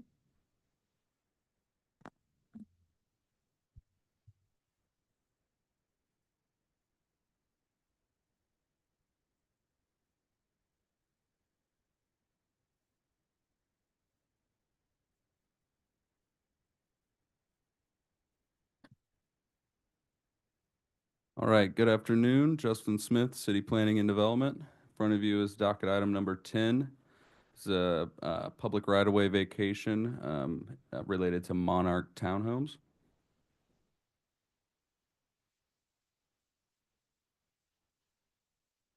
The subject site is located within the 1st District, just north of Highway 152 and I-435. Closer look at the site. The first vacation we'll be looking at is located on North Cleveland Avenue at the intersection of North Berry Road, North Cleveland Avenue, everything south. This is related to the Monarch Townhomes development. If you remember from earlier in April, ordinance number 250276 approved a development plan for 116 units across 29 fourplexes. This proposed vacation for the North Cleveland Avenue will be rerouted. So North Cleveland Avenue will be vacated and then rerouted, as you can see in the picture here, and I have a better slide. So the North Cleveland Avenue vacation proposes to vacate 17,000 square feet of public right-of-way.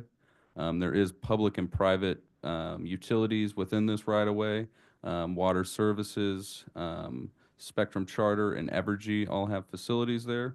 And then I did want to highlight a condition that we usually don't see on vacations. It's AT&T that the applicant allow them 30 to 60 days to issue the project to retire the cable within that right-of-way.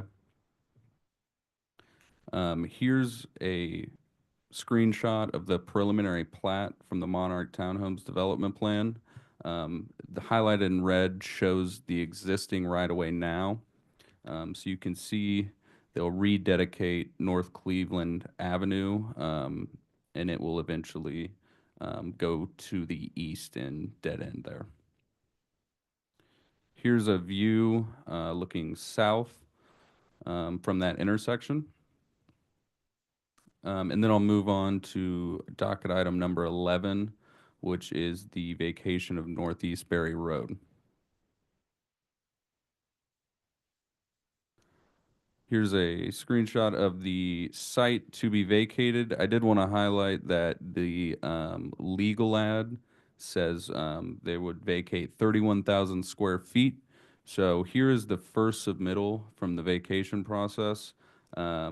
After working with the neighboring properties, they were unable to get consent. But after looking, we met with the applicant, and after looking at the actual plan, I suggested we don't need to vacate all of Northeast Berry Road, but just a portion. So the second submittal here is what we'll be reviewing today, which is 7,500 square feet. The additional right-of-way is not necessary to vacate for this application. And this is a good picture to show you that the area that we're vacating, there will be one of the fourplexes will be placed here. And the same as North Cleveland, Water Services, Spectrum Charter, and Evergy have facilities located within this right-of-way, and also the condition from AT&T that to retire those cables in 30 to 60 days. Here's a view of Northeast Berry Road, where it dead ends at that intersection, and then just a closer look of what the portion that will actually is being proposed to be vacated. With that, staff recommends approval subject to conditions, and I can answer any questions. Okay, thank you. Any questions for city staff regarding docket items 10 or 11? Okay, let's welcome the applicant then. Good afternoon. Mr. Chairman, good afternoon. Patricia Jensen on behalf of PC Homes, Brian Mertz. And I appreciate you taking me up early so I can get up to a meeting. As Justin has stated, this is simply a follow-up on us completing the conditions of the approval of the Monarch Townhomes. So with that, we would request that you recommend approval of both cases. Okay. All right, any questions for the applicant? All right, seeing none, let's go ahead and open it up for public testimony. If there's anybody out there that would like to speak regarding docket items 10 or 11, please come forward or raise your hand using the Zoom feature, and you'll be called upon. There are no hands raised online. Okay, so we'll go ahead and close testimony. Anything else to add at this time? No. All right. So with that, we'll close, and I'll take a motion, please. Chair Carl, I move to approve docket items 10 and 11 without conditions. Second. Got a motion and a second for approval of docket items 10 and 11. Margaret, can you take roll call on that motion, please? Arkin, Aye. Beasley, Aye. Crowell, Aye. Enders. Aye. Padilla. Aye. All right, looks like the motion passes. Thank you. Thank you. All right, let's move back to item number 6. Docket item number 6 is case CD CPC 2025-46, a request to approve a development plan in District SC on about 32 acres generally located at the northeast corner of Northeast 76th Street and Northeast Shoal Creek Parkway to allow for the creation of a 193 unit townhome development.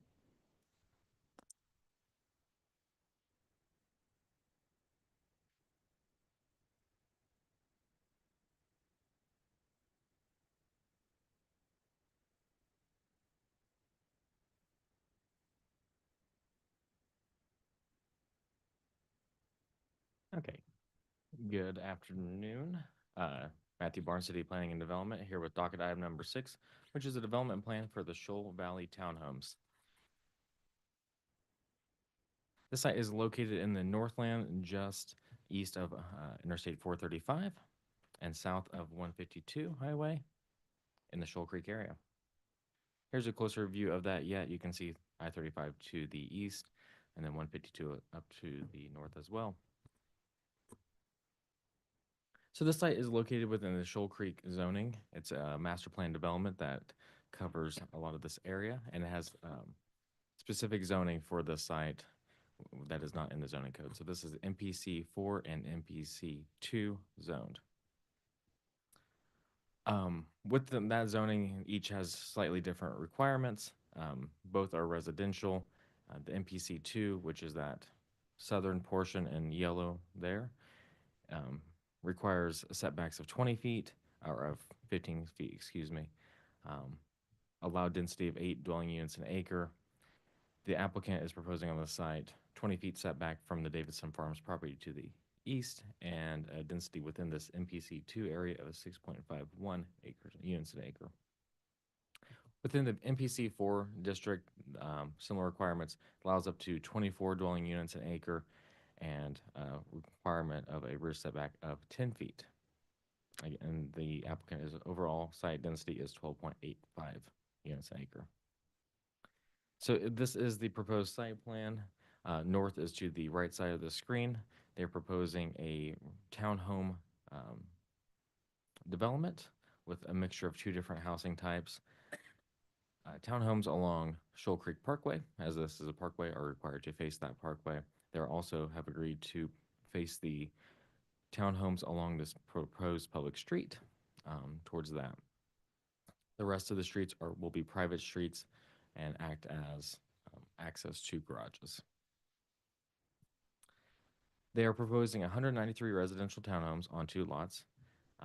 There is a potential, and the applicant can speak on how they want to proceed with renting or selling the units afterwards, but they could file a condominium plat afterwards and sell some of these units to owners. They are proposing a homeowners association, and that would be responsible for maintenance of landscaping and exteriors of the buildings for all the units. As stated, those units along Shoal Creek Parkway will face that parkway and have rear-loaded garage. They are proposing amenities within this development, such as walking trails, a swimming pool, and a dog park. And they are proposing metal ornamental fencing that allows for transparency throughout the development. This slide just shows in red the pedestrian circulation. The applicant did work with staff to provide pedestrian circulation that really provides safe routes for pedestrians throughout this development. Along the proposed public street, this Shoal Creek plan requires an 8-foot trail. They are providing that on both sides of that side of the street. And then they do have walking trails around their detention pond. They have sidewalk connections to all units along this Shoal Creek Parkway. And the green dot here is the proposed pool. And the green dot here, number 2, is the dog park, centrally located in the development. After discussions with the adjacent neighbors through their required public engagement meetings, they have agreed to add a landscape buffer to the east of the site, along where Davidson Farms will be located. This is not required by the Zoning and Development Code or the Shoal Creek Plan. This was provided by the applicant and in excess to help mitigate some concerns about buffering the townhomes to the single-family homes to the east. Another concern that was raised by the adjacent neighbors were kind of the Shoal Creek alignment and access to the site. As it sits currently, there is a median that divides Shoal Creek Parkway, so access to the site would be right in, right out.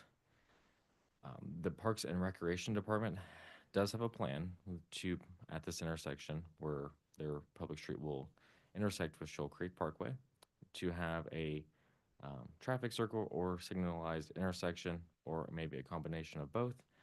When they do their final analysis, they will decide then. There is no timeline from the Parks Department to place this. They indicated that this will be constructed when traffic volume necessitates it, but is not the requirement of the applicant to install, as it is on the major street plan and is controlled by the Parks Department. And so this is just kind of the alignment showing here. The darker area is the proposed townhome development in front of you today, where it would come out to Shoal Creek Parkway. This connection throughout is required by the Shoal Creek Plan. This is shown as a collector street through Davidson Farms and through this development, and then through the development to the west there, which has not been constructed or planned. The existing Davidson Farms is this section down here. They are currently expanding and platting, but no plat has been filed for this area in red. So currently there is no physical street connection between Davidson Farms and the proposed townhome development, though there will be once Davidson Farms is fully constructed. A Public Works Department did not require a traffic impact study on this site. The Missouri Department of Transportation, MoDOT, requested a study for this intersection at Missouri Route 152 and Northeast Shoal Creek Parkway. They wanted a determination if improvements were needed to make the left and or right turn movements from Shoal Creek Parkway onto Missouri 152. The applicant did submit a traffic study, which found that the intersection is expected to operate similarly when compared to existing conditions, and that proposed conditions will, with an average of vehicle delay increase of less than 2 seconds per vehicle. Those have been submitted to MoDOT for their review, but they have not gotten back to us yet with approval of this. There is a condition on this development plan that requires that MoDOT does provide that approval before this is heard by city council. And this is just, there's two different townhome units, as discussed. The left is the rear garage sided. The right would be what faces like the parkway and the interior streets, which is considered the front. And this is the other style, same front and back elevations. With that, staff recommends approval with conditions, and I can take any questions. Any questions from the commission to city staff? Okay. Commissioner Beasley? No, I think I'll wait. Okay. All right, let's welcome the applicant then. Good afternoon. Hi, I'm Andrea Limikin with Renaissance Infrastructure Consulting. I'm here with the developer, Mac Furla, with the BTR Group. Okay. Back for the BTR group. Anything else you'd like to add from the staff presentation? No, sir, just to expand on the condominium form of ownership that these are intended to be single-family attached residential units that could be rented or owned, but they will all be maintained outside the walls by homeowners association, maintaining trash, landscape, exterior of the buildings to make sure the property remains in top-notch condition for the lifetime.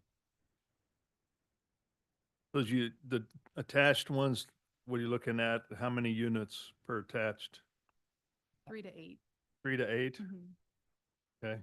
And some of those, do they all have garages and parking? Yes, sir. Two-car garages and then room for 2 more cars in the driveways. Okay, so they are 2-car garage. Okay. Yes, sir.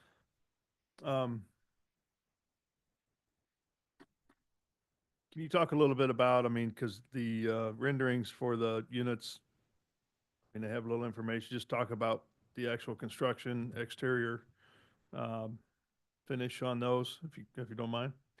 Yes, sir. All the exteriors will be cementitious siding, and windows, shingle roof, just with the architectural features as shown on the plans. All same color? No, sir. It'll be a mix of different colors, and we'll lean on our architect to help us come up with a proper color scheme.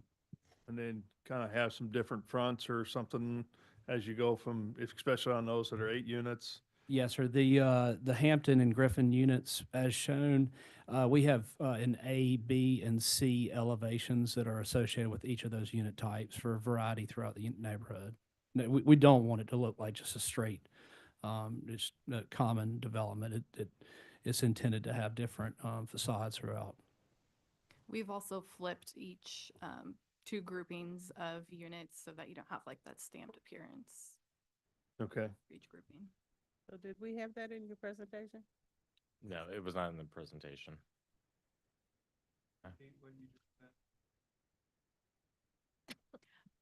Yes, there will be 2 in each grouping. Every 2 units will be like mirrored, so you don't have the stamped appearance of the same one. So you have a group of 8, it looks one way. Yeah, and then the so next that one the is driveways different. are consolidated and front doors will be together for Yeah. one, and then the next 2 is opposite. Okay. And I know you said, Justin, but, sorry, Matthew. What, the management, if you could talk about that, is there somebody on site or is it, taking care of all the units and that? Yes, sir. There'll be property management staff that will be present during working hours for 5 days a week. And I'm sure there'll be someone on call during the weekends to maintain the entire property, from replacing refrigerators to fixing washer and dryers to making sure landscaping's there, trash cans are pushed inside of garages, lawns are maintained. It's intended to remain a Class A product throughout. So even if those people that want to buy a unit, they still have, then they have an HOA payment, I take it? Yes, sir. It's a condominium form of ownership. So everyone has to abide by the rules of the homeowners association. Okay. All right. Matthew, can you bring back up what you did have? And I know the one thing that stuck out to me, well, let me back up. What's your bedroom and bathroom count for these units? We have a 3-bedroom unit is the Griffin, 4-bedroom unit is the Hampton. So on the flat one where you have the red and the layout, and you have the green dots, yeah. I find it interesting that you have a pool and a dog park, but not a play area.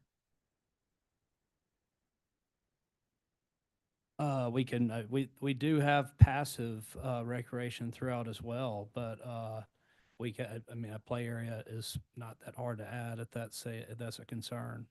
Well, are the yards big enough that the kids can go out in the back and play? I don't know what I'm looking at. 'Cause Yes, ma'am. So when I saw those, I'm like, well, they don't have a play area. Sorry, but there is a lot of green space throughout, and each unit does have its own fenced-in personal backyard for each one of them, so that you can have your children play out back, let your dog be out back without having to worry about them.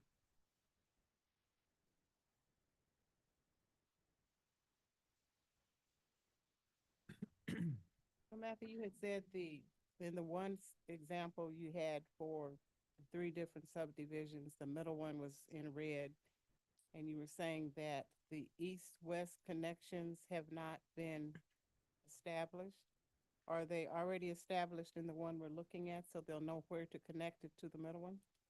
Yeah, so the Shoal Creek master plan has a requirement for this connection throughout Davidson Farms through the proposed development to Shoal Creek and then beyond. Davidson Farms has already connected from, if you can see my cursor, it might be this connection right here. I'll see your cursor. So what he's pointing out is right here. This little bit right here is right. Yeah. It's just hard to see the Yeah. cursor. Maybe I can. I think this site is up in this corner, right? So that's that connection point. There's that road that comes. Yeah, in. let him talk so everybody that's Sorry. online could see. Yep. This might be slightly easier to see, but this main street that goes through Davidson Farms, kind of up and over, that is required to connect through to Shoal Creek Parkway. So Davidson Farms has constructed their phase of it up to where they're at currently. They still have further plats to finalize, but the applicant is proposing to tie into that at the exact point that Davidson Farms will be building up to. I just want to make sure we're working on that east-west connection. And then eventually further on, it's required to go through this development to the west. Okay, any other questions for the applicant this time? Well, my standard 2 questions, timeline and estimate of cost. Ma'am, I'm sorry. Timeline to construct and your estimate of Timeline, cost. between 24 or 30 months to construct the entire project. And the cost, do you mean the cost for construction or the cost for a unit? Cost for people to rent or buy. Average rent should be about $2,600 a month. Average sale, mid-400s. Are these all electric? Yes, ma'am. So utilities are included if they rent? Yes, ma'am. Okay, thank you.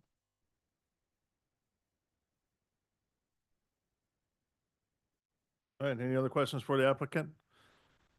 Let's go ahead and open it up for public testimony then. If there's anybody that would like to speak regarding docket item number 6, please come forward or raise your hand using the Zoom feature and you'll be called upon.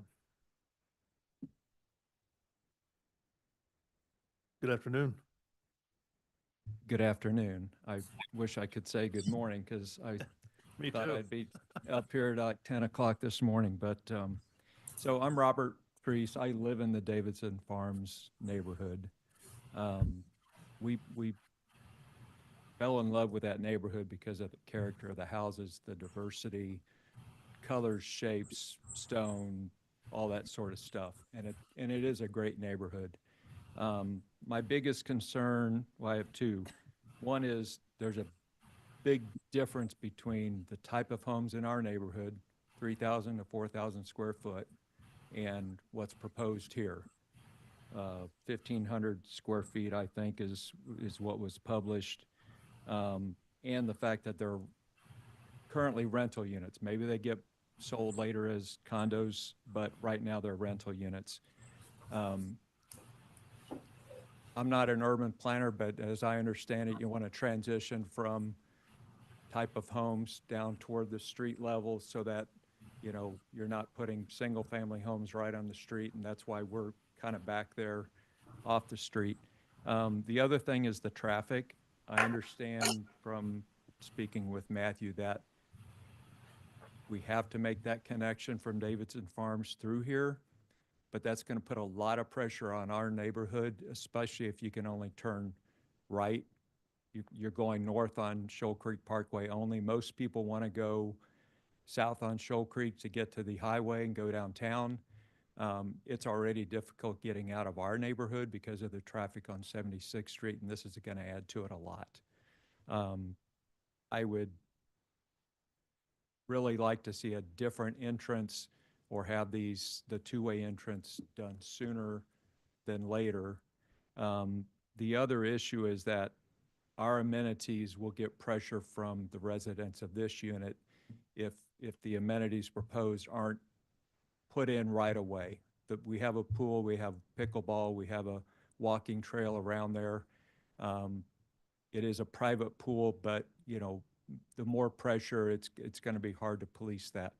So I don't know when the pool would be installed, but I think it ought to be installed right away from the beginning, the first year, so that they're not coming into our neighborhood trying to use our pool. Can I keep going a bit? There's only one of me, not 50. Yeah, go, please do. I have concerns about the number of trees in the current area. In your plan, it looks like you're removing almost 4 acres of mature trees. That's a big impact on wildlife, sunlight, native grasses, all that. It's going to be hard to replace those, and they're not going to be replaced overnight. I would like to see some stonework, brick, other elements on the exterior. I appreciate the landscape buffer that you offered to put in, and that definitely helps, but it won't stop people from driving from this neighborhood into our neighborhood. Do you know what the dues for the homeowners association would be? Because I'm concerned that the maintenance won't be funded well enough. If I've planted like 8 trees in my yard since we've been there in 3 years. A renter is not going to plant trees in their own yard, and they're probably not going to take care of the trees that are there when they die. So I'd like to hear what that maintenance plan looks like, and what are they paying to make sure that it's adequate for that area. That's all I have. Thank you. All right, thank you. Anybody else? Yes, we do have John Davis online. Okay. Yes, thank you, commissioners. I know it's been a long morning and dragging the afternoon, so I'll be very brief. Mr. Barnes had a fantastic presentation. We had some concerns coming into this hearing, and he's answered some questions that we had. I would reiterate that probably the greatest concern that we have and that we've heard from our residents is just traffic with a right-in, right-out only access. If that is the responsibility of the Parks Department, again, we would certainly hope that that is an improvement that could be made sooner than later. We do also see that a substantial amount of traffic really wants to move south on Shoal Creek Parkway. And so, again, we can contact Parks, and we can contact our local district council persons and see if maybe that can be advanced. But the only other notable concern that we have, and I would like to just read for the record, I believe it's something that can be worked through. I'm going to attempt to share my screen if that is possible. Is at the connection of the public street to our property. This is generally consistent with our expectations. Our approved plans tied to the existing grades between these two properties. And we have a couple areas of concern, and I actually question whether or not this should be allowed, but we'd like to work on the grading. So if you look here, 1, 2, 3, 4, 5, 6, 7 to 8 feet, These buildings are sitting 7 to 8 feet higher than our property at a 20-foot setback. So that's like that's a 3-to-1 slope, if not even a little steeper in some of these areas. And so there is some concerns just with maintenance and stormwater runoff. Really appreciate that the developer revised the plans over here to the south, and they've provided a drainage swale to help capture the water that would run off. Again, we see that this grade will create a problem. It will create runoff onto our property. We do believe that that could be worked through with appropriate engineering, but we do not consent and do not intend to grant surface drainage easements because we're worried that this will cause ponding in the backyards of these future residential lots. So would simply like to put that on record and appreciate as the applicant moves forward if they could give that further consideration and try to make a better grade transition. All right, thank you. Thank you. Anybody else? No, there are no other hands raised online. Okay. So we'll go ahead and close public testimony. There's a few items there. If you guys can address that, if you don't mind. Yes, sir. So going down the list, home type was mentioned at 1,500 square feet. We have two types. The Griffin is 1,500 square feet and the Hampton is 1,800 square feet. Let's see here. Traffic was already addressed, and we've worked with staff to work through the traffic issues. They said that they'll put in the roundabout as soon as the count is there to justify the work. Amenity timeline. Real quick. So where your development is, there's the phase 2 of the development that they don't have the road done yet, right? Davidson Farms does not connect to this yet. It will eventually, but it doesn't connect to this neighborhood currently. Any idea of the timeline of that? I mean, what I'm getting at is you're going to have one access in and out of the townhome that's directly to Shoal Creek Parkway. And so that connectivity won't be available for a while, I don't think, and who knows what the timing's going to be to get the roundabout in. Okay. I did put a hold on that property as a notification to us to discuss this with the Parks Department every time a final plat comes through for Davidson Farms to see if it does trigger that. Yeah, and I think you ought to, with that, talk about the grading and the connectivity between the two subdivisions as well. Okay. Sorry, sir. Oh, yes, sir. Anytime. Amenities, our clubhouse and pool, all the amenities, that's the first element that we build for the property. That's what makes the property, draws interest to the property. So we intend to build the clubhouse and swimming pool first. Trees, that's our landscape architect. And as you can see, we've got a landscaping plan that does enhance and bring back lots of trees. I'm a landscape architect myself, so I'm kind of a tree buff. So I believe that we have brought back more than is already there. Is that about right? Yes, we're meeting mitigation requirements.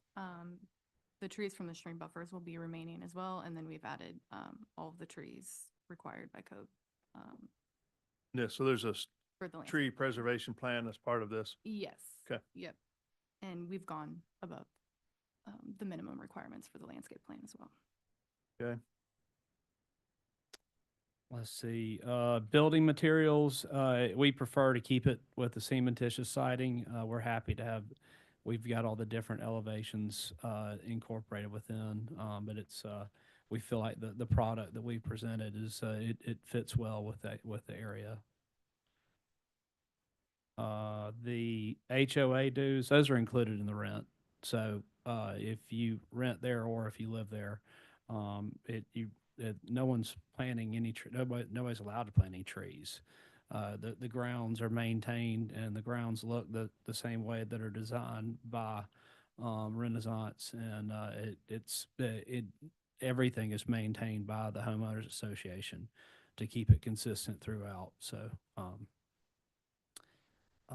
and then the grading concern, we will happily abide by staff as we go through construction plan approval phase and we will do whatever the laws of the land call for us to do as far as grading and stormwater management.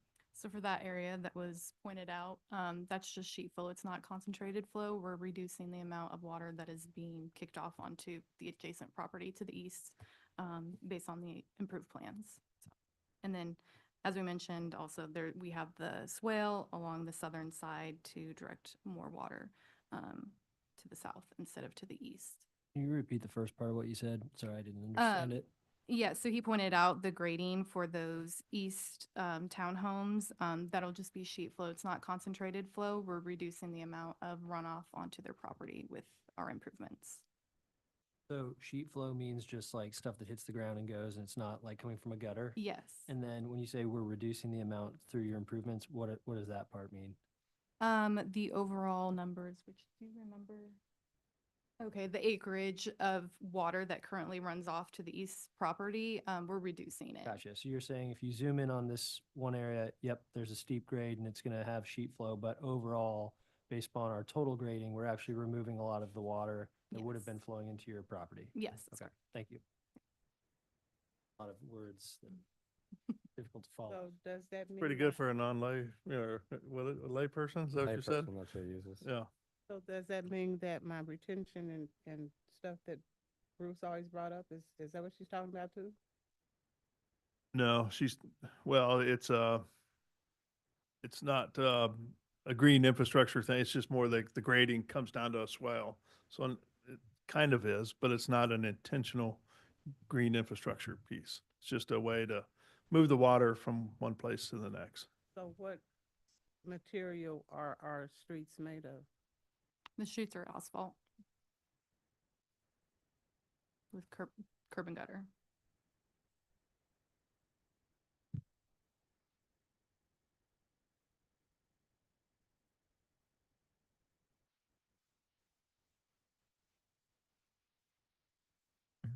Any follow-up with that? Well, I don't know if one surface makes it run any faster. I'm just. What the issue is, it's not on a street side, it's actual behind the house, the grading that happens from this neighborhood up to the proposed next neighborhood. Yeah, I was following that part. And so the grading right now, typically the water would just sheet flow across the lot, from one lot to the next. Now because they're kind of doing a mass grading of their site, it is going to be a 3 foot to 1 foot slope. So 3 foot across, 1 foot down. And they're putting a swell, a mechanism to capture the water as it flows down that hill and then drain off so it doesn't completely go into the other lot. Stays on their side. So we've had discussions where that swell could look like a little pond. Yeah, it's just it's a linear thing than it is a big round thing. Yeah. They could do some treatment on that if they, wanted to make it more pervious.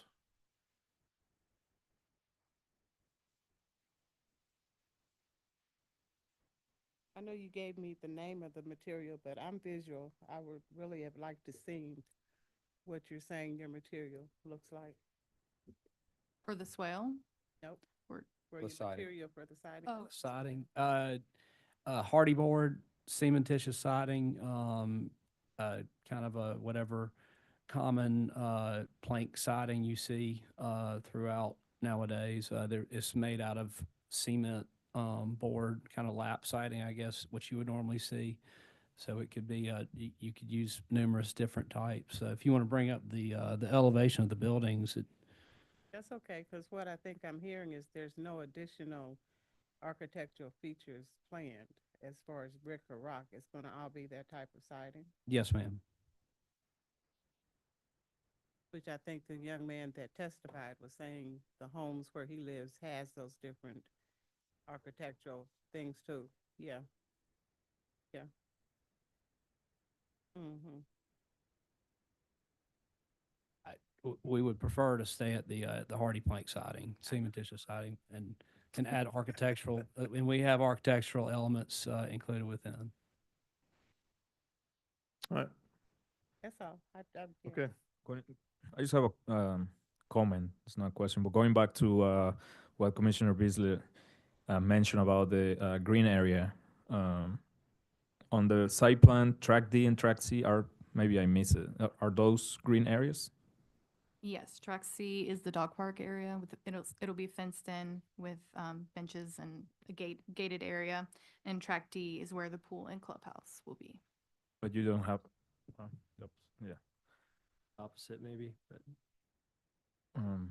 So I was just, because quoting you where you say like, oh, I can add a play area and it wouldn't be any difficult. I think in a lot of developments now, they don't have that. And just personally, I just think that they add value to the property and help to create community.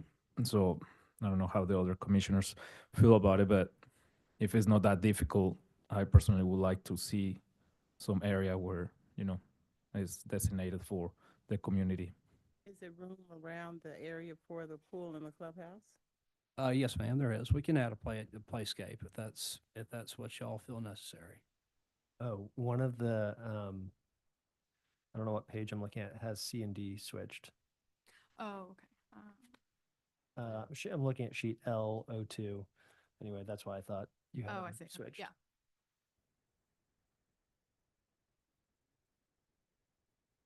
Yeah. All right, anything else? I have no more questions. Thank you. Sure. Okay. All right, we've already gone through public testimony. If there's nothing else, I'll take a motion, please. Do we want to condition anything about adding community space or a play area above that tract or not, or above that pool area? I don't want to make it a condition. I Yeah. just wanted to see if they had even considered it.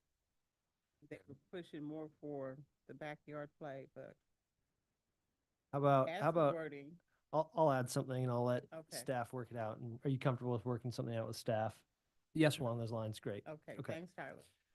All right, Chair Crowley, move to approve docket item number 6 with conditions, adding a condition that the applicant work with city staff for some sort of gathering play area somewhere in the site. Playscape is kind of, Playscape. yeah, Great. sure.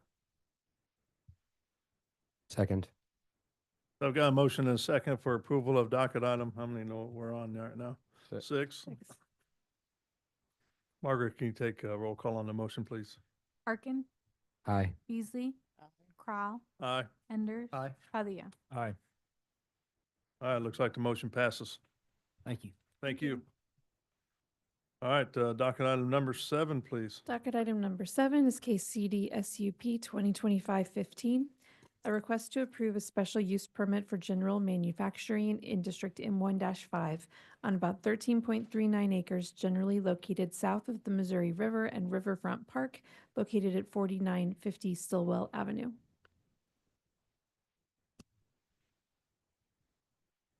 The applicant available? They should be online. I have DGC hand raised. I'll promote to panelist, and Lindsay Ray Liker. And if there's a Jacob Cunningham as well, that might be DGC though. Yeah, I don't see that specific name. All right, good afternoon, Larissa Chambi, Development Management Division. Actually, let me share my screen first. Sorry, what name did you say? Larissa Chambi. Oh, okay. So did she get married? I mean, wait a minute, that is. Okay.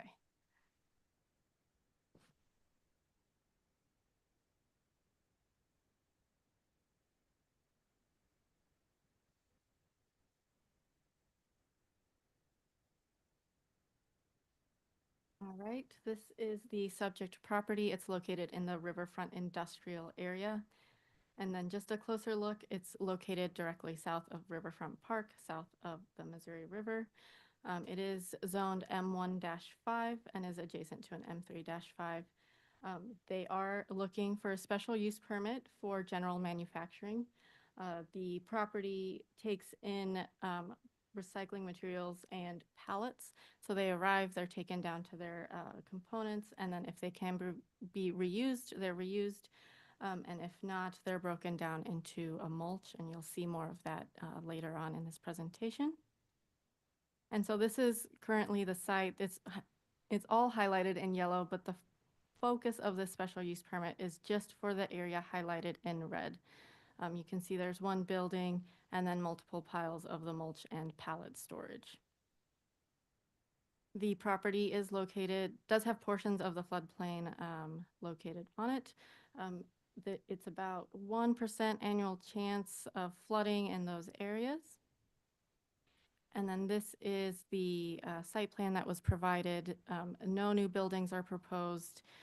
There's already existing parking, and you can see they're highlighted here with the semi-parking and then additional parking along the front. Since there is no new building proposed and no new paving for the parking, landscaping is not required. However, the applicant did work with staff to improve the landscaping right along the front to provide more of a buffer from the right-of-way. And then you can see each pile of mulch has been identified on the site plan. So this application is coming to you after 2 pallet fires took place on the property.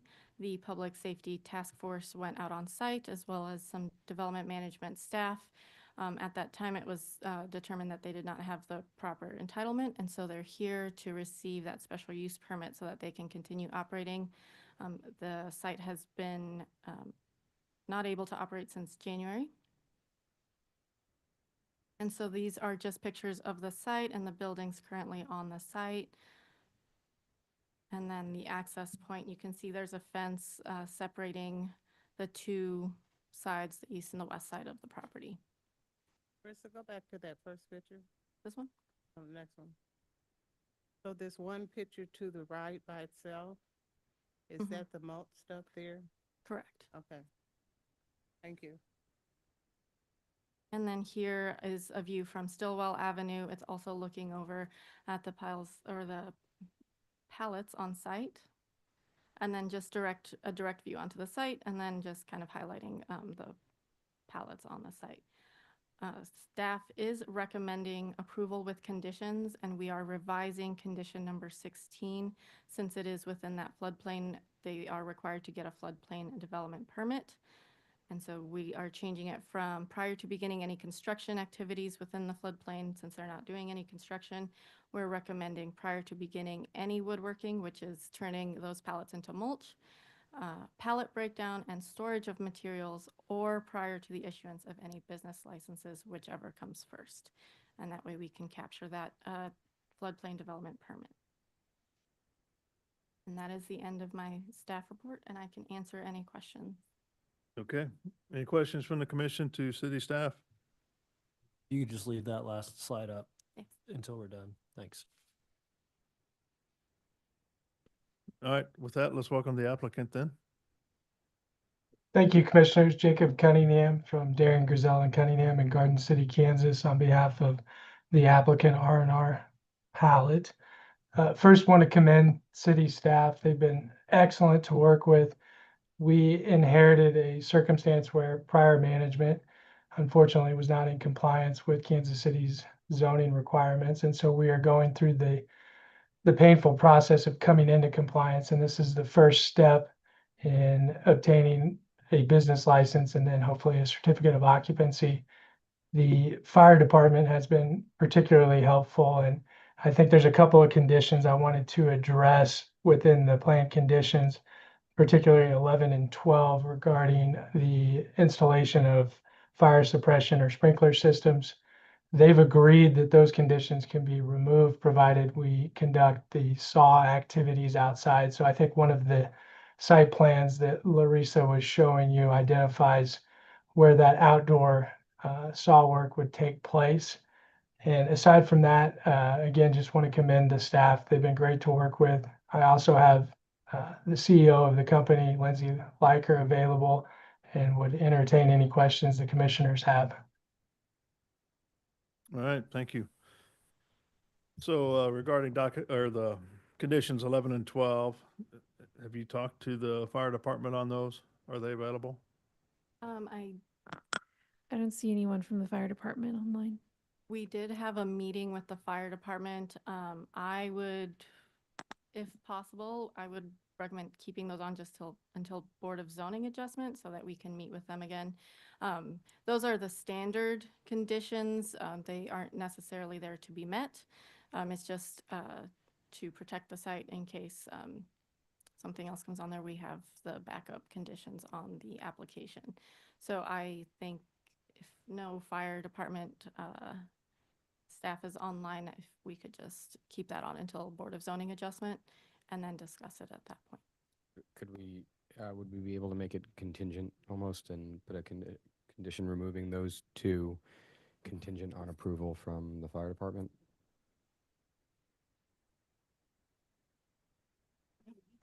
You could say, leaving the conditions on there until the fire department has an opportunity to confirm whether those can be removed, and that will occur prior to BZA. Okay. And someone can probably say it more succinctly than I did, but you get the idea. Okay.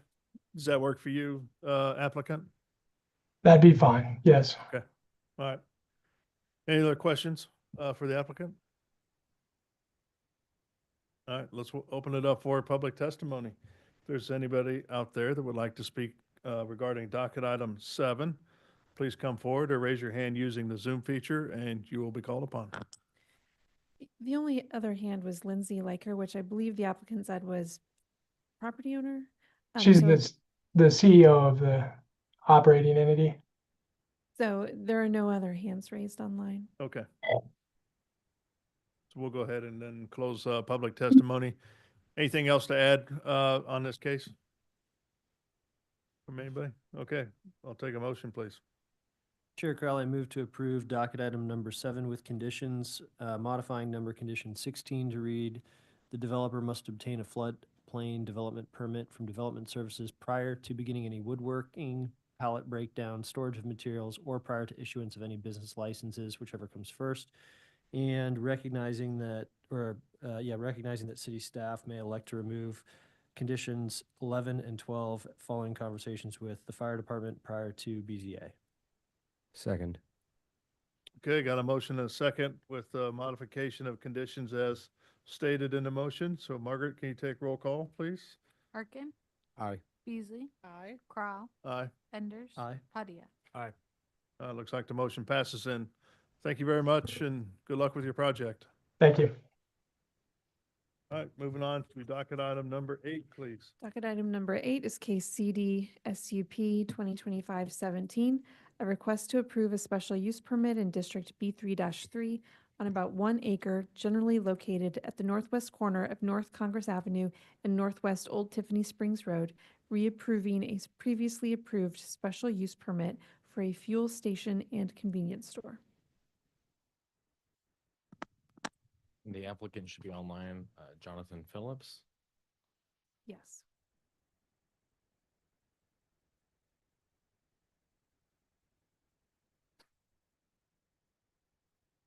Okay. Matthew Barnes, City Planning and Development with docket item number 8, the SUP renewal for Tiffany Springs C-Store. This site is located in the Northland, just west of I-29 there and north of 152. Here's a closer view yet. It is at the northwest corner of Northwest Old Tiffany Springs Road and North Congress Avenue. This is the view looking from last November at the gas station and C-Store from that intersection. You can see it is still under construction. They have not opened as of this time. So a little bit of a site history on this. The overall development plan that permitted a gas station at this site was approved in 2009. It did require a special use permit. In September of 2022, the CPC, you guys recommended approval of that special use permit. And in September 22nd of 2022, the BZA approved that special use permit with a 3-year review period. Since then, the applicant has been constructing that gas station and has not yet completed, but is nearing that completion.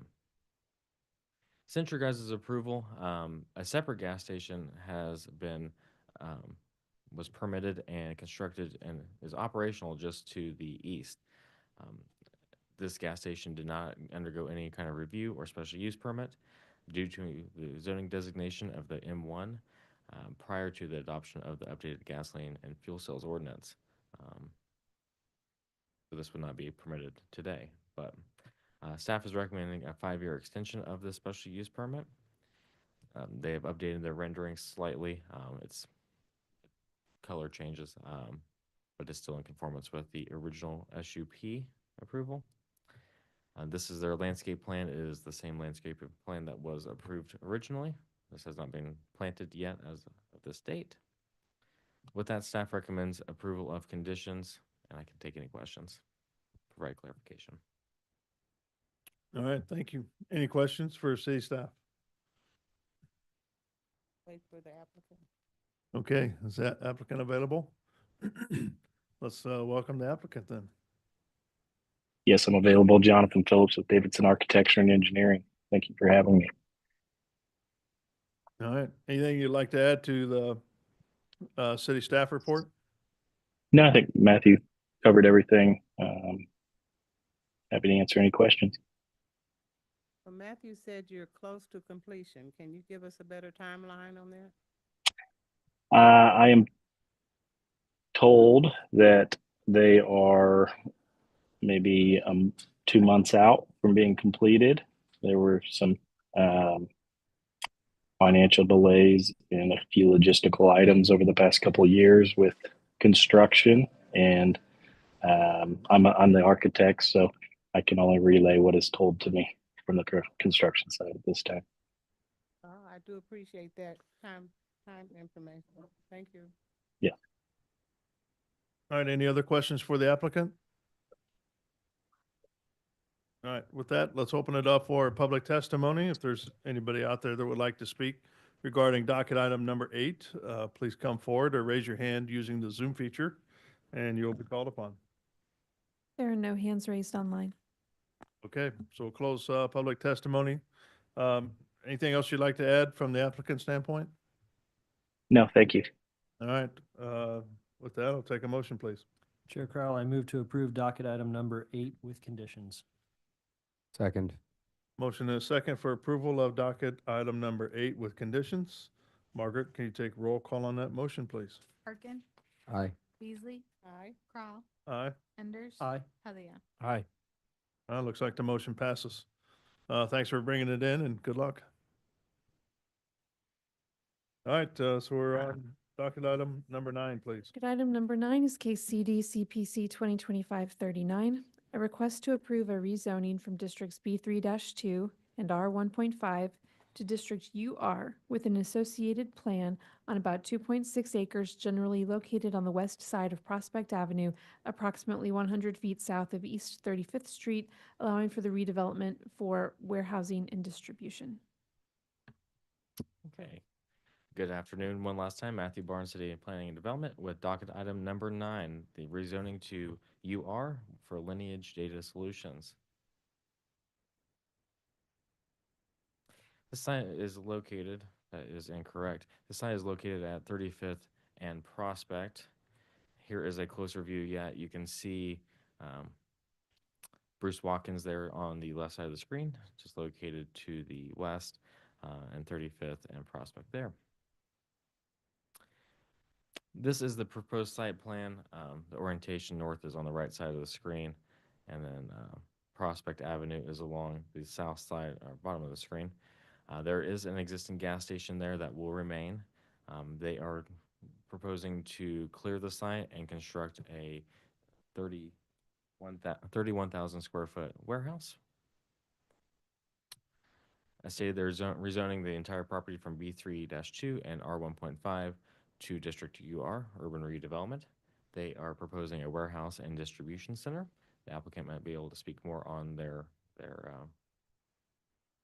business model. Demolition of the existing structure, which was the former Safeway grocery store, will be conducted. 31,380 square foot building. They're proposing architectural precast panels, decorative metal panels, glass, and spandrel panels. They're providing 49 spaces on the site. It's important to note that this application was submitted prior to the Prospect overlay, which you guys have heard about recently. The overlay requirements are not applicable, as this was submitted before that. This, while the applicant has provided aspects of the overlay, it would not meet be in compliance with the overlay. Any major amendment to this plan would necessitate a complete compliance with that overlay. Within the prospect overlay, the site is identified as an urban neighborhood node. This node encourages neighborhood serving commercial uses such as retail, small office, institutional uses, and artisanal manufacturing. During the review process, we requested that a few changes to the overall plan.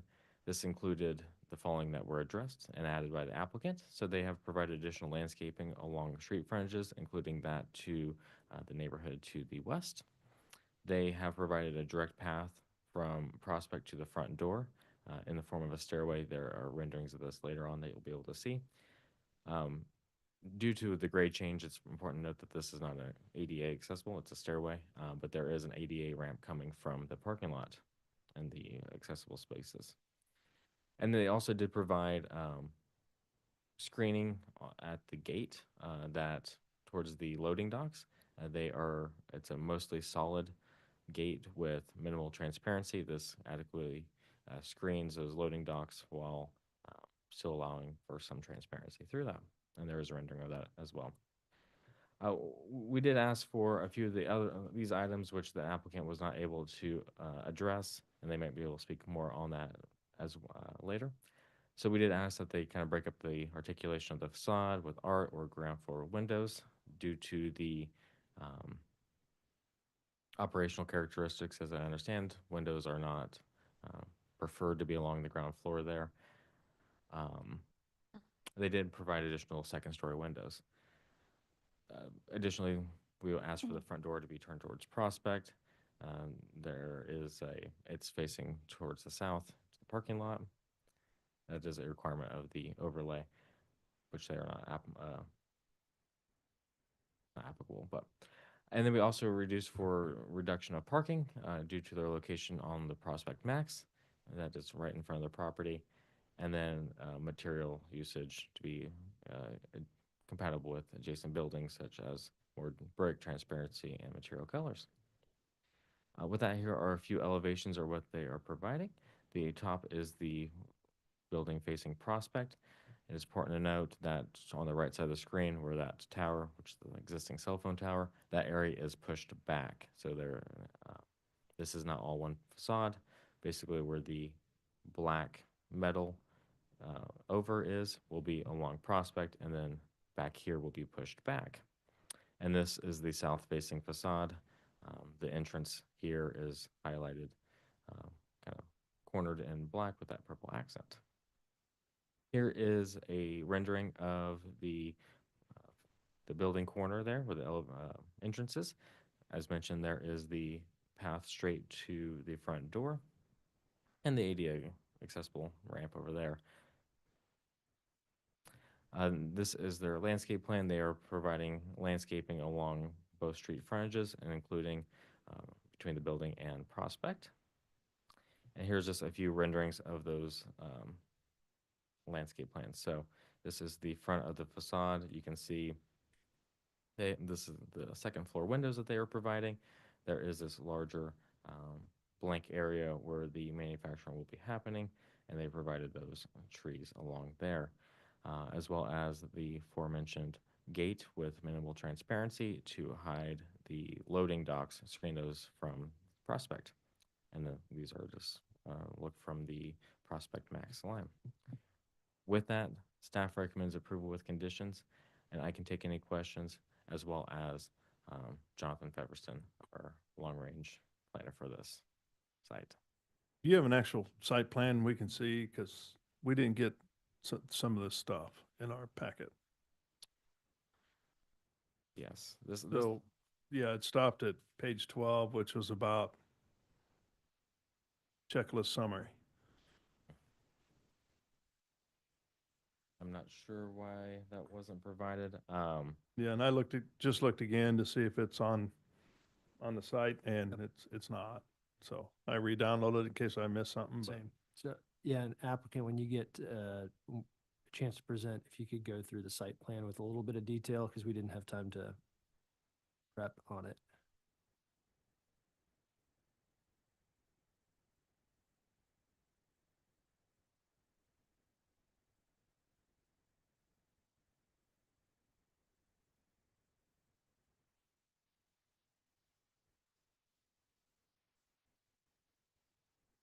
Would you like me to send those to you?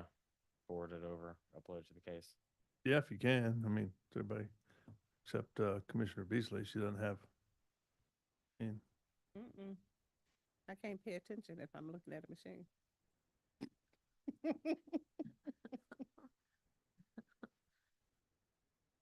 I don't believe that. We do it at home when you join us remotely. I do you the same way. Mm-hmm. That's why I always say I want them to tell people what they're doing so that the public can hear them. They don't have access to what we're looking at. Yeah, they see what's on the screen, Yeah. what's being shared. Mm-hmm. So can I ask the question why we're doing this? Because this is the first time I don't have a docket. I went off and left it. So part of what we're requesting is to change the zoning from what to what? Something to UR? Yeah, it's currently zoned B3-2 and R1.5, and this would be all rezoned to District UR. There's associated incentives provided by the EDC. And you said this was submitted before the prospectus plan was adopted or before it was started? Before it was adopted.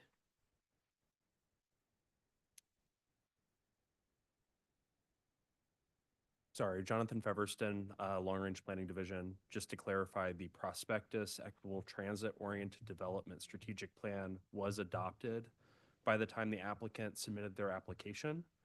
The prospect corridor zoning overlay was not adopted at that time. So they are not held to the standards of the newly adopted zoning overlay. If they rezone to a UR and in the future want to pursue a major amendment to their UR plan, that major amendment would be subject to the standards in the prospect corridor zoning overlay. So if they rezone to UR as this case is proceeding, they do their final UR plan. They want to make a major amendment, so make a larger change to what they're intending to develop. That change would have to meet the standards that are in the zoning overlay. Oh, not the zoning part of the overlay. What about the other part of the overlay where they look at transparency and septet and all that kind of stuff? Isn't that separate from the zoning overlay? A lot of that is codified in the zoning overlay already. Isn't it? Yeah, the plan makes recommendations about setbacks and septed. And those are recommendations that I worked with the applicant to incorporate. But those are recommendations from the plan. They are not requirements to the zoning overlay that would be held. They are not requirements that they would need to do as part of the design of their development for the UR plan. And what would be, what's that threshold again for a major change? I do not have it in front of me, but I believe Sarah is pulling it up. I'll look it up for you. How well does it align otherwise? Generally, with the prospectus plan, this development did not highly align to the adopted plan. As Matthew indicated, even whether plan or zoning overlay is an urban neighborhood node. An urban neighborhood node is really intended for neighborhood serving, uses, including residential, but also things like smaller retail. Think like insurance office at the corner accessible to your neighborhood, as well as institutional and civic uses. This use that is being proposed would be probably more in alignment with the urban industrial node that you might find up at Truman and Prospect. Thank you, Jonathan. That's where I was going. I was trying to find where that falls in place, but this is a warehouse, that's industrial. Okay, thank you. So the question about major amendments, an increase in building coverage by more than 10%, increasing total floor area by more than 10%, increasing building height by more than 10% or 15 feet, whichever is less. Increase in building height by more than, oh, that's an district. An increase in total impervious surface coverage by more than 10%. That's in an M zoning district. Or no, in all zoning districts. Increase in the total number of dwelling units, which doesn't really apply here. Any other change that the director determines will have impacts that warrant full review. Pretty much any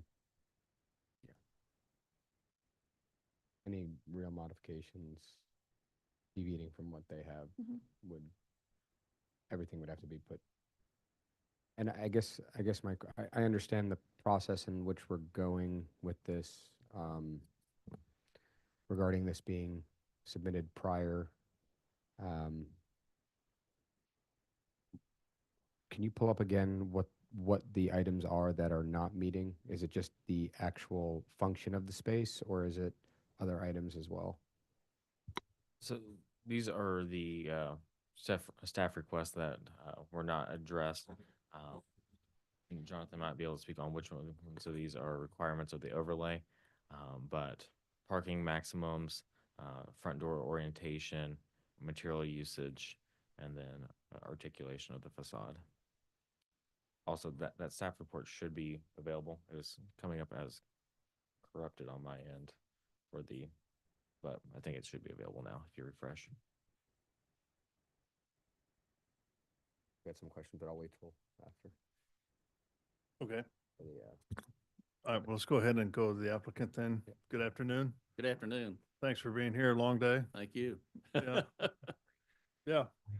Anything else you'd like to add to the presentation? Plenty. My name is Bob Wilson. I'm with Falk Architects. I'm a branch manager and project manager for the firm.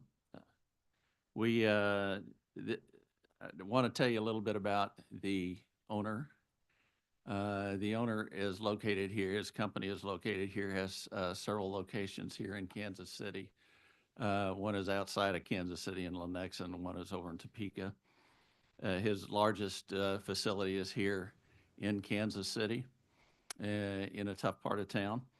And really his heart, he employs probably 50 to 60% of his employees are minority and somewhat underprivileged. And so he has a heart to put his facility in a position where their work atmosphere is closer to where they live. And he also would like to upgrade areas, and that's why this site was picked. There are several items that I'd like to correct in the presentation. First of all, Matt's number was for the production area. This is not a manufacturing warehouse facility. We have very little warehouse in this. If I were to describe it as a post office and a print shop, that would probably be more accurate than manufacturing and a warehouse.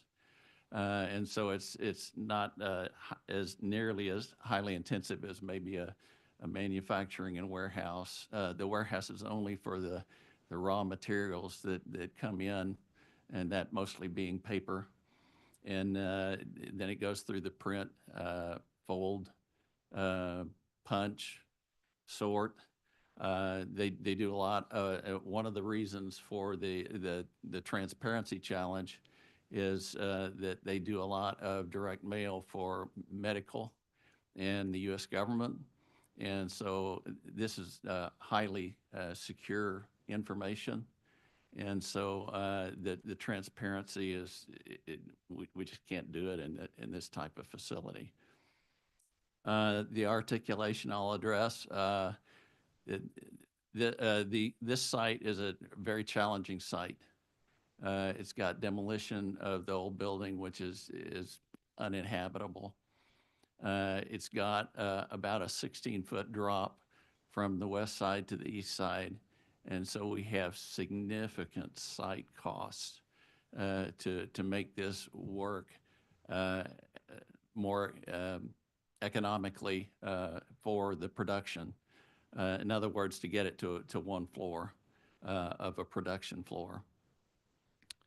In the transparency, he wants a lot of as much natural light as possible. So that's why most of the transparency is up above 13 feet. It's about 13 to 18 feet.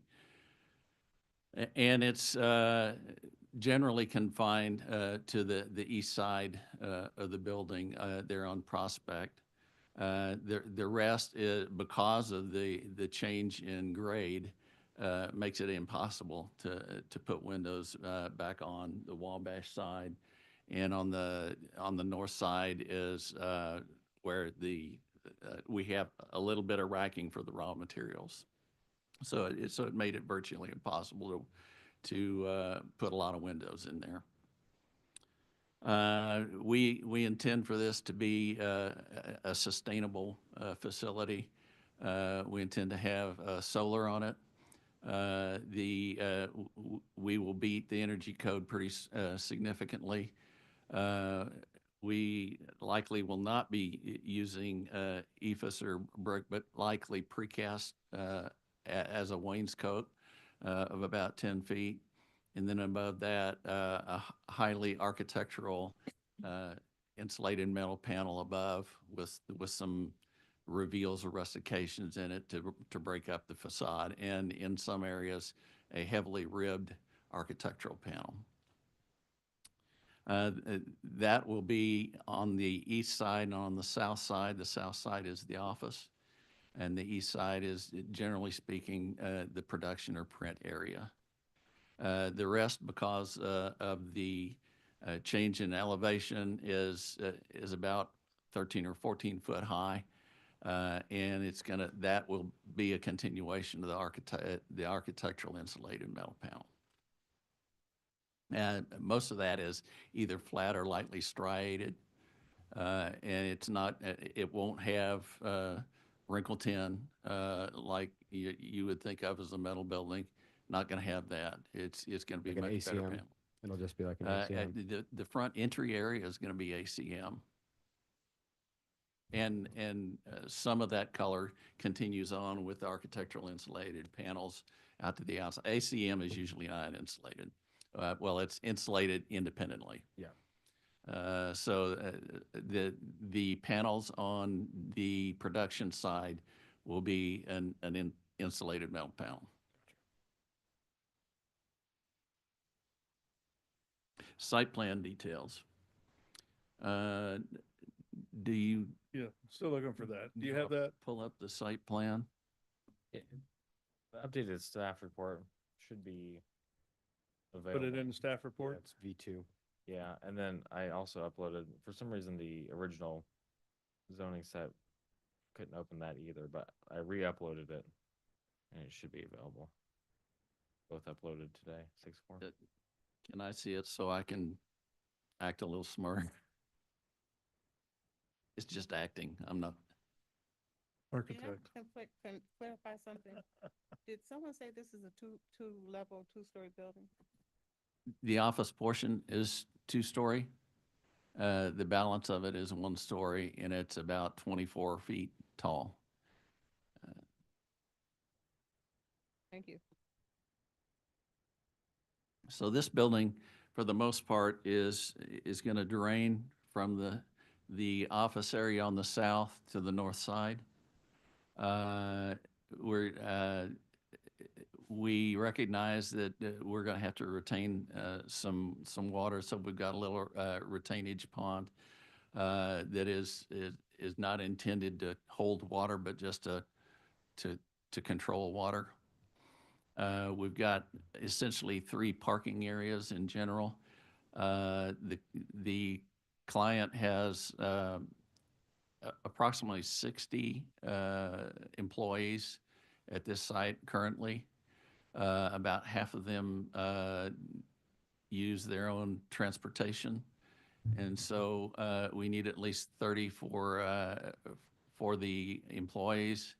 He has 11 or 12 delivery vehicles that deliver to different postal areas at the U.S. Post Office, UPS, and FedEx.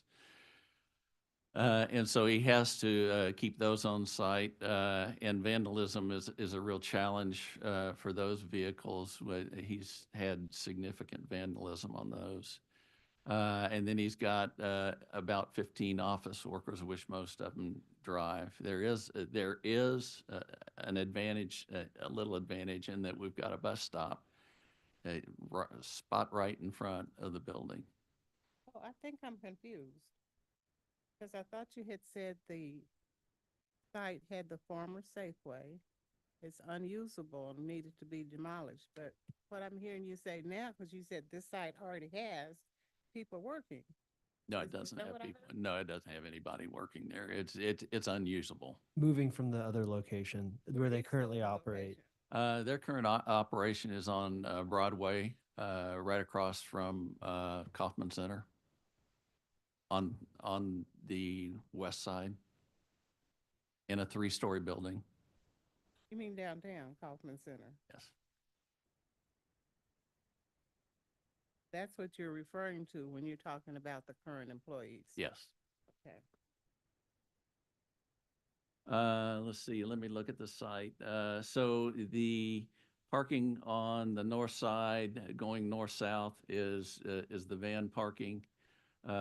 Employee parking is going to be on the northeast side, and the office parking is likely on the south side with public parking. And we're going to utilize quite a bit of security, architectural security fencing in the front, and intend to fence pretty much the whole site, Matthew, do you wanna except for share? that front area.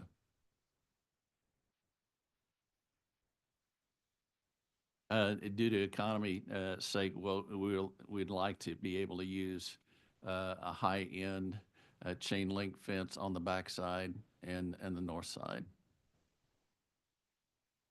But on the front facing Prospect, it will be an architecturally secure fence. Landscaping. This site, I don't, Matt, do you have any pictures of the site? Street view. In particular at Wabash? Wabash has a huge line of, I'd call it junk trees. They're hideous. And there's really only about 2 or 3 trees on the whole site that are salvageable. We have submitted a mitigation plan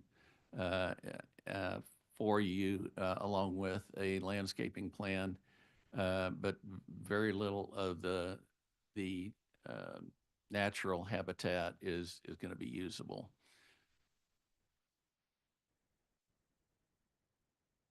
So how high above the level part of Wabash does this building stand?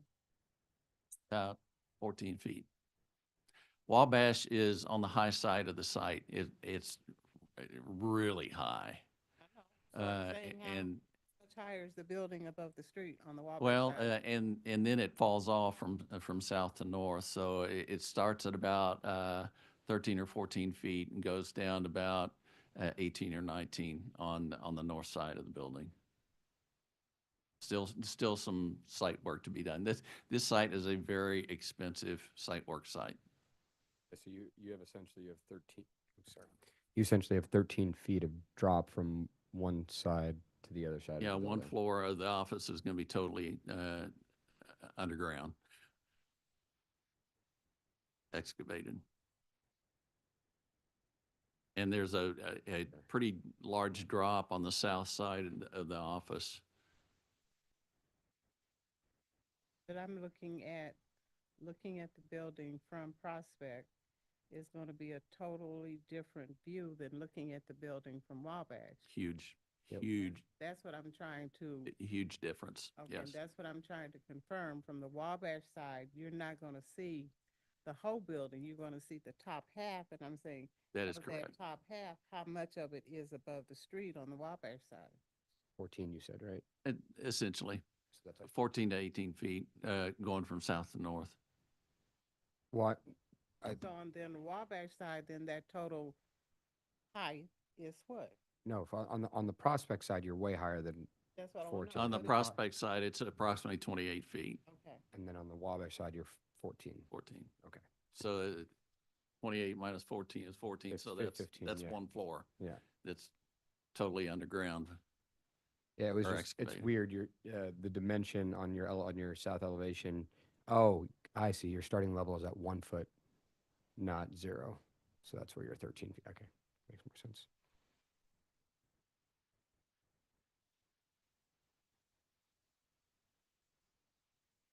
Okay, any other questions for the applicant? I'm not sure if he was finished because he was wanting Matthew to find something for him. Uh, Kinda threw I Matthew a I did it curveball. by memory. Okay. And well, actually, I do have a question. So I saw your plan where the removal of the trees. You said not. Are you putting back about the same amount as you are? Yes, Okay. absolutely. Yeah, on the back of the building on Wabash, there's pretty good screening with both Yeah. shrubs along the building and then street trees. That's I saw those. I just wasn't sure if it was like you know. Yeah. I want to check with Matthew on the fencing. Want to put in chain link fence with the black coating. So that is not permitted along Prospect. Yeah, so they worked with us to provide a little higher quality at the upper image here along Prospect with and the chain link would be back behind. The plan does, if you're able to zoom in, call out where each fencing type is permitted. So the red X's are the chain link, and the blue is the other type. So along Prospect, you'd be seeing the blue, and then around the gas station and the detention area, you'd be seeing the chain link. So So your trucks are only coming in off Prospect? No, they will come in off of 35th and out onto Prospect, one way.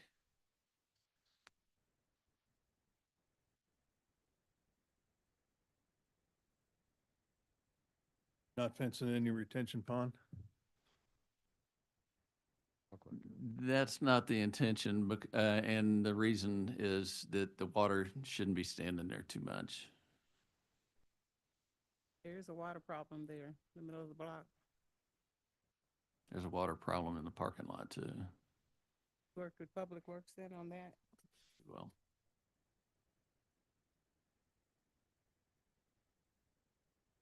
Okay, anything else for the applicant? All right, let's open it up for public testimony. If there's anybody out there that wishes to speak about docket item number 9, please raise your hand using the Zoom feature and you'll be called upon. Donald Maxwell has raised his hand. He's being promoted to panelist.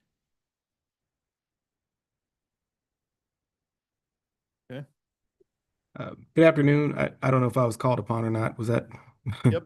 Okay. All right. Sorry. My name is Donald Maxwell. I'm representing the developer. My apologies for not being there in person today, but I got late notice on the timing of the meeting and could not be there in person. But I'm really just want to avail myself to answer any questions that the commission might have, and then also maybe to address one item that may or may not have been mentioned. I was having a hard time hearing some of the commentary, but wanted to kind of emphasize that we don't have any ingress or egress from Wabash.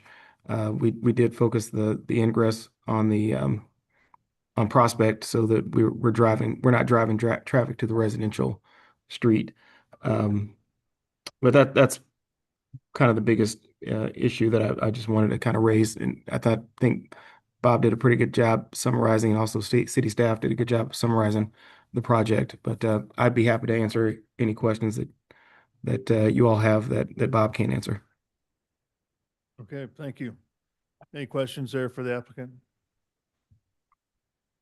So is he aware of the prospectives plan and the different overlays that have been worked on and implemented? Yes, we are familiar with those plans. Because of the use of this building, we weren't able to in position to comply with those plans. We also were very far along in the development of the design on the building before the plan was submitted for approval. And one of the things that kept us motivated was the user's desire to employ individuals from this neighborhood who benefit from the facility. And so we weren't able to be in compliance with that because we didn't know the timing of when it would be submitted or whether it would be approved at all. And this design and project is probably 3 years in the making. So even before the prospectus plan was starting to be planned, we were working on this project.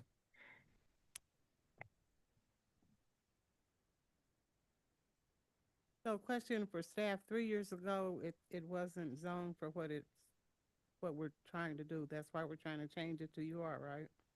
Yes, the UR district requires an associated plan with that. To the best of my knowledge, it's been that B3/-2 and R 1.5 for a while. There's been no rezoning cases on that, so they're rezoning it to bring it into compliance, with compliance, but into a zoning district that allows for what they are looking to do with it. And it has the associated incentives that the EDC is. I think it's worth noting there are also a lot of things that work well with the plan too, in terms of it coming up on the street and the parking on the side. So based upon the way you guys had talked about it initially not fitting, I was expecting it to be even further from the plan, but based upon now seeing the renderings and plans, I think it's not too far off. Before we keep commenting, because it seems like we're talking with the applicant as well, let's find out if there's any more. Are there any more public testimony? No. No, there are no other hands raised online. Yeah, okay. So we'll go ahead and close public testimony then. Anything else to add? I mean, Are you good with all the conditions? Yes. Great. I lost one of my commissioners here.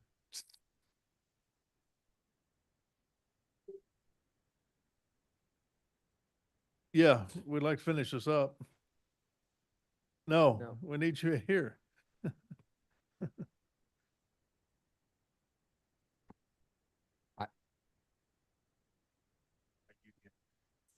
I mean, one thing, I don't have anything specifically for the applicant. I think that kind of the protection of if this does change, it has to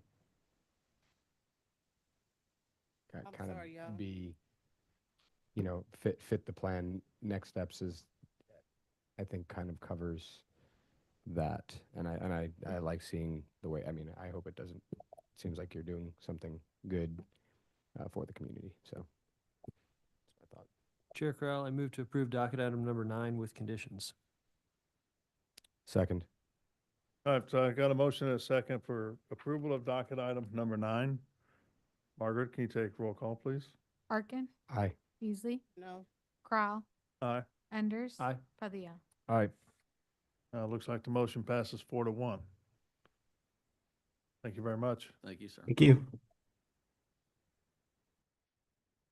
Thanks for hanging in there for a long day, everybody. Anything else to come before the commission? I just want to really strongly suggest that somehow through the mayor's office, whatever, we get our 8th commissioner appointed. Kind of going through what we did last meeting. We have one out for extended period due to illness in the family and people missing the meeting. We didn't have a quorum. I had to attend anyways. So we could have the meeting and, I missed out on a full day of stuff I needed to do, when I was out of town. And so I guess with that as well, because we are short to one person, you know, we know these meetings are every first and third Wednesday of the month, so please work around that in your schedule. If you have to do something, where you need to miss, you know, take a call, do online meeting or something like that, please do that, you know, when you can. But come back and join the meeting. That's all I'm gonna ask right now. But I know we're getting in the summer months, vacations are happening, things are happening. I know, Commissioner Enders is out, here the second meeting in July. We haven't even talked about August, if we're gonna take one of those days off, if we have in the past only had one meeting in August. But I think it's too late at this point in time. Is it or not? No, It's not too late? it's not too late. We just passed the deadline for the 7.2 cycle. Be easiest to do 8.2 if you were going to cancel one. What's the wish of the commission? I mean, we're still seeing a lot of applications come in or not? How's that July looking? is a little bit less, at least right now. Okay. We're gonna dip a little bit from June. 6th to the 20th? August, you said? Yes, we haven't come up to the deadline for August yet. The deadlines. Are we talking about one or the other day or just one day? Like, are we looking at the 6th or the 20th or just one of them or neither? Just one, we typically in August we only have one meeting off, but it's a decision by the commission, which meeting do we take off in August? I would personally prefer, if we're gonna do one, it would be the 20th to take off, but that's just me. I'm the opposite. I'm the 6th because either way, I probably have to miss the 6th. There's a conference in town that I need to attend. Okay. Hopefully we'll have an eighth person appointed by then. You want me? I can attend from the conference. Okay. I'm good either way. Yeah, same. Doesn't make a difference. So take the 6th off? I think you would probably like the 20th better because that gives you the Labor Day weekend you're going into. I'm up for either one. Still got another week in there after Yeah, the 20th, right? Labor Day Yeah, is. it might be worth doing 6th if Luis is already gonna be gone, so then we. Well, don't- I'm not. Yeah, I mean, yeah. Yeah. It is a conference that I'm hired to work. So. Okay. But I mean, I will look to be here, but I do have, I mean, I tentatively have a vacation plan, but that's fine. On the 20th, but, I'll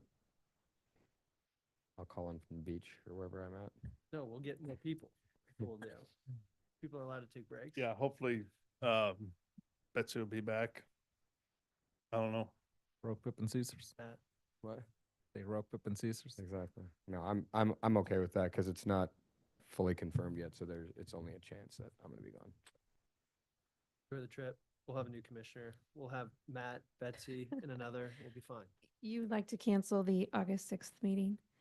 What Would it you- sounds. Would you mind making a motion? Oh, Motion to cancel the August 6th meeting. Second. So I've got a motion and a second and third to cancel the August 6th meeting. So we only have one meeting in August. Margaret, can you take roll call on that motion? Arkin, Aye. Beasley, Aye. Crowell, Aye. Enders, Aye. Padilla. Aye. Okay. No August 6th meeting. Anything else we need to? To confirm, that's August 6th, 2025. All right, so motion to adjourn. so moved. Thank you. Forcing it in.